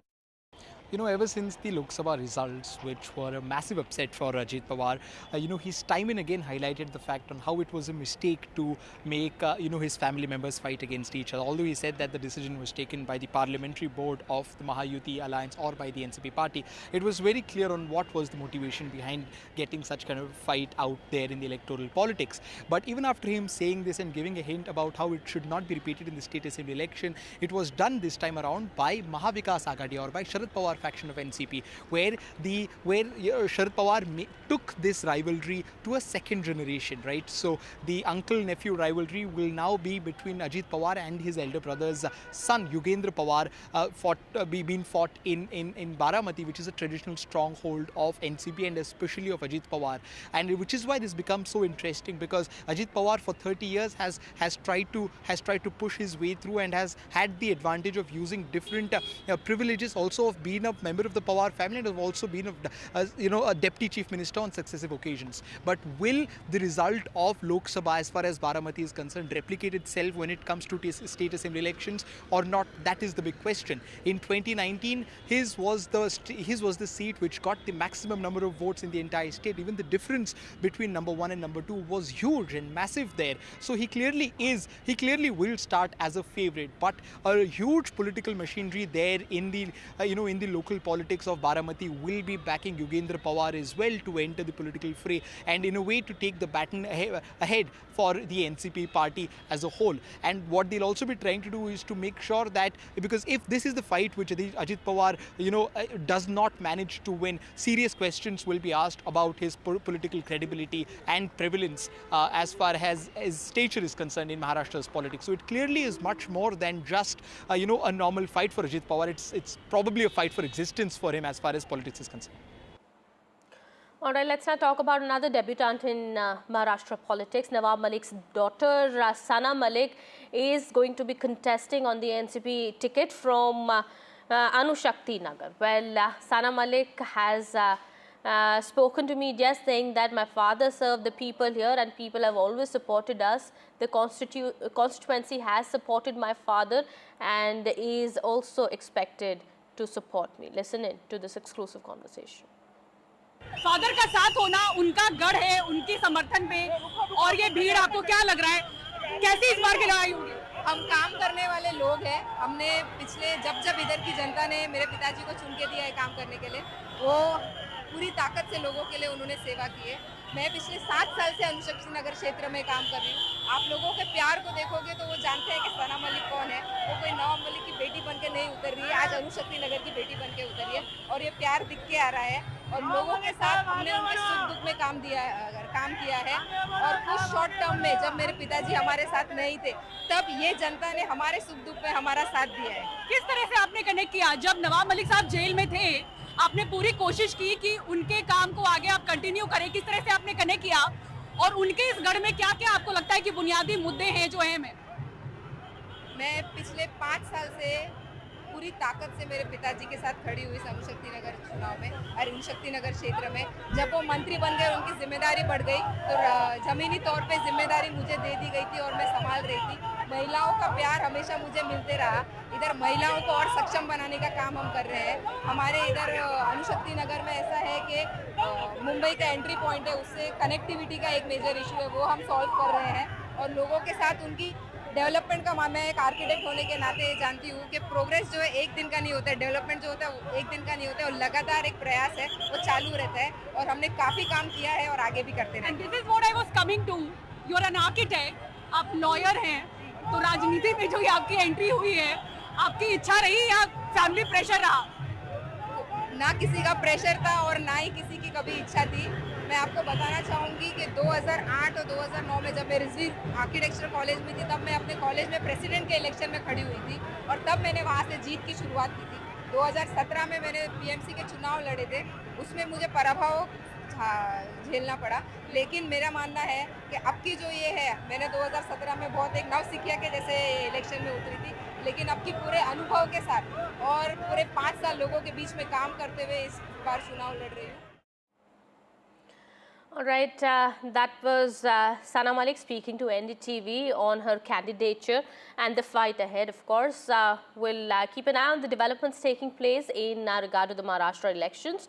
We have more news that we're tracking now. Prime Minister Modi and his Spanish counterpart Sanchez inaugurated the Tata Aircraft Complex in Gujarat's Vadodara for manufacturing the C-295 aircrafts by Tata Advanced Systems. A total of 56 aircrafts are there under the C-295 program, of which 16 are being delivered directly by Airbus from Spain and remaining 40 are to be made in India.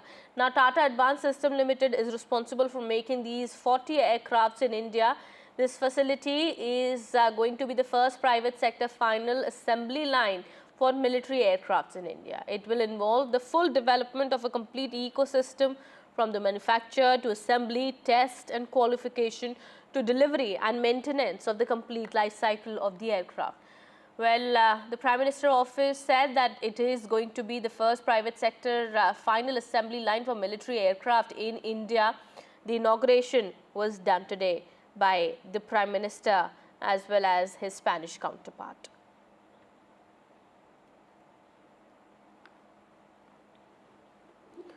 Well, on that note, it's time to wrap this edition. More news and updates continue on the other side. Stay tuned.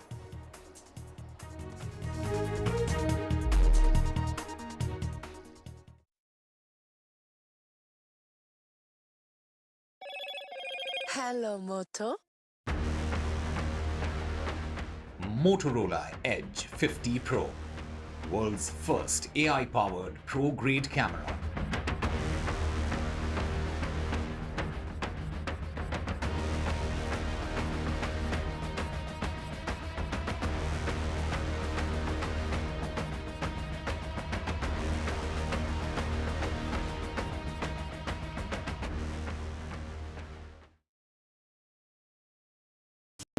NDTV proudly presents NDTV World Summit 2024, the India Century. I now request the Honorable Prime Minister to launch NDTV World and address the summit. Prime Minister Narendra Modi's inaugural session at the NDTV Summit outlined his vision for the India Century, driven by aspirational India. हमारा प्रयास होगा भारत की century सिर्फ भारत की नहीं बल्कि पूरी मानवता की जीत की सेंचुरी बने. The summit brought together prominent global leaders, highlighting India's pivotal role on the world stage. Not just Indians trusting India's leadership, but the global South especially trusting India's leadership. Permanent seat on the UN Security Council is something that should be India's right. Canada is concerned, I think there are some very specific issues. I think a lot of people know that. AI is going to be one of the most important, drivers. It's a very exciting time for India, Indian cinema as well.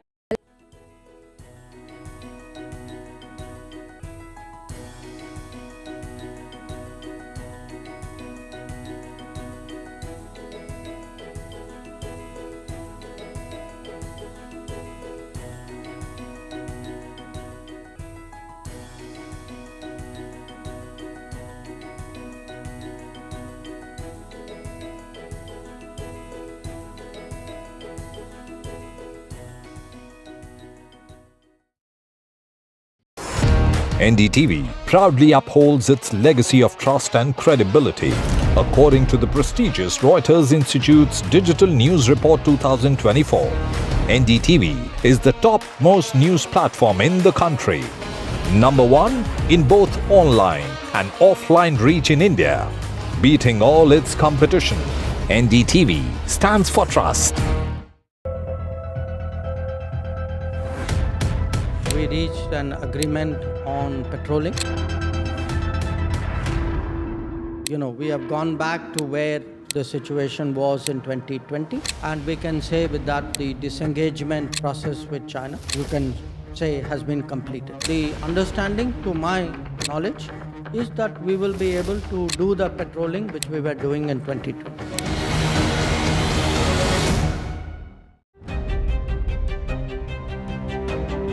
Hello and welcome to India Sense, where I speak with global opinion makers. The United States has made a strategic decision over the last 20 years to move closer to India.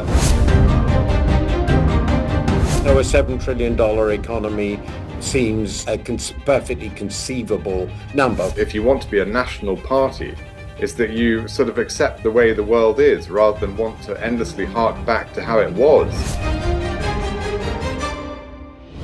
Modi is promoting the digitization of the economy, which is accelerating growth in the country. New day, new show, a new experience. Start your day with the news, not views. We bring you stories that matter and impact your life. News that informs and keeps you ahead. From Maximum City, Mumbai, to the seat of power, Delhi. NDTV.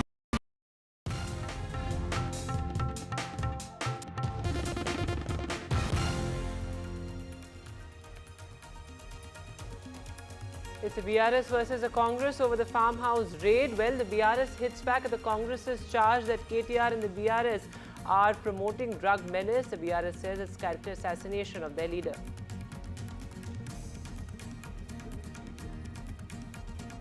Big day of nominations in Maharashtra. Some of the biggest names, including Chief Minister Eknath Shinde, Deputy Chief Minister Ajit Pawar, and the Gen Next of Maharashtra leaders filed their nominations. Key Mumbai seats still undecided as the final day of nominations now approaches. Well, both MV and the Mahayuti yet to decide on key seats, including Versova and also other seats in Mumbai. The stalemate over the Waqf JPC continues. The opposition stages yet another walkout. This as the Delhi Chief Minister says that the report on the Delhi Waqf Board must be declared null and void.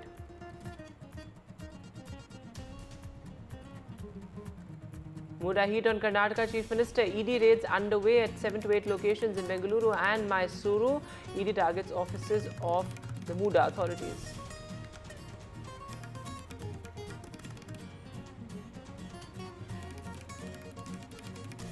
The Tamil Nadu political thriller actor Vijay versus the DMK. The DMK hits back after Vijay's selfish family party jibe. Meanwhile, the DMK says that actor Vijay is the BJP's C team.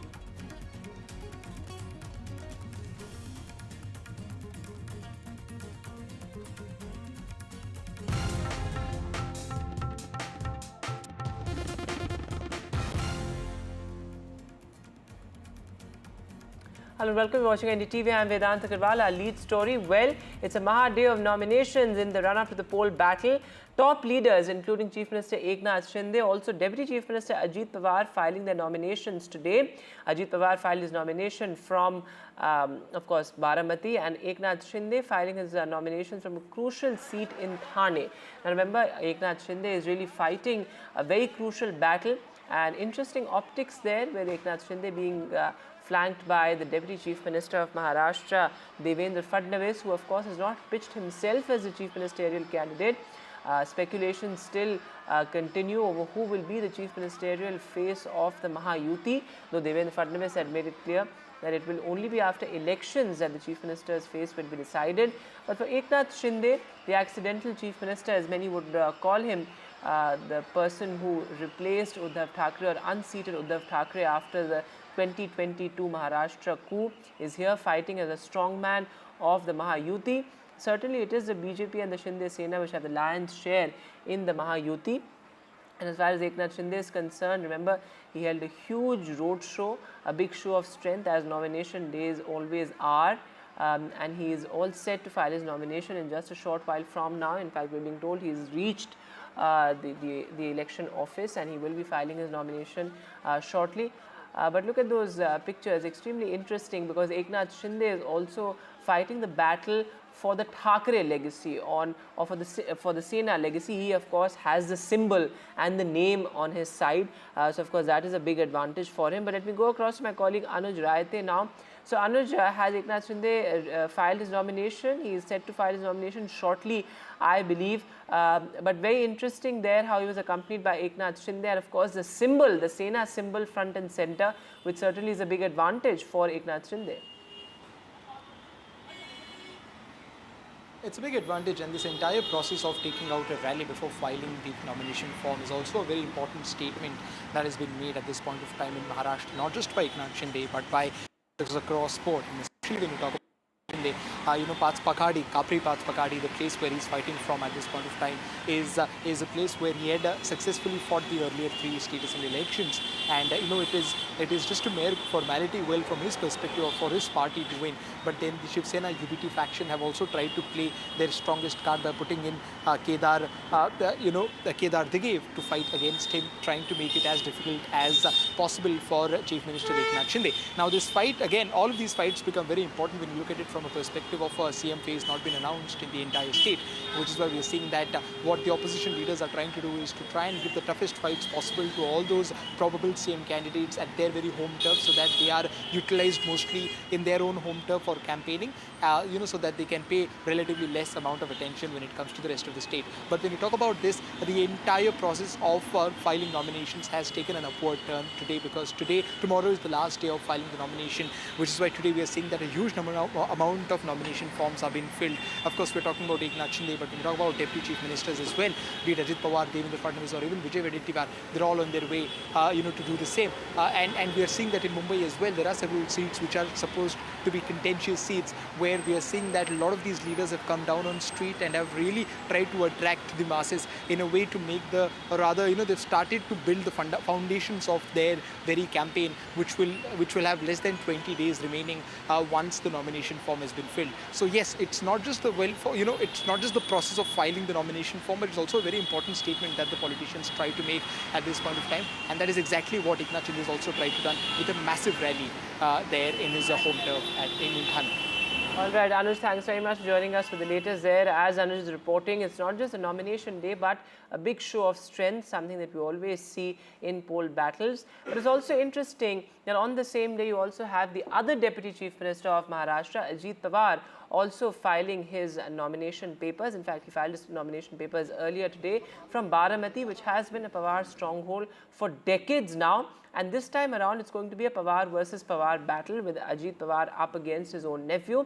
Remember, it was in the Lok Sabha polls as well where we saw a Pawar versus Pawar battle play out in Baramati with Ajit Pawar fielding his wife against his sister Supriya Sule. Supriya Sule did manage to win, and what a victory it was. But Baramati is going to be an extremely crucial battle for Ajit Pawar this time around. Listen to what Ajit Pawar had to say and also Supriya Sule's reaction. Baramati कर बहुत अच्छे वोटों से मुझे जिताएंगे ऐसा मुझे भरोसा है। मैंने सुप्रिया के खिलाफ मेरे पत्नी को खड़ा किया, वो मेरी भूल थी। ये भूल वापिस इन्होंने नहीं करनी चाहिए थी, लेकिन की है। आखिर वोटर उसके बारे में डिसीजन लेंगे। It's not a personal fight for me ever. Even when I fought my Lok Sabha, I said the same thing. That it was never a personal fight for me. It's an ideological fight for me.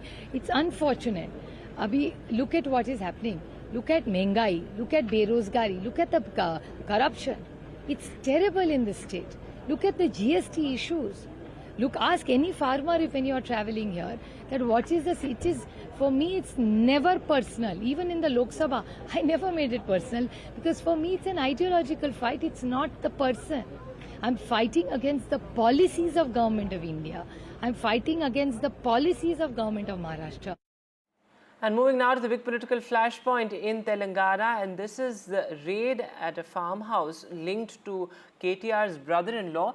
This has now become a huge political tussle between the BRS and the Congress party. Remember, the BRS has now hit back at the Congress's charge. The Congress had said earlier that the BRS and KTR particularly is propagating a drug nexus and drug and alcohol menace in the state.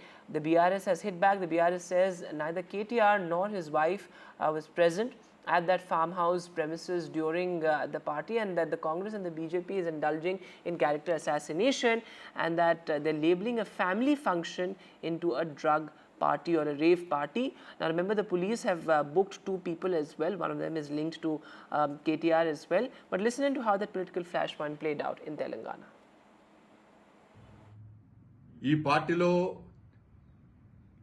Twitter Tillu కుటుంబ సభ్యులున్నట్టుగా plus ఆయనకు దగ్గర సంబంధించిన వ్యక్తులు ఉన్నట్టుగా, ముఖ్యంగా drugs supply చేసేటువంటి ప్రధాన వ్యక్తులు అందరూ ఉన్నట్టుగా ఇలా సమాచారం వచ్చింది. కాబట్టి ఈ విషయంలో వెంటనే సీరియస్ గా విచారణ జరపాలని చెప్పి భారతీయ జనతా పార్టీ డిమాండ్ చేస్తున్నది. ముందుగా టవర్ లొకేషన్స్ ఐడెంటిఫై చేయండి, దాన్ని గుర్తించండి. మొత్తం సీసీ ఫుటేజ్ మొత్తం బహిర్గతం చేయాలి. దాంతోపాటు ముఖ్యమైన వ్యక్తుల పాస్పోర్ట్లను వెంటనే సీజ్ చేయాలని చెప్పి మేము డిమాండ్ చేస్తున్నాం. Constant character assassination. I mean, see, when a political party, a working president who's been a former minister, he's a legislator every day. In fact, yesterday morning also, he was at the Uppal sewage treatment plant. Just last week ago, we've seen how a Congress minister, Konda Sureka Garu, threw vile and baseless allegations. Of course, she got a rap from the court, national media, state, everyone did not like it. Even people involved in it, be it actress Samantha or Nagarjuna, they all called out. People have condemned it. But then, you know, one more affected party in this was KTR himself. So he had to go to the court.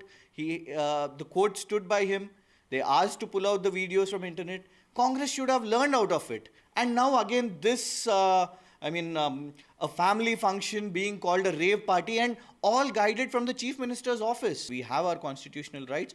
You call a family function a rave party. You seize the alcohol and you call them drugs. So you are trying to character assassinate. You want to take on KCR's family, and now because you do not have issues to target KTR, you're coming up with such nonsense. Definitely we'll go to the court. Moving now to what's a big political standoff, and that is the JPC over the Waqf bill. Now remember, the opposition has been staging multiple walkouts, and it was yet another meeting of high political drama. In fact, now the Delhi Chief Minister Atishi has written to the JPC chief saying that the report on the Delhi Waqf board must be termed null and void. Let me go across to my colleague Aishwarya Jain joining us live. So Aishwarya, that stalemate continues, but what exactly is the Delhi Chief Minister's contention in saying that the Delhi Waqf board report should be labelled null and void?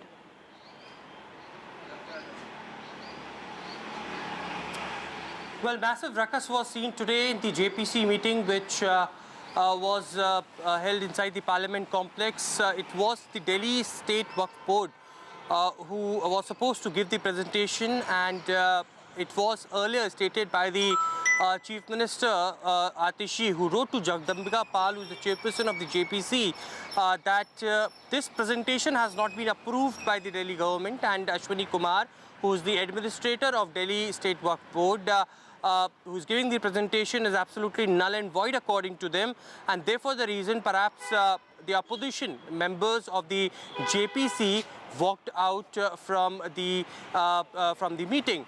Now, what we have been told is that the opposition MPs have stated that what presentation the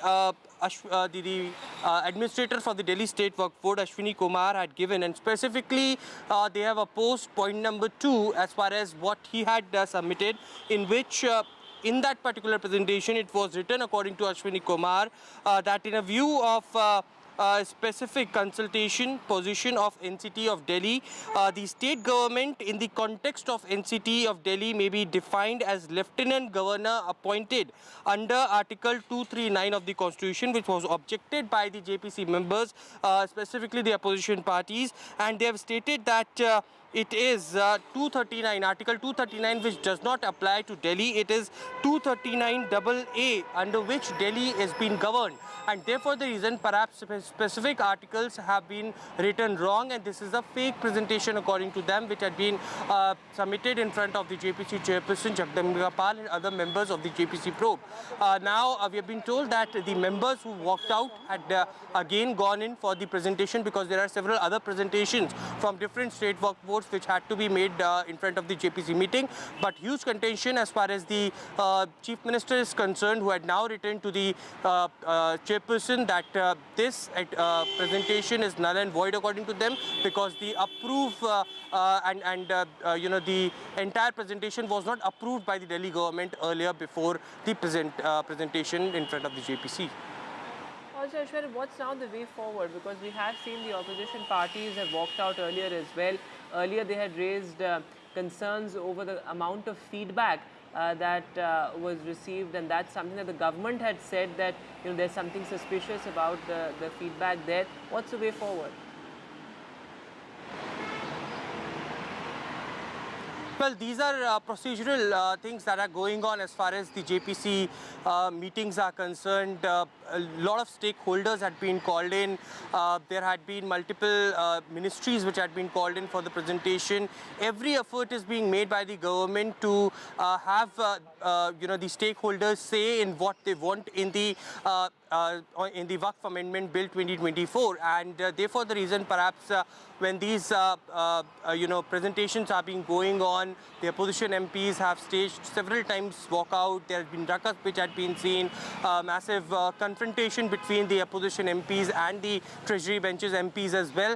But the government had been in a view that they wanted to present this Waqf Amendment Bill in the upcoming winter session of the Parliament, and therefore the reason perhaps very quickly they wanted to finish this presentation and want to prepare the final report as far as the JPC chairperson is concerned.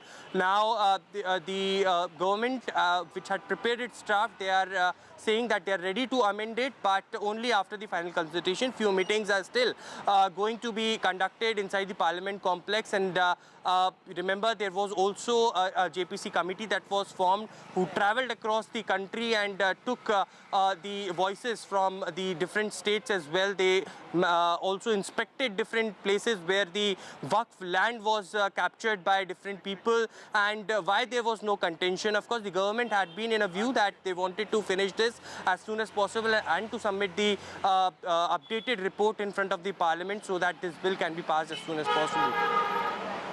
Thanks very much for joining us for the latest there.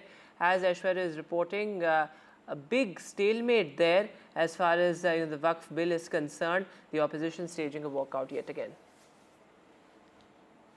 And now the big political standoff in Tamil Nadu. It's a political thriller, certainly, with actor Vijay's political foray.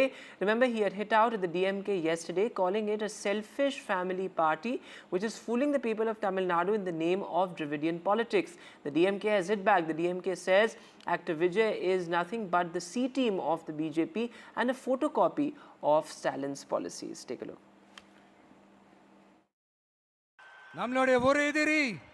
பிளவுவாத சக்திகள் நம்மளோட இன்னொரு எதிரி இந்த corruption கபடதாரிகள் அதுக்கு முகமே இருக்காது முகமுடி தான் இருக்கும் முகமுடி தான் முகமே இப்படி முகமுடி போட்ட கரப்ஷன் கபடதாரிகள் தான் இப்போ நம்ம கூடவே இருந்துகிட்டு இப்போ இங்க நம்மள ஆண்டுகிட்டு இருக்காங்க எஸ் திராவிட மாடல் ஆட்சியினுடைய கொள்கைகள் அதை தமிழக மக்களிடத்திலிருந்து அகற்ற முடியாது என்பதை நேற்றைய தினம் அவர்கள் வெளியிட்டிருக்கிற ஜெராக்ஸ் காப்பியிலிருந்து நாம் தெரிந்து கொள்ள முடியும். எனவே அது ஜெராக்ஸ் காப்பி தான். எங்களுடைய கொள்கைகள் அதில் சிலருக்கு விளக்கங்கள் கொடுத்து தந்திருக்கிறார்களே தவிர திராவிட மாடல் ஆட்சி அதுவும் தலைவர் தளபதி முன்னெடுத்து செல்லுகிற அந்த கொள்கைகளை தமிழக மக்களிடமிருந்து யாரும் எடுத்து விட முடியாது, பிரித்து விட முடியாது. அதாவது இதுவரைக்கும் பல அரசியல் கட்சிகளுடைய ஏ டீம் பி டீம் பார்த்துருக்கிறோம். இது பாரதிய ஜனதாவினுடைய C team. Cut across live now, the NDTV Real Estate Conclave, where fascinating conversations are taking place. Take a look.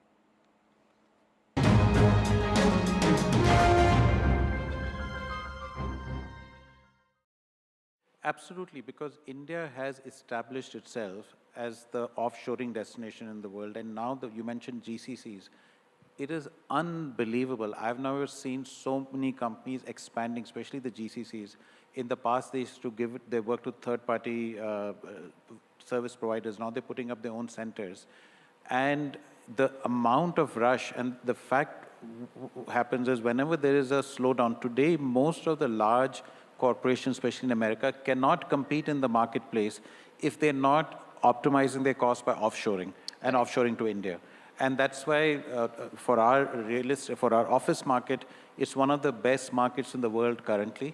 And I was expecting that last year was such a fantastic year. This year it may slow down. It has even broken the record of last year. So, and so far, it's expected that this will go on for some time. We don't know how long. But the office market has done fantastically well. You mentioned on foreign investment, that is coming. But I must say, it's still not coming as much it should have. The whole discussion of China +1, the fact is, large amount of international capital is not going to China.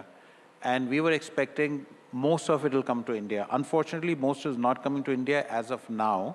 I just hope that momentum picks up, that India gets a full benefit of large financial institutions, private equity funds not going to China, in fact, trying to get out of it. So we will get the benefit. We have got quite a bit of investment, but it's a small portion of what we deserve to get. We deserve to get, and I think it's a larger conversation. We still need to work on our ease of doing business, and who will know that better than real estate? But Madhu, let me come to you. Very interestingly, of course, Mr. Joginder Singh gave a fantastic opening keynote address, and he spoke about the fact that why is real estate only 7% of India's GDP? It has the potential to become 20% of GDP.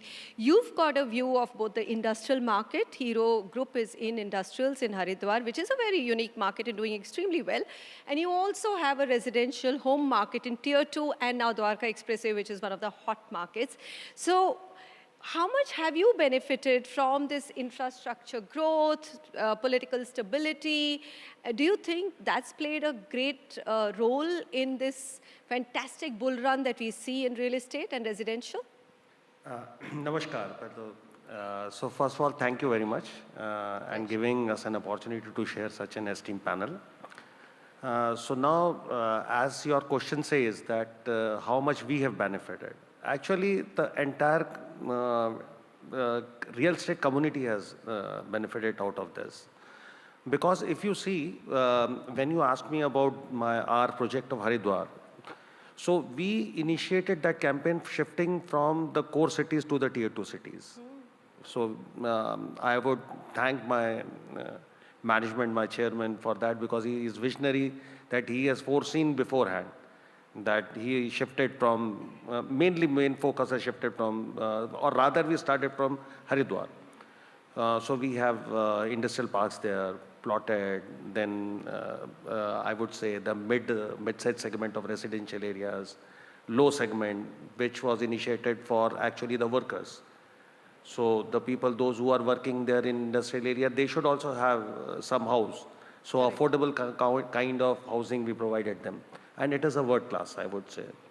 So if you see that the entire country is benefited out of the drive which is going on, and I see that at least another 5-10 years are there, at least minimum for India, where real estate will develop to a level, because infrastructure is a prime, is a core of any development area, as our panelist also says that. So we are also doing it, and we have primarily shifting into a tier 2 cities, because we see that I would say the affordability of people now is shifting from metro cities to the tier 2 cities. That is why if you see that the Dwarka Expressway, why it has come up, it is coming up so nicely, or why the appreciation is so much in Dwarka Expressway. This is one of the core area. This is one of the core reason why it is shifting. Because now people, if you see the connectivity of Dwarka Expressway, it is very well connected to Delhi and to Gurgaon. So the people, those who are unable to afford housing in Delhi, they are shifting to Dwarka Expressway. Where is the housing in Delhi, Madhur?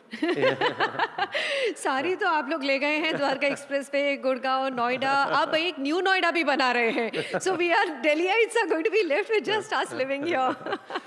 So this Dwarka Expressway is one a big buzz area, I would say, which is coming up. And now if you see that the tier 2 cities like Dehradun, Haridwar, Mathura, Vrindavan, these areas have also coming up very nicely.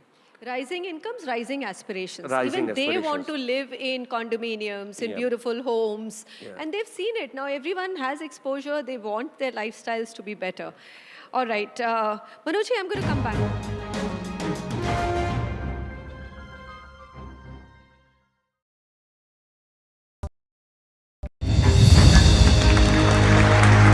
I now request the Honorable Prime Minister to launch NDTV World and address the summit.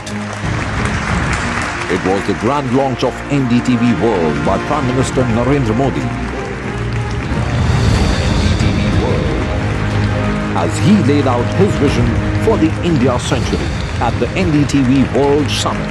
ऐसी सदी जिसमें भारत के प्रयासों से दुनिया में स्थिरता आए. In the presence of those who are shaping our future. मेरी तरफ से आपको ढेर सारी शुभकामनाएं हैं. NDTV World, your new home for global news is here. तालियों के साथ हम स्वागत करेंगे आदरणीय मोदी जी का. छत्रपति शिवाजी महाराज की.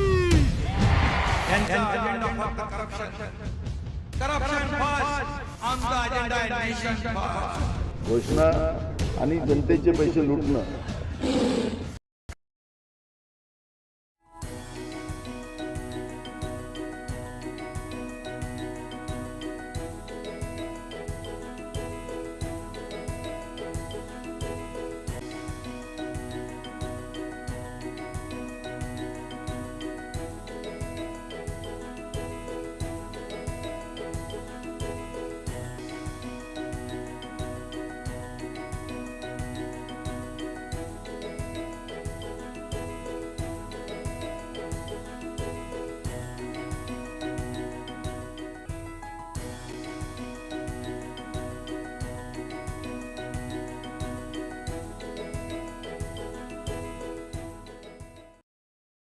I've been reporting on all issues, big and small, from Andhra Pradesh, Telangana, rest of South India.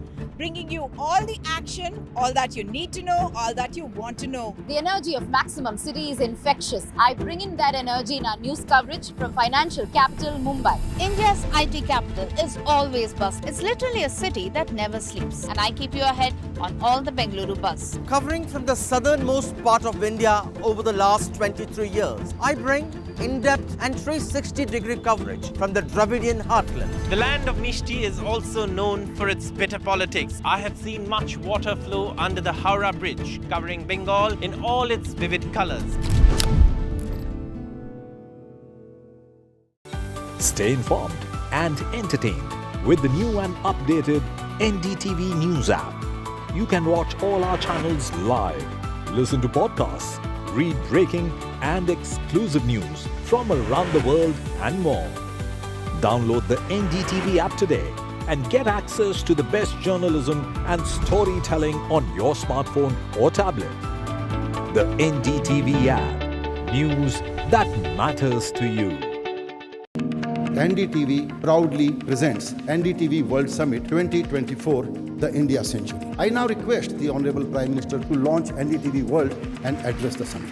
Prime Minister Narendra Modi's inaugural session at the NDTV Summit outlined his vision for the India Century, driven by aspirational India. हमारा प्रयास होगा भारत की century सिर्फ भारत की नहीं बल्कि पूरी मानवता की जीत की सेंचुरी बने. The summit brought together prominent global leaders, highlighting India's pivotal role on the world stage. Not just Indians trusting India's leadership, but the global South especially trusting India's leadership. Permanent seat on the UN Security Council is something that should be India's right. Canada is concerned, I think there are some very specific issues. I think a lot of people know that. AI is going to be one of the most important drivers. It's a very exciting time for India, Indian cinema as well at a global level. NDTV World Summit was more than just a conversation. It was a confluence of ideas poised to shape our global future.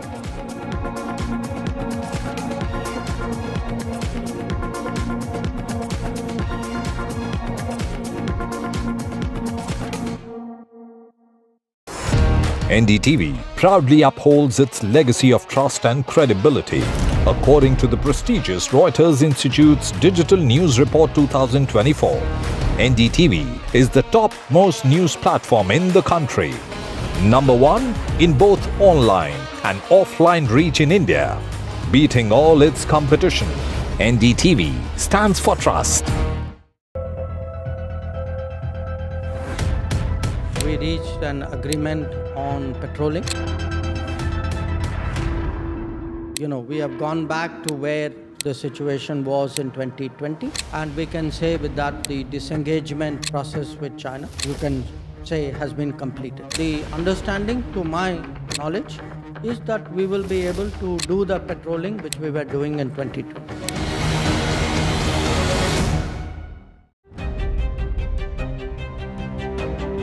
Hello and welcome to India Sense, where I speak with global opinion makers. The United States has made a strategic decision over the last 20 years to move closer to India. A $7 trillion economy seems perfectly conceivable. Hello, Moto. Motorola Edge 50 Pro, world's first AI-powered pro-grade camera.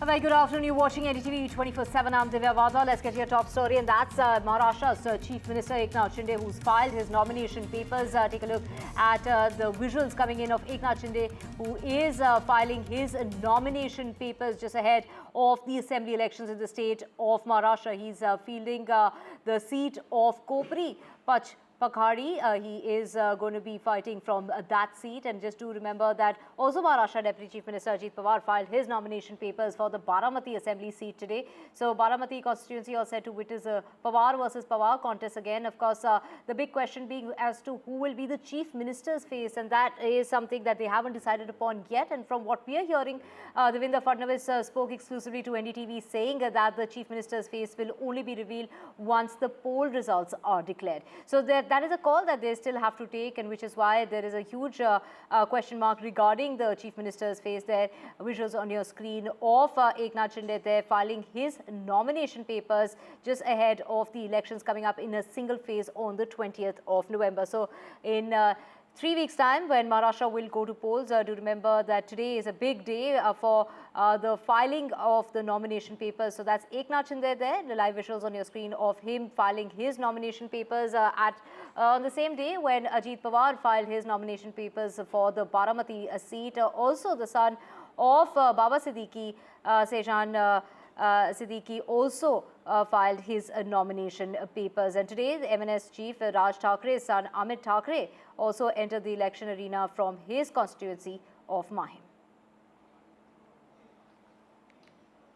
And let's just get you the latest, staying with news from Maharashtra. And it's Pawar versus Pawar in the battle for the Baramati seat. A big battle in the family stronghold. It will be Ajit Pawar versus nephew Yugindra Pawar. So in the Maharashtra mandate, the big Baramati battle when it comes to Pawar versus Pawar. The Deputy Chief Minister there to contest against his nephew. Both leaders filed their nominations from the seat of Baramati.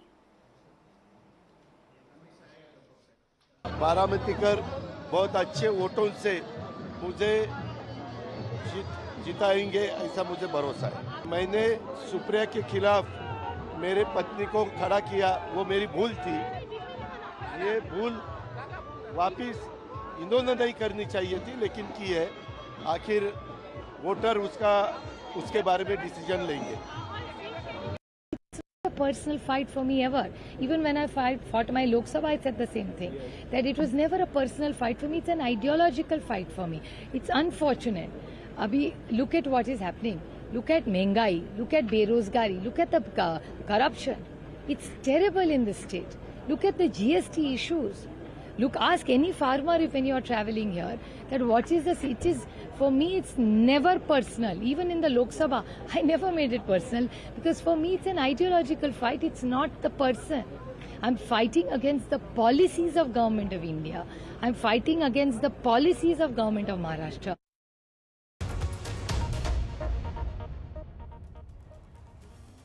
Let's just get you the very latest in regard to news coming in. And this is as far as, let's just get you the latest from Lebanon. And in fact, 2 people have been wounded. This is a fresh attack that's taken place in regard to 2 residents of an Arab city in the northern part of Israel that were wounded after rockets launched by Hezbollah militants from Lebanon that hit on Sunday. Police said that the wounded were evacuated from the city of Tamra in a serious and moderate condition, adding that heavy damage was caused to several buildings and vehicles as a result of a fire that broke out on the scene. And 11 people were killed in an Israeli strike on a school-turned-shelter in the Shati refugee camp in northern Gaza. Distressed people tried to identify their loved ones from among the bodies recovered from the destroyed Asma school, while others dug through the rubble looking for survivors and victims. Israel has struck a number of schools-turned-shelters in Gaza during the last 1 year, the 1 year of conflict, saying that it precisely targets militants hiding out among civilians. The strikes often kill women and children. Displaced families in Khan Yunis are struggling to survive in tents and makeshift shelters amid the ruins of the devastated city in northern Gaza. Israel has been carrying out a major offensive in northern Gaza for more than 2 weeks. Hundreds of people have been killed and tens of thousands have fled their homes. An attack early on Friday left 38 people dead and dozens injured in Khan Yunis, according to the Hamas health officials. The Israeli military says it's battling Hamas fighters who regrouped in the north, one of the first targets of the ground offensive at the start of the war. Israel's rescue service said paramedics were treating multiple injured people after a truck slammed into a bus stop north of Tel Aviv on Sunday morning. The Megan David Adam Rescue Service said 35 people were hurt, with 6 of those in a serious condition. The incident occurred near the headquarters of Israel's Mossad spy agency. The stop is also close to a central highway junction, and the incident came as Israelis were returning to work after a week-long holiday. The incident is being treated as a terror attack. Thousands of displaced from Jabalia and Beit Lahia gathered around pots with food in Gaza City, trying to get a meal for their families that fled from northern Gaza, where the Israeli army began its latest offensive earlier this month. Children scraped the pot, and women and men carrying containers pushed each other to get some of the food distributed by the Red Dot Real Life, a Singaporean aid group supporting Palestinians. A tent camp has been built in a soccer field in the Yarmouk neighborhood, where hundreds of families that were forced to leave their homes and shelters are now living. Crowds took to the streets of Tel Aviv again to protest against the government of Benjamin Netanyahu and demand a ceasefire and release of hostages held in Gaza. The Palestinian militant group has reiterated that the hostages will not be released until there's a ceasefire and Israeli troops withdraw from Gaza. Israel's offensive in Gaza has killed over 42,000 Palestinians, according to local health authorities. Protesters have disrupted a speech by Israeli Prime Minister Benjamin Netanyahu at a ceremony honoring the victims of the October 7th Hamas attack on southern Israel last year. Protesters in Jerusalem interrupted Netanyahu's speech, chanting, "Shame on you." Netanyahu paused briefly during that chanting before continuing with his speech. Many Israelis blame Netanyahu for the failure that led to the attack, the Hamas attack that took place on the 7th of October 2023, and hold him responsible for not yet bringing home the remaining hostages held by the militant group in Gaza. Elon Musk, SpaceX and Tesla CEO, took to the stage at Trump's event in his black hat. The energy in this room is incredible, is how Elon Musk described the rally.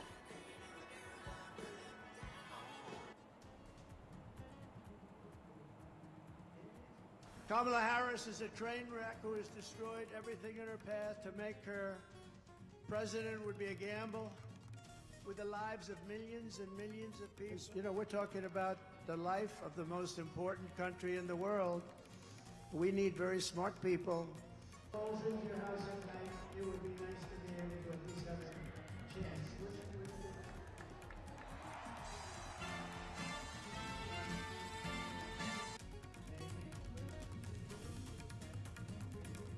Kamala Harris is a train.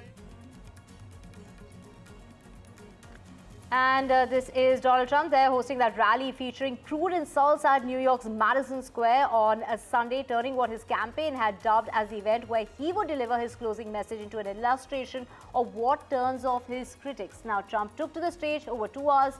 He was late and he criticized Kamala Harris, claiming that she means nothing. She's purely a vessel. That's all she is. She can't put 2 sentences together. In many ways, she's like crooked Joe Biden, is what Trump had to say. While on the other side, Kamala Harris was introduced by former First Lady Michelle Obama at a rally in Michigan, one of the key battleground states in this year's election. Harris took to the stage after Obama promised to keep the interests of Americans in mind, unlike Trump, who she accused of only being interested in himself. Michelle Obama delivered a searing speech in support of Kamala Harris.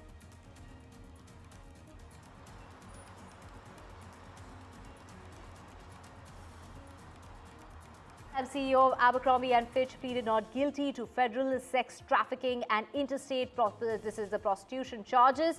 Michelle Jeffries is free on $10 million bond and is due back in court on the 12th of December. Prosecutors allege that for years, Jeffries, his romantic partner, as well as a third person, 71-year-old James Jacobson, lured men into taking part in sex parties by dangling the promise of modeling for the clothing retailer, once famous for its preppy all-American aesthetic and marketing with shirtless male models. Jacobson, who was an employee of Jeffries when prosecutors say the crimes occurred, also pleaded not guilty. Now, 15 accusers were induced by force, fraud and coercion is what is being said to engage in drug-fueled sex parties in which men were sometimes directed to wear costumes, use sex toys and endure painful, this is between 2008 and 2015 in the Hamptons, the wealthy summertime resort on Long Island where Jeffries has a home as well as in hotels. This took place in England, France, Italy, Morocco as well as St. Bart's, according to the indictment. Law enforcement across the United States is cracking down on a troubling spread of child sexual abuse imagery created through artificial intelligence technology. From manipulated photos of real children to graphic depiction of computer-generated kids, Justice Department officials say they are aggressively going after offenders who exploit AI tools, while states are racing to ensure people generating deepfakes and other harmful imagery of kids can be prosecuted under their laws. Lawmakers, meanwhile, are passing a flurry of legislation to ensure that local prosecutors can bring charges under state laws for AI-generated deepfakes and other sexually explicit images of kids. Governors in more than a dozen states have signed law this year cracking down on digitally created or older child sexual abuse imagery, according to a review by the National Center for Missing and Exploited Children. A deadly outbreak of E. coli poisoning that's been tied to McDonald's quarter pounders has expanded, with at least 75 people sick in 13 states of the United States. 22 people have been hospitalized. 2 people developed a very dangerous kidney disease complication, while 1 person has lost his life. Investigators have focused on slivered onions used on burgers as well as beef patties. McDonald's officials have said that a California-based farm supplied yellow onions that have been recalled for possible E. coli contamination. McDonald's pulled the burger from its menus in 7 states. Nearly 30 years after they killed their parents, Eric and Lyle Mendes launched a beautification project in the California prison where they're serving life sentences. Their project was inspired by the Norwegian approach to incarceration that believes rehabilitation in humane prisons. Well, this is surrounded by nature leads to successful reintegration into society, even for those who have committed terrible crimes. In 2018, Lyle Mendes launched the beautification program Green Space at the Richard Donovan Correctional Facility. His brother Eric Mendes is the lead painter for a massive mural that depicts the landmarks of San Diego. Beyonce took to stage to introduce Harris at a Texas rally. Beyonce was joined on stage by her Destiny Child bandmate Kelly Rowland in introducing Harris as she walked on stage. Beyonce did not perform, unlike she did back in 2016 when she performed at a presidential campaign rally for Hillary Clinton.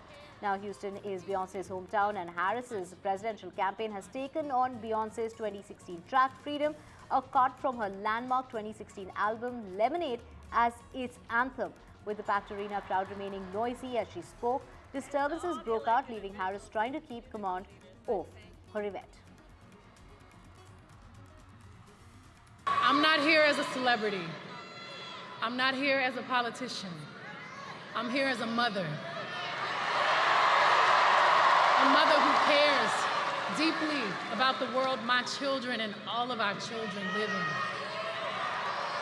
A world where we have the freedom to control our bodies.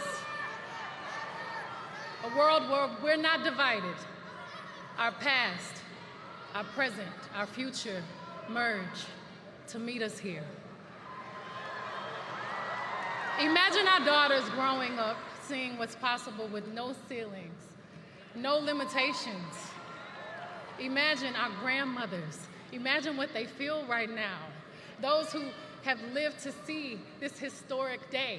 Because you all know, Texas is home to one of the most restrictive abortion bans in our country. In Texas, abortion is banned from the moment of conception. You know what? Just send them to that small rally down the street. It'll be fine. People don't have a great sense of direction, but that's okay. We'll show them the way. We'll show them the way.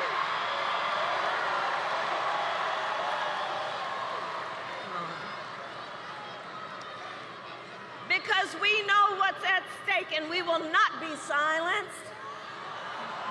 We know what's happening here in Texas. Doctors and nurses could go to prison for life simply for providing reproductive care. Think about that.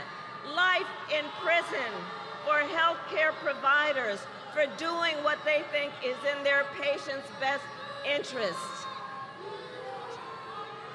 You know what? The beauty of our campaign is we're fighting for democracy.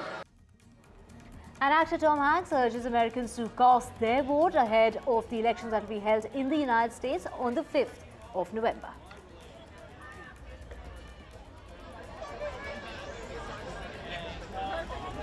Well, yeah. Well, I just say there is the greatest gift I think that our country has given to the world has been the institution of our democracy and the right to vote. And everybody has the right to vote, and everybody's got to show up and do it. And if not, then you don't get to complain and you get the government that you deserve. How about that?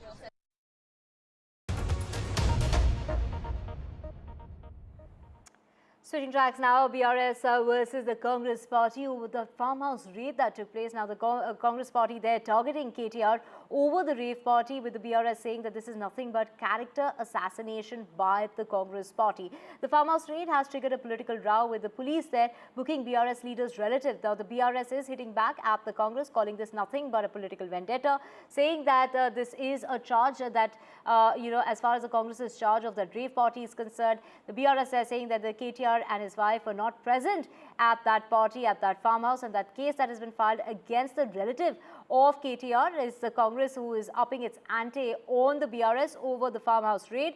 But it is the Congress party saying that the KTR party, as far as the family is concerned, they're promoting drug and alcohol menace in the state. Do remember the Hyderabad Special Operations team had raided a party on the weekend at a farmhouse in which is said to belong to Raj Pakala, relative of the former minister and BRS president K.T. Ramarao. And thus, with this, it was, people were made to go through a drug test and whatnot. We have Uma joining us to get us more on this. Uma, the BRS going ahead and saying this is nothing but a political vendetta, that, it is the government is fabricating stories of drugs related to this case in order to, harm the reputation of KTR. Take us through, the latest on this case.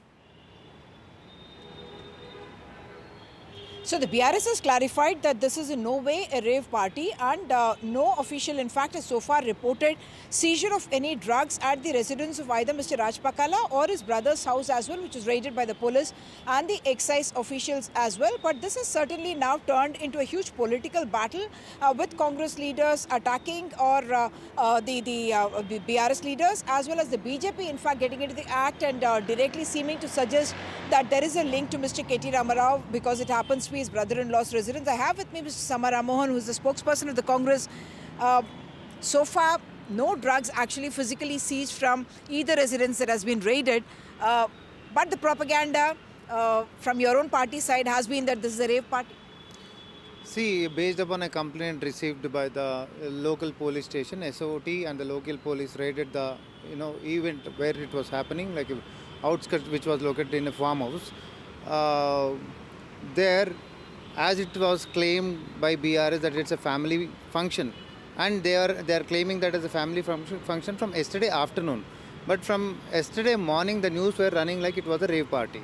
None of them were clarified. But the question now, which we have put out for BRS party, that why any person who had tested cocaine positive was found in the very same party where it is so called as family party.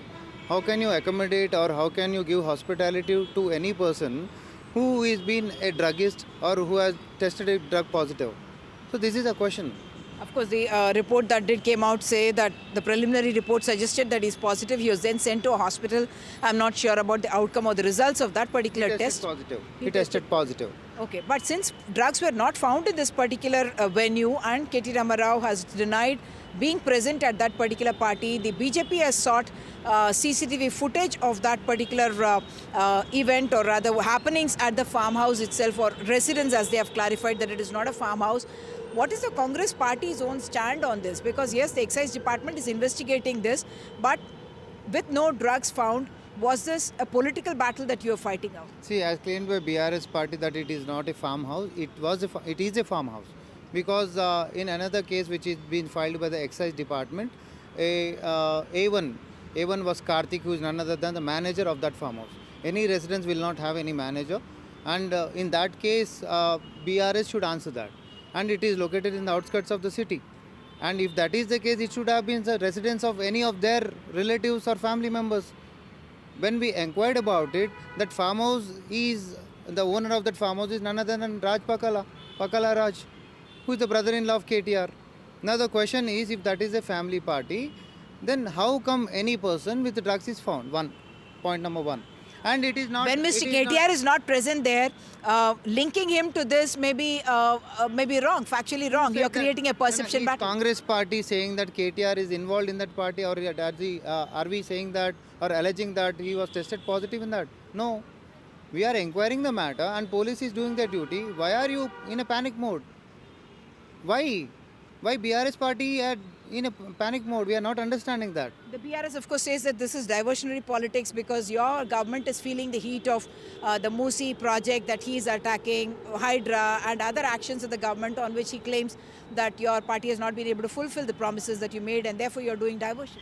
They are saying that it is part of the vendetta politics, but it is not the case. Like, we have lifted all the family members, have taken them on a bus and went to the outskirts of the city and dropped them at the farmhouse and make them to stand in a line and pick the pictures and put some samples here and there and filed some fake cases. It is not that case. There was an event happening. It was a complaint from the local people and police reacted. They found some people who had taken drugs and the party was all posted in a way like, all casino coins were found and cards were found and foreign liquor was found. Even KTR or his close relatives who are involved in this party should be aware of the fact that, any person who is organizing a party beyond 4 liters of liquor, involving 4 liters of liquor, should take prior permission from the excise department. Why did they fail to do that? There are two questions which they are failing to address. That is, it is no one's residence. It is a farmhouse, and they are saying that it is a vendetta politics. Then how come a person who tested positive is found in the very same event? Okay, thank you so much. This is going to go obviously beyond just this case, but BRS has clarified saying that this is indeed the residence of Mr. Raj Pakala and that he had went there just about a couple of weeks ago. He had shifted there and was therefore having a pre-Diwali party. But of course, one person who tested positive for drugs, KTR, has asked the question about where he had sourced the drugs because there was no drug found on the premises by the authorities. Back to you in Delhi. For getting us all those details.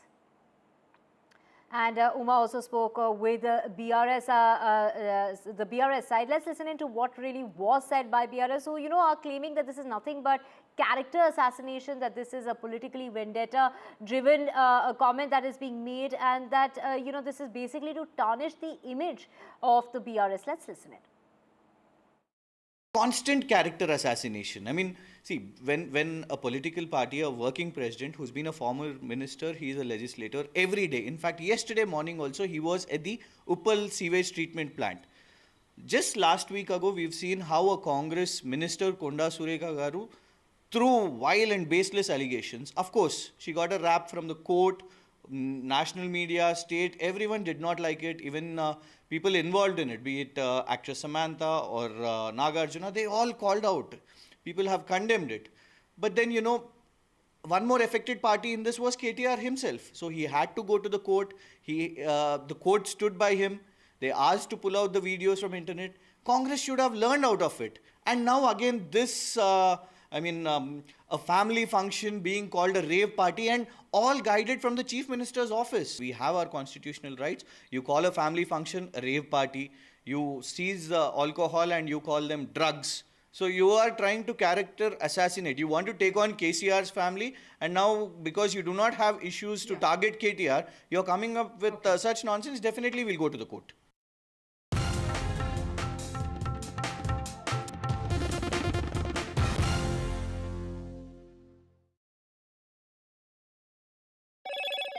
Hello, Moto. Motorola Edge 50 Pro, World's first AI-powered pro-grade camera.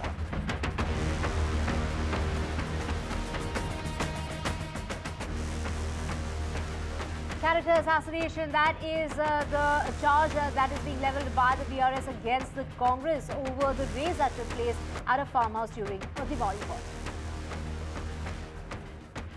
Maharashtra, the day of filing nominations, we saw the Chief Minister there, Eknath Shinde, filing his nomination papers.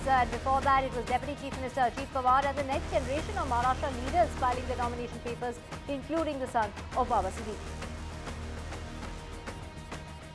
In Maharashtra, key seats undecided in Mumbai, both the MPA and Mahayuti yet to decide on those key seats. And fireworks in the JPC meeting on the wakf bill again, with the opposition leaders there staging a walkout.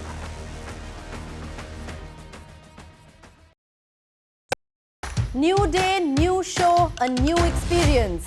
Start your day with the news, not views. We bring you stories that matter and impact your life. News that informs and keeps you ahead. From maximum city, Mumbai, to the seat of power, Delhi, NDTV brings you the best breakfast show. Breakfast news on NDTV, 8 a.m. every day.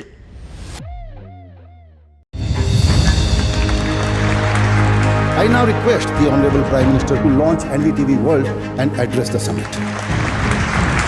It was the grand launch of NDTV World by Prime Minister Narendra Modi. NDTV World, as he laid out his vision for the India century at the NDTV World Summit. कैसी सदी जिसमें भारत के प्रयासों से दुनिया में स्थिरता आए, in the presence of those who are shaping our future. मेरी तरफ से आपको ढेर सारी शुभकामनाएं हैं। NDTV World, your new home for global news is here. तालियों के साथ हम स्वागत करेंगे आदरणीय मोदी जी का। छत्रपति शिवाजी महाराज की।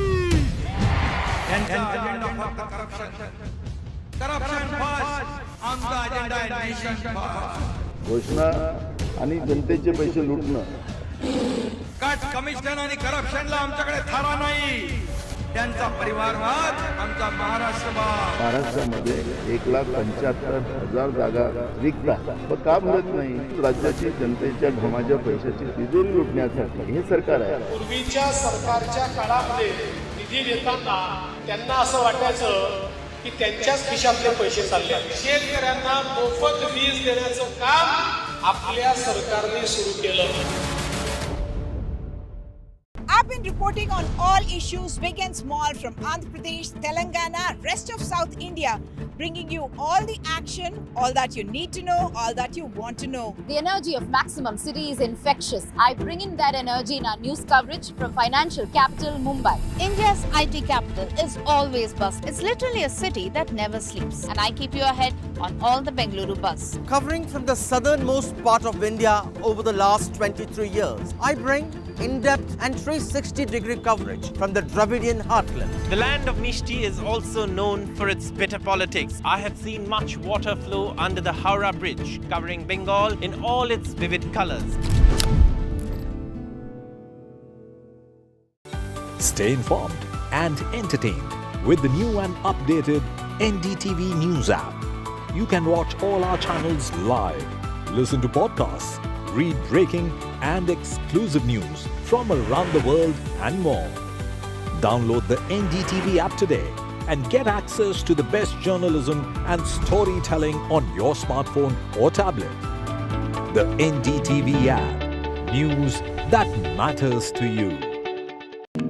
NDTV proudly presents NDTV World Summit 2024, the India Century. I now request the Honorable Prime Minister to launch NDTV World and address the summit. Prime Minister Narendra Modi's inaugural session at the NDTV Summit outlined his vision for the India Century, driven by aspirational India. हमारा प्रयास होगा भारत की century सिर्फ भारत की नहीं बल्कि पूरी मानवता की जीत की सेंचुरी बने. The summit brought together prominent global leaders, highlighting India's pivotal role on the world stage. Not just Indians trusting India's leadership, but the global south especially trusting India's leadership. Permanent seat on the UN Security Council is something that should be India's right. Canada is concerned, I think there are some very specific issues. I think a lot of people know that. AI is going to be one of the most important.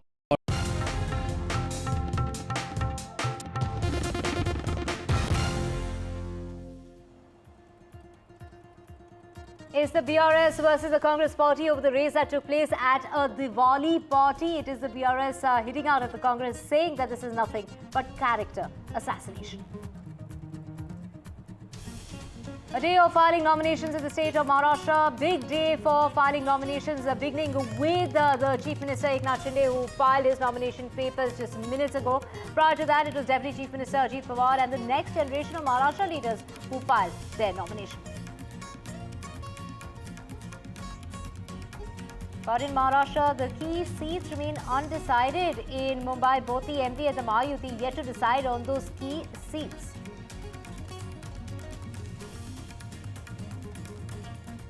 And fireworks in JPC meeting on the wakf bill again, with the opposition there staging a walkout.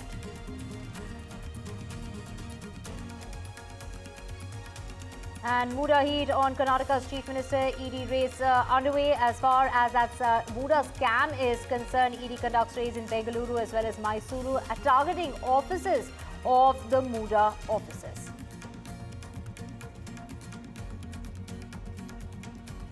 And it's actor Vijay versus DMK, and this is a new political challenger in Tamil Nadu. Actor Vijay says there's only one family that is looting the state through underhanded dealings, while the DMK hits back saying that Vijay is BJP's C team.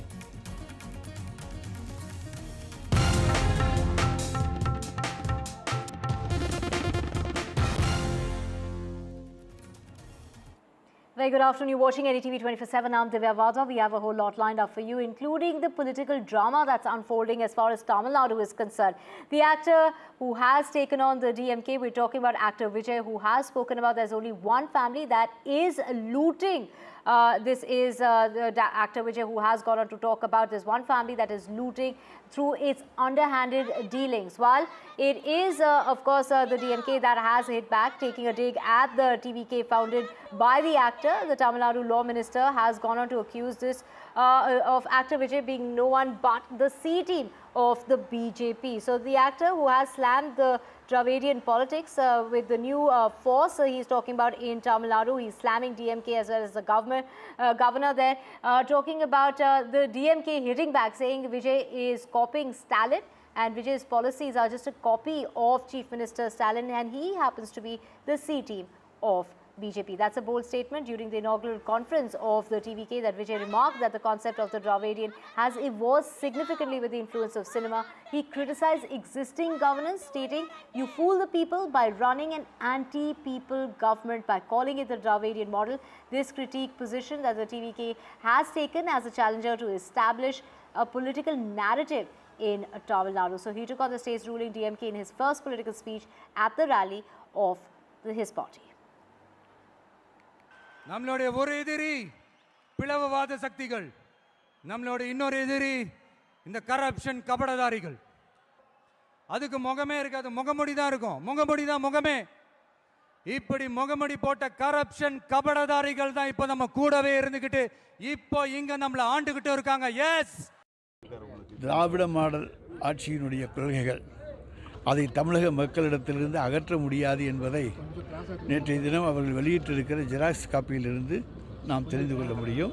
எனவே அது xerox copy தான். எங்களுடைய கொள்கைகள் அதில் சிலருக்கு விளக்கங்கள் கொடுத்து தந்திருக்கிறார்களே தவிர திராவிட மாடல் ஆட்சி, அதுவும் தலைவர் தளபதி முன்னெடுத்து செல்லுகிற அந்த கொள்கைகளை தமிழக மக்களிடமிருந்து யாரும் எடுத்து விட முடியாது, பிரித்து விட முடியாது. அதாவது இதுவரைக்கும் பல அரசியல் கட்சிகளுடைய A team B team பார்த்துருக்கிறோம்.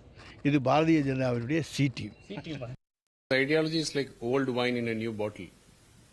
He has taken a leaf from every political party's ideologies and tried to give masalas and mix that will suit TVK. That's what this attempt is all about.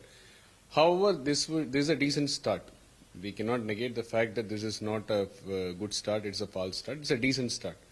We congratulate Vijay and we welcome him on public life. So actor Vijay now getting into public life is a welcome note and is healthier for democracy. And we have to see how he is able to translate that into actions. And what's happening today in Tamil Nadu is dynasty rule in the name of democracy. He criticized that.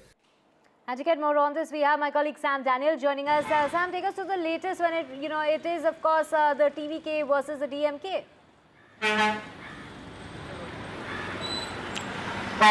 Well, Divya, the ruling DMK in Tamil Nadu today held its observers meet in the run-up to the 2026 assembly elections, and for specific questions on the allegations and criticism by Vijay on the ruling DMK, the party refused to directly respond to that.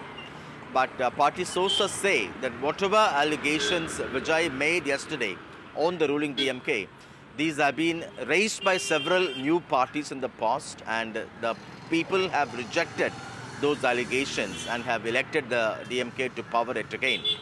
And for a specific question on his allegation on family politics, particularly in the context of the elevation of Chief Minister M.K. Stalin's son Udayinidhi as his deputy, they say Udayinidhi has been democratically elected and there is nothing illegal about that. That's what the DMK says.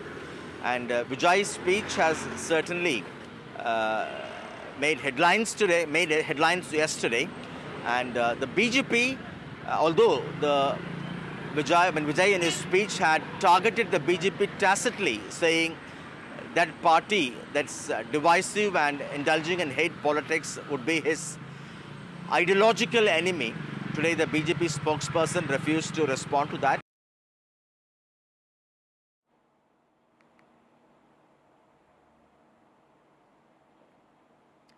Right, of course. Well, it is the DMK taking on Vijay, actor Vijay, saying that he's nothing but he is team C of the BJP. That is how the DMK is responding to the allegations that are being made by actor Vijay. Switching tracks now, KTR's relative's farmhouse was raided on the weekend. A political slugfest that erupted in Telangana with the police there claiming drugs and alcohol was seized. But the BRS is alleging a political vendetta, saying that this is nothing but a tactic to tarnish their image by the Congress party, saying that the family gathering framed as a drugs party, hitting back, saying that the KTR, well, it wasn't KTR or his wife who were present at that farmhouse or at that party, and that, that case that has been filed against the relative of KTR is nothing but to tarnish the image. A political vendetta is what they're calling it, in terms of, there was a raid that took place on Saturday night at that farmhouse, in which what is believed is the relative of the former Minister and BRS President K.T. Ramarao was present, and a drug test was conducted on all those present at the party at the time. ఈ పార్టీలో Twitter Tillu కుటుంబ సభ్యులున్నట్టుగా, plus ఆయనకు దగ్గర సంబంధించిన వ్యక్తులు ఉన్నట్టుగా, ముఖ్యంగా drugs supply చేసేటువంటి ప్రధాన వ్యక్తులు అందరూ ఉన్నట్టుగా ఇలా సమాచారం వచ్చింది. కాబట్టి ఈ విషయంలో వెంటనే సీరియస్ గా విచారణ జరపాలని చెప్పి భారతీయ జనతా పార్టీ డిమాండ్ చేస్తున్నది. ముందుగా టవర్ లొకేషన్స్ ఐడెంటిఫై చేయండి, దాన్ని గుర్తించండి. మొత్తం సీసీ ఫుటేజ్ మొత్తం బహిర్గతం చేయాలి. దాంతోపాటు ముఖ్యమైన వ్యక్తుల పాస్పోర్ట్లను వెంటనే సీజ్ చేయాలని చెప్పి మేము డిమాండ్ చేస్తున్నాం. Constant character assassination. I mean, see, when a political party, a working president who's been a former minister, he's a legislator every day. In fact, yesterday morning also, he was at the Uppal sewage treatment plant. Just last week ago, we've seen how a Congress minister, Konda Sureka Garu, threw vile and baseless allegations. Of course, she got a rap from the court, national media, state, everyone did not like it. Even people involved in it, be it actress Samantha or Nagarjuna, they all called out. People have condemned it. But then, one more affected party in this was KTR himself. So he had to go to the court. The court stood by him. They asked to pull out the videos from internet. Congress should have learned out of it. And now again this, a family function being called a rave party, and all guided from the Chief Minister's office. We have our constitutional rights. You call a family function a rave party. You seize alcohol and you call them drugs. So you are trying to character assassinate. You want to take on KCR's family, and now because you do not have issues to target KTR, you're coming up with such nonsense. Definitely we'll go to the court. And switching tracks now, several opposition members walked out of the meeting of the JPC on the wakf bill, protesting against the presentation made by the Delhi Wakf Board. The opposition members claimed that the Delhi Wakf Board administrator who had appeared before the committee made changes to the presentation without the knowledge of the Delhi government. And to get more on this, we have Aishwarya joining us. Aishwarya, opposition members alleging that the MCD Commissioner and Delhi Wakf Board administrator had completely altered as far as the initial report of the Wakf Board is concerned.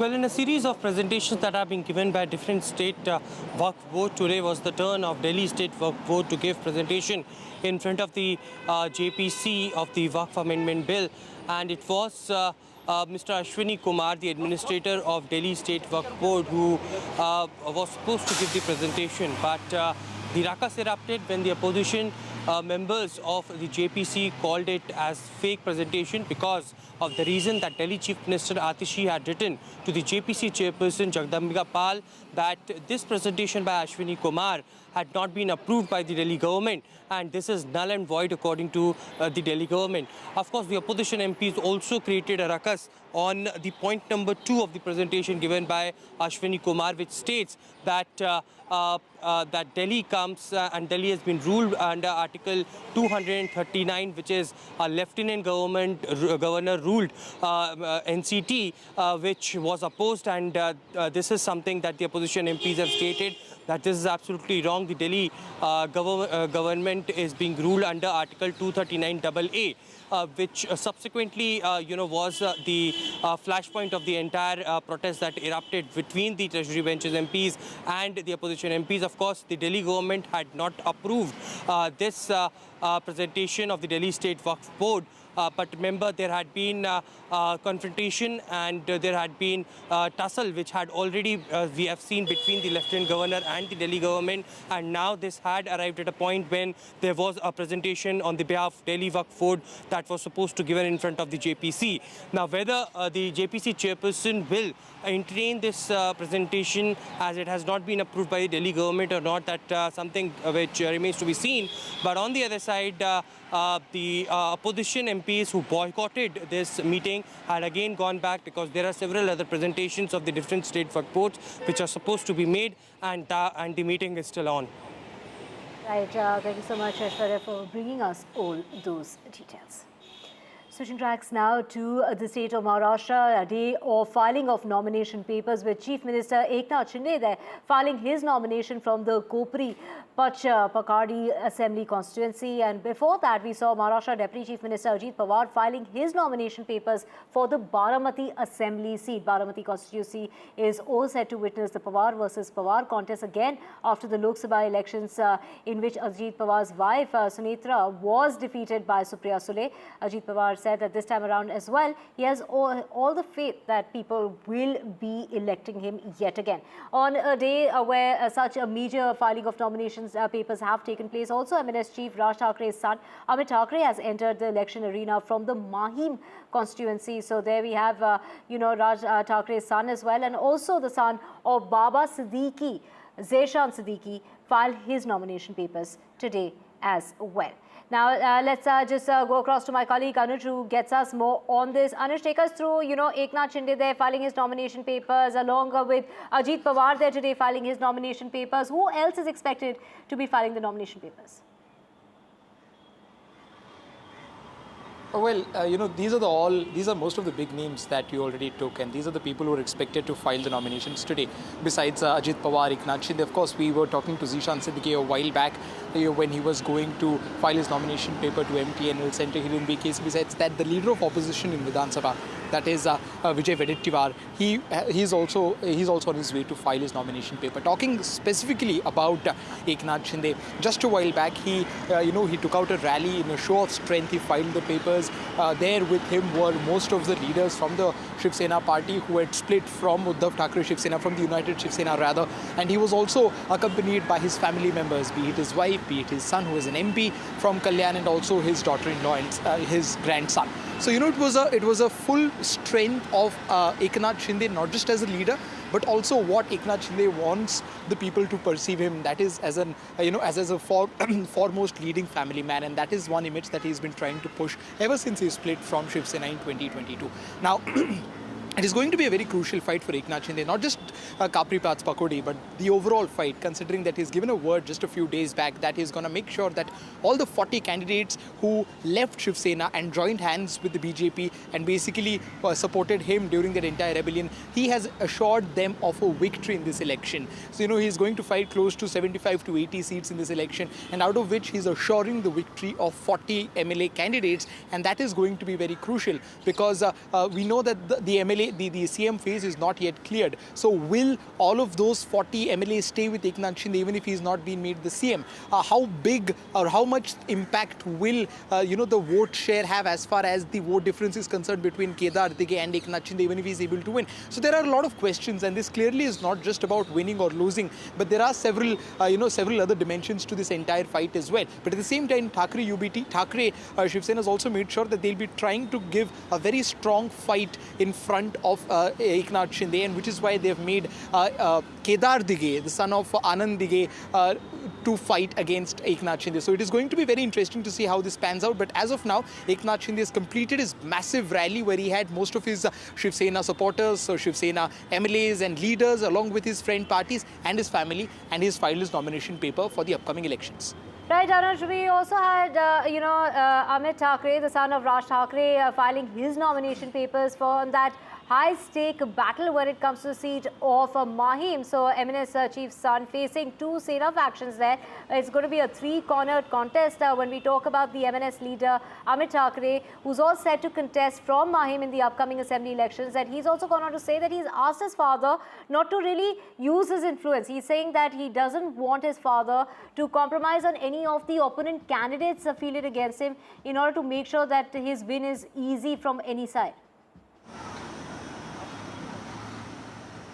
Well, yes, if we talk about the Mahim constituency, now that has been the talking point here in Mumbai. Besides all the major nominations that are happening across the state, Mahim is the talking point, and that is because Sada Sarvankar, who is the incumbent MLA from that region, who is with Shiv Sena Shinde faction, he has been, his name has been mentioned by Shinde Sena in the list from Mahim. But Raj Thackeray has put in free his son, who is the only second member of the Thackeray family to fight electoral politics. Now, of course, Raj Thackeray has, tried to give what can be considered as a safe constituency to his son. Last time we saw that Sandeep Deshpande, another very firebrand leader from MNS, fought from here, and he got as many as 45,000 votes, which is a very respectable amount, which is why many say that he has given Amit Thackeray the seat. But then at the same time, we saw statements which came from the Bharatiya Janata Party, be it Amit Shilar, be it the state education minister, all of them said that it becomes the duty of Mahayuti as a whole to keep this to keep this vacuum so that Amit Thackeray's victory is assured, and that is the reason why this chatter is growing so much in nature, for which Amit Thackeray later had to give a clarification saying that he does not expect his father to wield his experience wield his influence when it comes to this particular seat.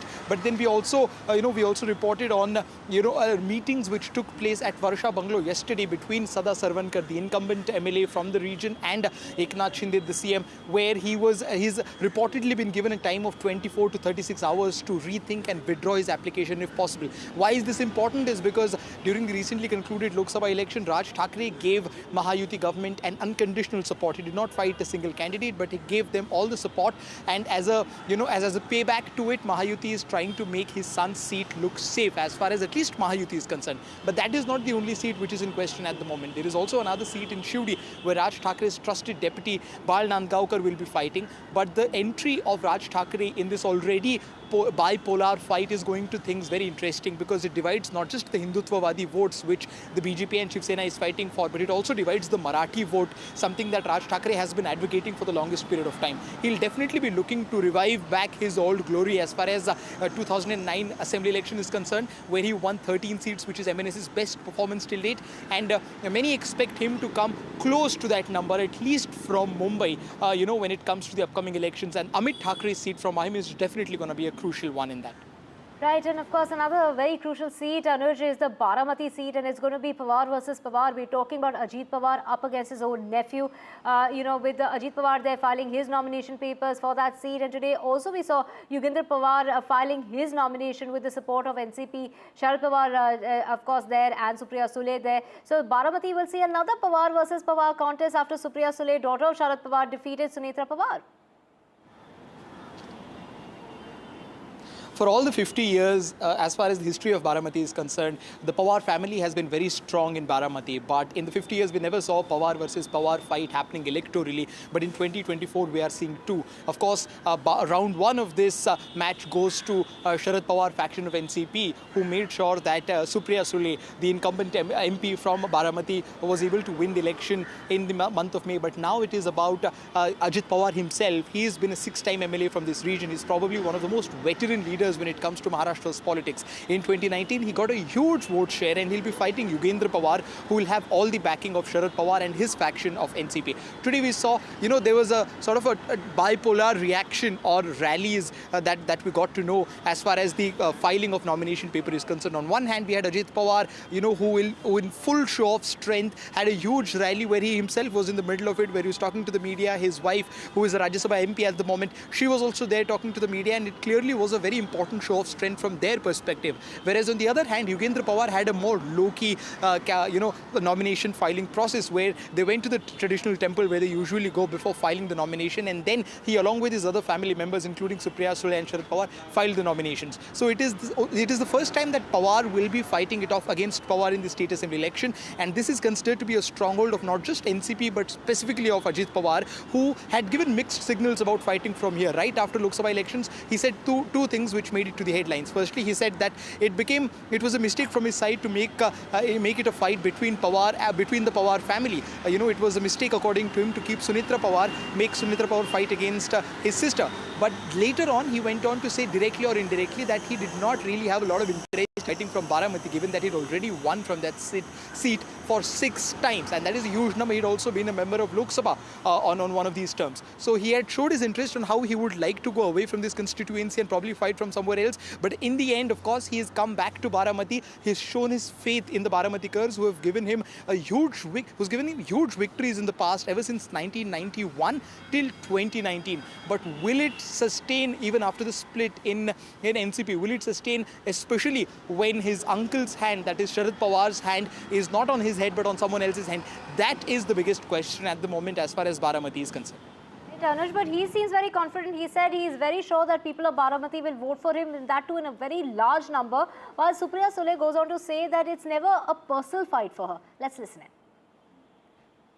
बारामतीकर बहुत अच्छे वोटों से मुझे जिताएंगे ऐसा मुझे भरोसा है। मैंने सुप्रिया के खिलाफ मेरे पत्नी को खड़ा किया, वो मेरी भूल थी।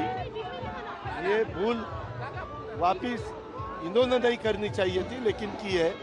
आखिर वोटर उसके बारे में डिसीजन लेंगे। It's not a personal fight for me ever. Even when I fought my Lok Sabha, I said the same thing. That it was never a personal fight for me. It's an ideological fight for me. It's unfortunate. Abhi, look at what is happening. Look at Mengai. Look at Berozgari. Look at the corruption. It's terrible in this state. Look at the GST issues. Look, ask any farmer when you are traveling here that what is this? It is, for me, it's never personal. Even in the Lok Sabha, I never made it personal because for me it's an ideological fight. It's not the person. I'm fighting against the policies of Government of India. I'm fighting against the policies of Government of Maharashtra. And Rasana Malik, the daughter of Nawab Malik, who filed her nomination for the Anuj Shakti Nagar seat. She will be contesting against Fahad Ahmed, the husband of Swara Bhaskar. And she's gone on to say that, she would rather be the daughter of Nawab Malik than be known as the husband of an actress. Father का साथ होना उनका गढ़ है, उनकी समर्थन पे, और ये भीड़ आपको क्या लग रहा है? कैसी इस बार की लड़ाई होगी? हम काम करने वाले लोग हैं। हमने पिछले जब इधर की जनता ने मेरे पिताजी को चुन के दिया है काम करने के लिए, वो पूरी ताकत से लोगों के लिए उन्होंने सेवा की है। मैं पिछले 7 साल से अनुशक्ति नगर क्षेत्र में काम कर रही हूँ। आप लोगों के प्यार को देखोगे तो वो जानते हैं कि सना मलिक कौन है। वो कोई नवाब मलिक की बेटी बन के नहीं उतर रही है, आज अनुशक्ति नगर की बेटी बन के उतरी है और ये प्यार दिख के आ रहा है और लोगों के साथ हमने उनके सुख दुख में काम किया है और कुछ शॉर्ट टर्म में जब मेरे पिताजी हमारे साथ नहीं थे तब ये जनता ने हमारे सुख दुख में हमारा साथ दिया है। किस तरह से आपने कनेक्ट किया? जब नवाब मलिक साहब जेल में थे आपने पूरी कोशिश की कि उनके काम को आगे आप कंटिन्यू करें, किस तरह से आपने कनेक्ट किया और उनके इस गढ़ में क्या क्या आपको लगता है कि बुनियादी मुद्दे हैं जो अहम है? मैं पिछले 5 साल से पूरी ताकत से मेरे पिताजी के साथ खड़ी हुई अनुशक्ति नगर चुनाव में और अनुशक्ति नगर क्षेत्र में। जब वो मंत्री बन गए उनकी जिम्मेदारी बढ़ गई तो जमीनी तौर पे जिम्मेदारी मुझे दे दी गई थी और मैं संभाल रही थी। महिलाओं का प्यार हमेशा मुझे मिलते रहा। इधर महिलाओं को और सक्षम बनाने का काम हम कर रहे हैं। हमारे इधर अनुशक्ति नगर में ऐसा है कि मुंबई का एंट्री पॉइंट है, उससे कनेक्टिविटी का एक मेजर इशू है, वो हम सॉल्व कर रहे हैं और लोगों के साथ उनकी डेवलपमेंट का मैं एक आर्किटेक्ट होने के नाते जानती हूँ कि प्रोग्रेस जो है एक दिन का नहीं होता है, डेवलपमेंट जो होता है वो एक दिन का नहीं होता है और लगातार एक प्रयास है वो चालू रहता है और हमने काफ़ी काम किया है और आगे भी करते रहेंगे। This is what I was coming to, you are an architect, आप लॉयर हैं, तो राजनीति में जो आपकी एंट्री हुई है आपकी इच्छा रही या फैमिली प्रेशर रहा? ना किसी का प्रेशर था और ना ही किसी की कभी इच्छा थी। मैं आपको बताना चाहूँगी कि 2008 और 2009 में जब मैं रिजवी आर्किटेक्चर कॉलेज में थी तब मैं अपने कॉलेज में प्रेसिडेंट के इलेक्शन में खड़ी हुई थी और तब मैंने वहाँ से जीत की शुरुआत की थी। 2017 में मैंने पीएमसी के चुनाव लड़े थे, उसमें मुझे पराभव झेलना पड़ा, लेकिन मेरा मानना है कि अब की जो ये है, मैंने 2017 में बहुत एक नवसिखिया के जैसे इलेक्शन में उतरी थी, लेकिन अब की पूरे अनुभव के साथ और पूरे 5 साल लोगों के बीच में काम करते हुए इस बार चुनाव लड़ रही हूँ। And we have breaking news coming in of the BJP releasing its third list of candidates. The list includes 25 candidates, and this is after the BJP had released its second list of 22 candidates for the Maharashtra Assembly elections on Saturday over the weekend. And earlier, before that, the first list of the BJP came out with its list of 99 candidates. And we have Maria joining us. Maria, take us through the big names on this list. Yes, so with this list, the BJP in all has announced 146 candidates for the upcoming Maharashtra Assembly elections. The last date for nomination is tomorrow, which is 29th. So by 5 p.m. tomorrow, the nominations would end. Of course, thereafter, by 31st is when the withdrawals can happen, and then the elections are on 20th. So what is becoming clear is that in Mahayuti, of course, we had been reporting that BJP will be contesting on the highest number of seats. That is becoming clear. It's 146 in all. So in the first list, the BJP had announced 99 candidates. The second list had 22. And now another 25 candidates had been announced.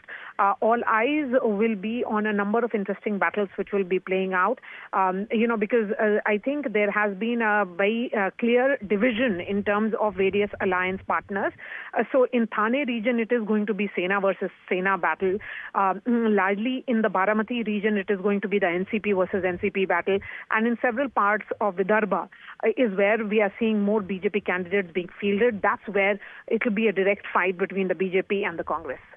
Right, but at the same time, the key seats when it comes to Mumbai, Maria, those seats seem to still remain undecided. Yes, so I think what has happened today is that a number of seats have been announced, but I think, in terms of the decision which has been taken by the party, that there would be a division between the BJP and the Shiva Sena for the seats in Mumbai. That is the reason why. If you look at it, particularly Nagpur, I would concentrate on in this list which has come out, Nagpur Central, West and North. We were expecting BJP candidates to be fielded from it, all these seats going to the BJP again. So Mumbai, there is this division between the BJP and the Shiva Sena. That is going to be perhaps cleared in the next few hours because it's less than 24 hours to go for for the nominations to end. Right, Maria, last day of filing of nomination papers is tomorrow, Tuesday. And of course, this is elections to the 288-member Maharashtra Assembly that will be held on the 20th of November in a single phase, and counting will take place on the 23rd. All eyes on the remaining key names. And of course, like we said, it is Mumbai where the key seats remain undecided. Both the MVA and the Mahayuti yet to decide on the key seats. And this is on the last day of filing of nominations, which will take place in 24 hours from now. We're talking about Borivali, Ghatkopar, as well as East, this Ghatkopar East and Versova. Those are the key seats. My colleague Radhika gets us all the details as to why are we seeing this sort of a delay. Absolutely. As far as Mumbai is concerned, there continues to be disputed seats as far as both MVA and Mahayuti goes. In fact, in Mahayuti, there are at least about 9 contentious seats. Many of them are being sought by both the BJP as well as Sena, and some which has already been taken by the BJP, but they're yet to decide on the candidate. Some of these seats within Mahayuti include Bhandup, Versova, Kalina. Both the Sena and BJP are vying. Borivali, Ghatkopar and Mumba Devi are places where the dispute is about which candidate from the BJP. And then, of course, Mankut Shivaji Nagar, where Nawab Malik wants that particular seat, but he's not been given, but yet to field a candidate. Dharavi, it could go to, a smaller party is what we are hearing, but still disputed at this point. As far as MVA is concerned, at least 4 disputed seats and dispute between Sena and Congress, especially in seats like Borivali, Mulund. And as far as Kolaba is concerned, there had been an exchange between Sena and Congress. It will go to Congress, but they are yet to pick a candidate. Yes, nomination filing last day is tomorrow. They have to come up with the final list by tonight. At this point, we know for a fact that Mahayuti is yet to decide on at least about 40 seats across Maharashtra and 15 to 20 seats as far as MVA is concerned. Many of these seats fall in Konkan as well as Mumbai region, and the dispute is mostly within Mahayuti between Sena and BJP, and when it comes to MVA, it is between the Congress and Sena. In most likelihood, most of these seats will be decided, a consensus will be reached by this evening, and another list will be put out. But as of now, seats still under disputes, marathon meetings going on, so as to come to some sort of understanding as far as these conflicted and contentious seats are concerned. Right, thank you so much, Radhika, for getting us all those details. Let's just cut across to NDTV's real estate conclave that's taking place here in the national capital in order to focus on the challenges that are being faced by India's real estate. Let's just go across to my colleague, Osama.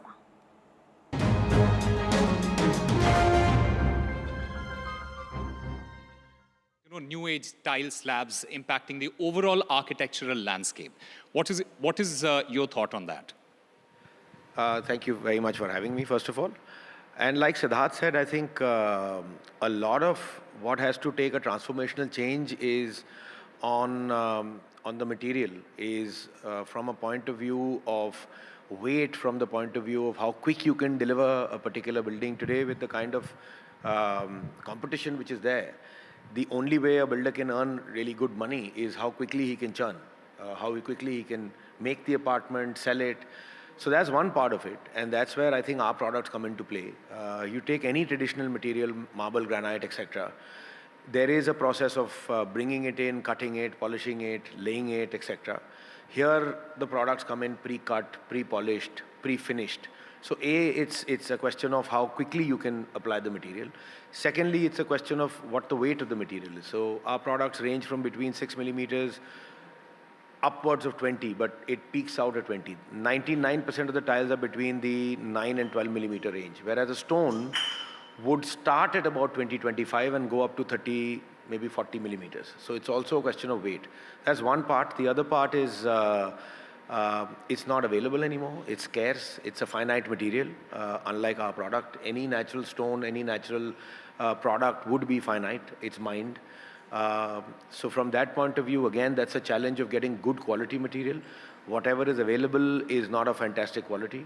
So for example, classic example is a Makrana white.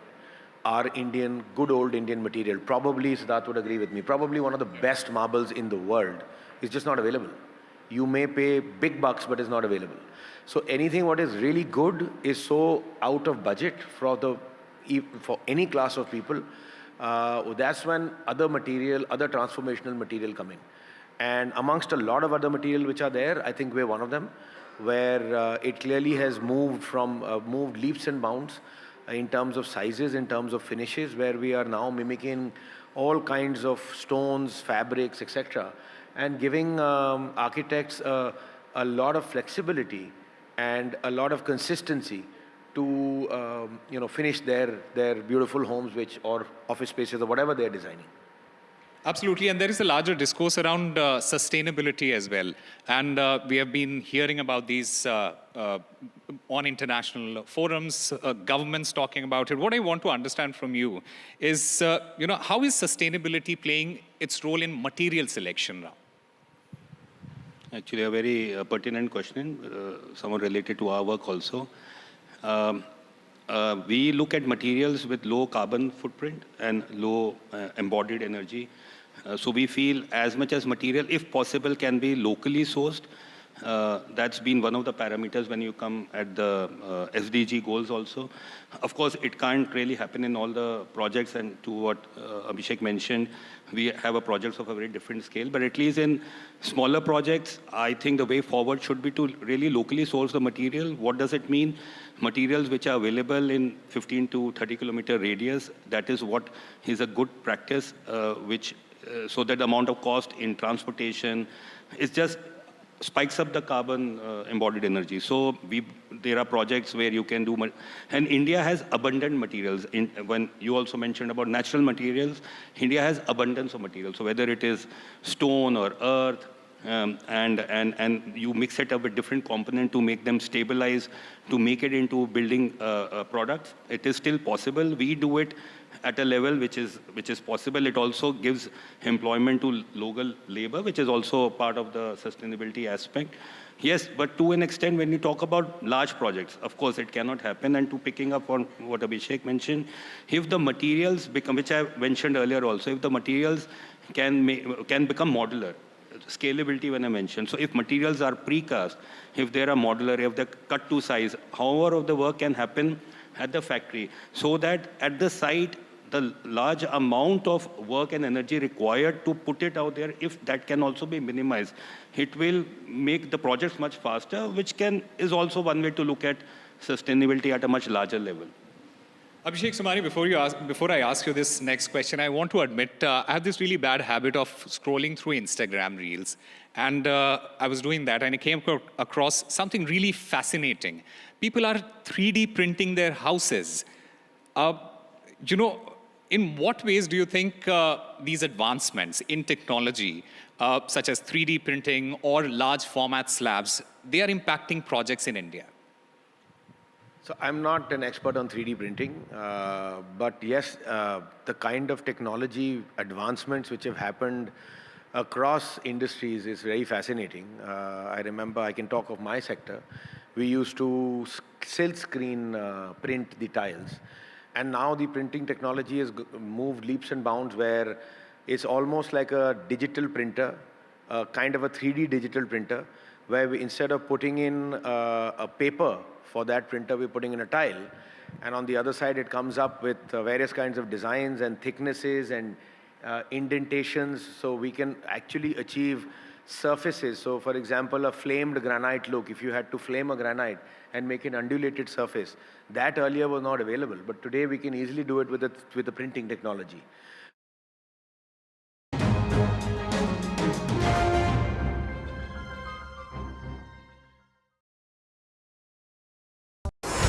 NDTV proudly upholds its legacy of trust and credibility. According to the prestigious Reuters Institute's Digital News Report 2024, NDTV is the top-most news platform in the country. Number 1 in both online and offline reach in India. Beating all its competition, NDTV stands for trust. We reached an agreement on patrolling. We have gone back to where the situation was in 2020, and we can say with that the disengagement process with China, you can say, has been completed. The understanding, to my knowledge, is that we will be able to do the patrolling which we were doing in 2020.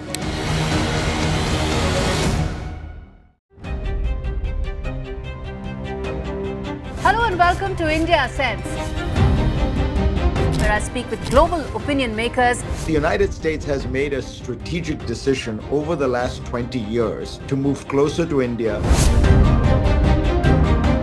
Now, a $7 trillion economy seems a perfectly conceivable number. If you want to be a national party, it's that you sort of accept the way the world is rather than want to endlessly hark back to how it was.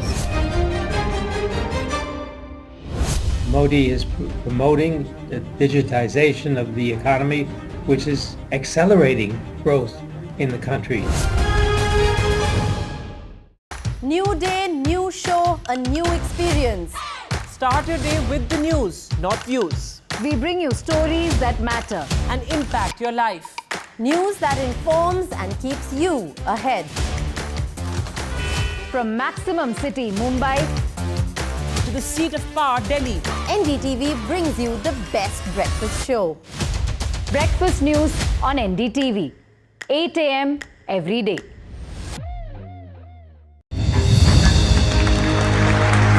I now request the Honorable Prime Minister to launch NDTV World and address the summit. It was the grand launch of NDTV World by Prime Minister Narendra Modi. NDTV World, as he laid out his vision for the India century at the NDTV World Summit. ऐसी सदी जिसमें भारत के प्रयासों से दुनिया में स्थिरता आए. In the presence of those who are shaping our future. मेरी तरफ से आपको ढेर सारी शुभकामनाएं हैं. NDTV World, your new home for global news is here. तालियों के साथ हम स्वागत करेंगे आदरणीय मोदी जी का. छत्रपति शिवाजी महाराज की.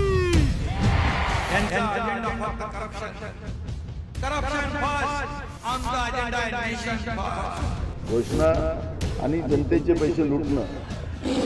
कट कमिशन आणि करप्शनला आमच्याकडे थारा नाही.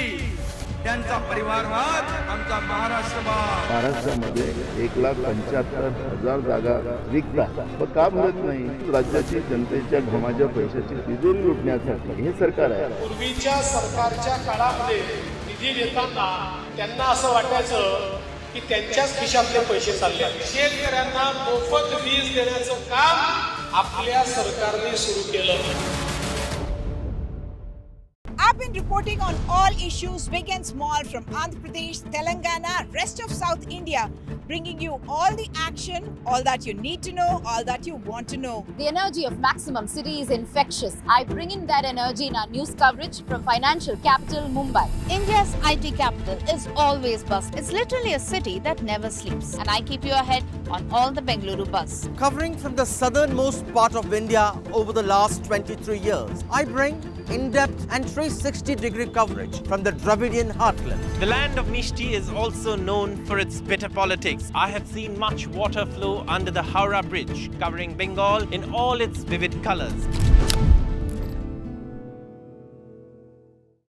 Stay informed and entertained with the new and updated NDTV News app. You can watch all our channels live, listen to podcasts, read breaking and exclusive news from around the world and more. Download the NDTV app today.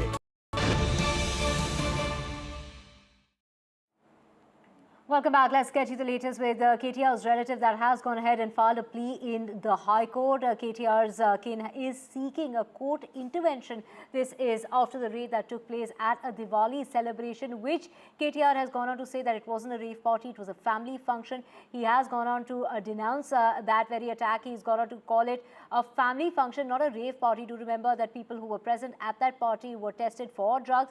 It is, in fact, the Congress head who is trying to come down heavy as far as the BRS is concerned. The Congress is saying that the KTR was promoting drug and alcohol menace in the state, and that is what is being said by the Congress party. And of course, KTR and the BRS there hitting back at the Congress party, saying this is nothing but a political vendetta in order to tarnish the image of KTR and nothing else.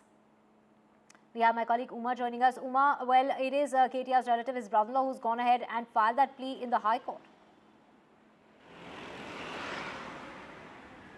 Yes, indeed. He got a notice, in fact, from the Cyberabad police to appear before the Mokila police station, and that notice has been pasted, we are told, at his residence, but he was not physically available. And what we understand is that he has gone to court questioning the police action, because there is fear that he could get arrested, because not only was he booked for possessing liquor which is in excess of what is officially allowed under the Excise Act. So the police have accused him of holding a party without permission from the excise authorities, and they've also booked him under the NDPS and also the Telangana Gaming Act. As we have been reporting, there was no drug that was found on the persons present in the particular party at the residence of Raj Mokila.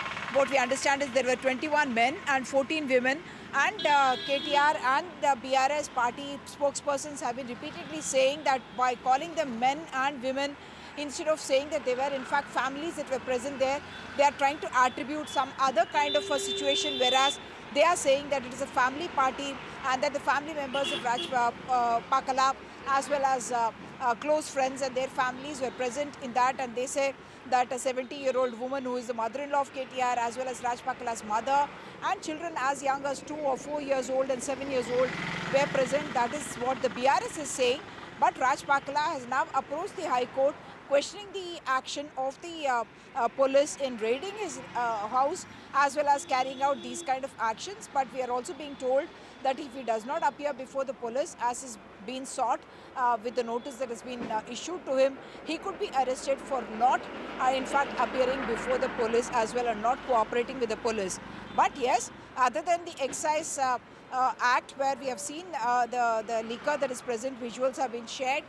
There are 7 foreign liquors as well as 10 bottles of Indian-made liquor, all of which is being cited as above the norms.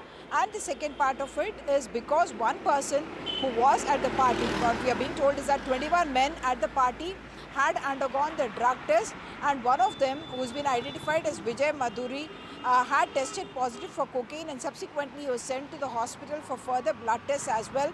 He himself has in fact denied that he had tested positive, but as of now we do know that one individual, Vijay Madhuri, had tested positive, and KT Ramarao is in fact saying that if he had tested positive and if there is no drug available in the residence of Mr. Raj Pakala, he may have consumed it elsewhere, and it is up to the authorities to now find out where he had sourced or got the drug from, and that it had nothing to do with his relative or with himself. Already KTR has said that neither he nor his wife were present at that particular party. The BJP on its part has said that CCTV footage should be made public. They are alleging that the Congress is hand in glove with the BRS and therefore trying to allow Mr. KTR to get away. The Congress on its part saying that they are not interfering with the police and excise investigation, and that whatever is coming through the investigation, action will be taken on that, and they are denying any kind of a political motive in this, even though the BJP on its side is saying CCTV footage as well as seizure of passports of those who were present there and who could be important for the investigation itself. Back to you. Uma, let's just also listen into what Bondi Sanjay had to say about this. ఈ పార్టీలో Twitter Tillu కుటుంబ సభ్యులున్నట్టుగా plus ఆయనకు దగ్గర సంబంధించిన వ్యక్తులు ఉన్నట్టుగా, ముఖ్యంగా drugs supply చేసేటువంటి ప్రధాన వ్యక్తులు అందరూ ఉన్నట్టుగా ఇలా సమాచారం వచ్చింది. కాబట్టి ఈ విషయంలో వెంటనే సీరియస్ గా విచారణ జరపాలని చెప్పి భారతీయ జనతా పార్టీ డిమాండ్ చేస్తున్నది. ముందుగా టవర్ లొకేషన్స్ ఐడెంటిఫై చేయండి, దాన్ని గుర్తించండి. మొత్తం సీసీ ఫుటేజ్ మొత్తం బహిర్గతం చేయాలి. దాంతోపాటు ముఖ్యమైన వ్యక్తుల పాస్పోర్ట్లను వెంటనే సీజ్ చేయాలని చెప్పి మేము డిమాండ్ చేస్తున్నాం. See, as claimed by BRS party that it is not a farmhouse, it is a farmhouse, because in another case which is being filed by the excise department, A1. A1 was Karthik, who is none other than the manager of that farmhouse. Any residence will not have any manager, and in that case, BRS should answer that. And it is located in the outskirts of the city. And if that is the case, it should have been the residence of any of their relatives or family members. When we inquired about it, that farmhouse is, the owner of that farmhouse is none other than Raj Pakala Raj, who is the brother-in-law of KTR. Now the question is, if that is a family party, then how come any person with drugs is found? We are inquiring the matter and police is doing their duty. Why are you in a panic mode? Why BRS party are in a panic mode? We are not understanding that. There are two questions which they are failing to address. That is, it is no one's residence. It is a farmhouse, and they are saying that it is a vendetta politics. Then how come a person who tested positive is found in the very same event? Constant character assassination. I mean, see, when a political party, a working president who's been a former minister, he is a legislator every day. In fact, yesterday morning also, he was at the Uppal sewage treatment plant. Just last week ago, we've seen how a Congress minister, Konda Sureka Garu, threw vile and baseless allegations. Of course, she got a rap from the court, national media, state, everyone did not like it. Even people involved in it, be it actress Samantha or Nagarjuna, they all called out. People have condemned it. But then, you know, one more affected party in this was KTR himself. So he had to go to the court. The court stood by him. They asked to pull out the videos from internet. Congress should have learned out of it. And now again, this, a family function being called a rave party, and all guided from the Chief Minister's office. We have our constitutional rights. You call a family function a rave party.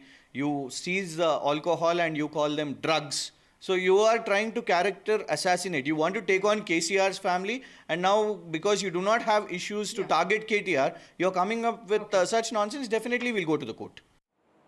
Right, with that, we're slipping a very short break. Back with a whole lot more on the other side. To stay with us.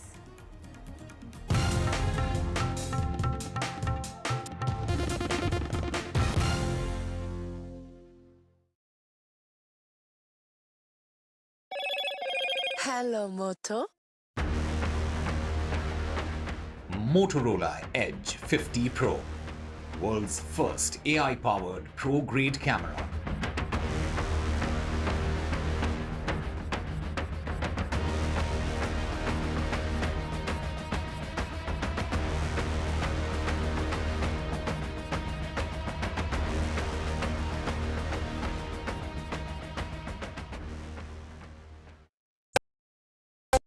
NDTV proudly presents NDTV World Summit 2024, the India Century. I now request the Honorable Prime Minister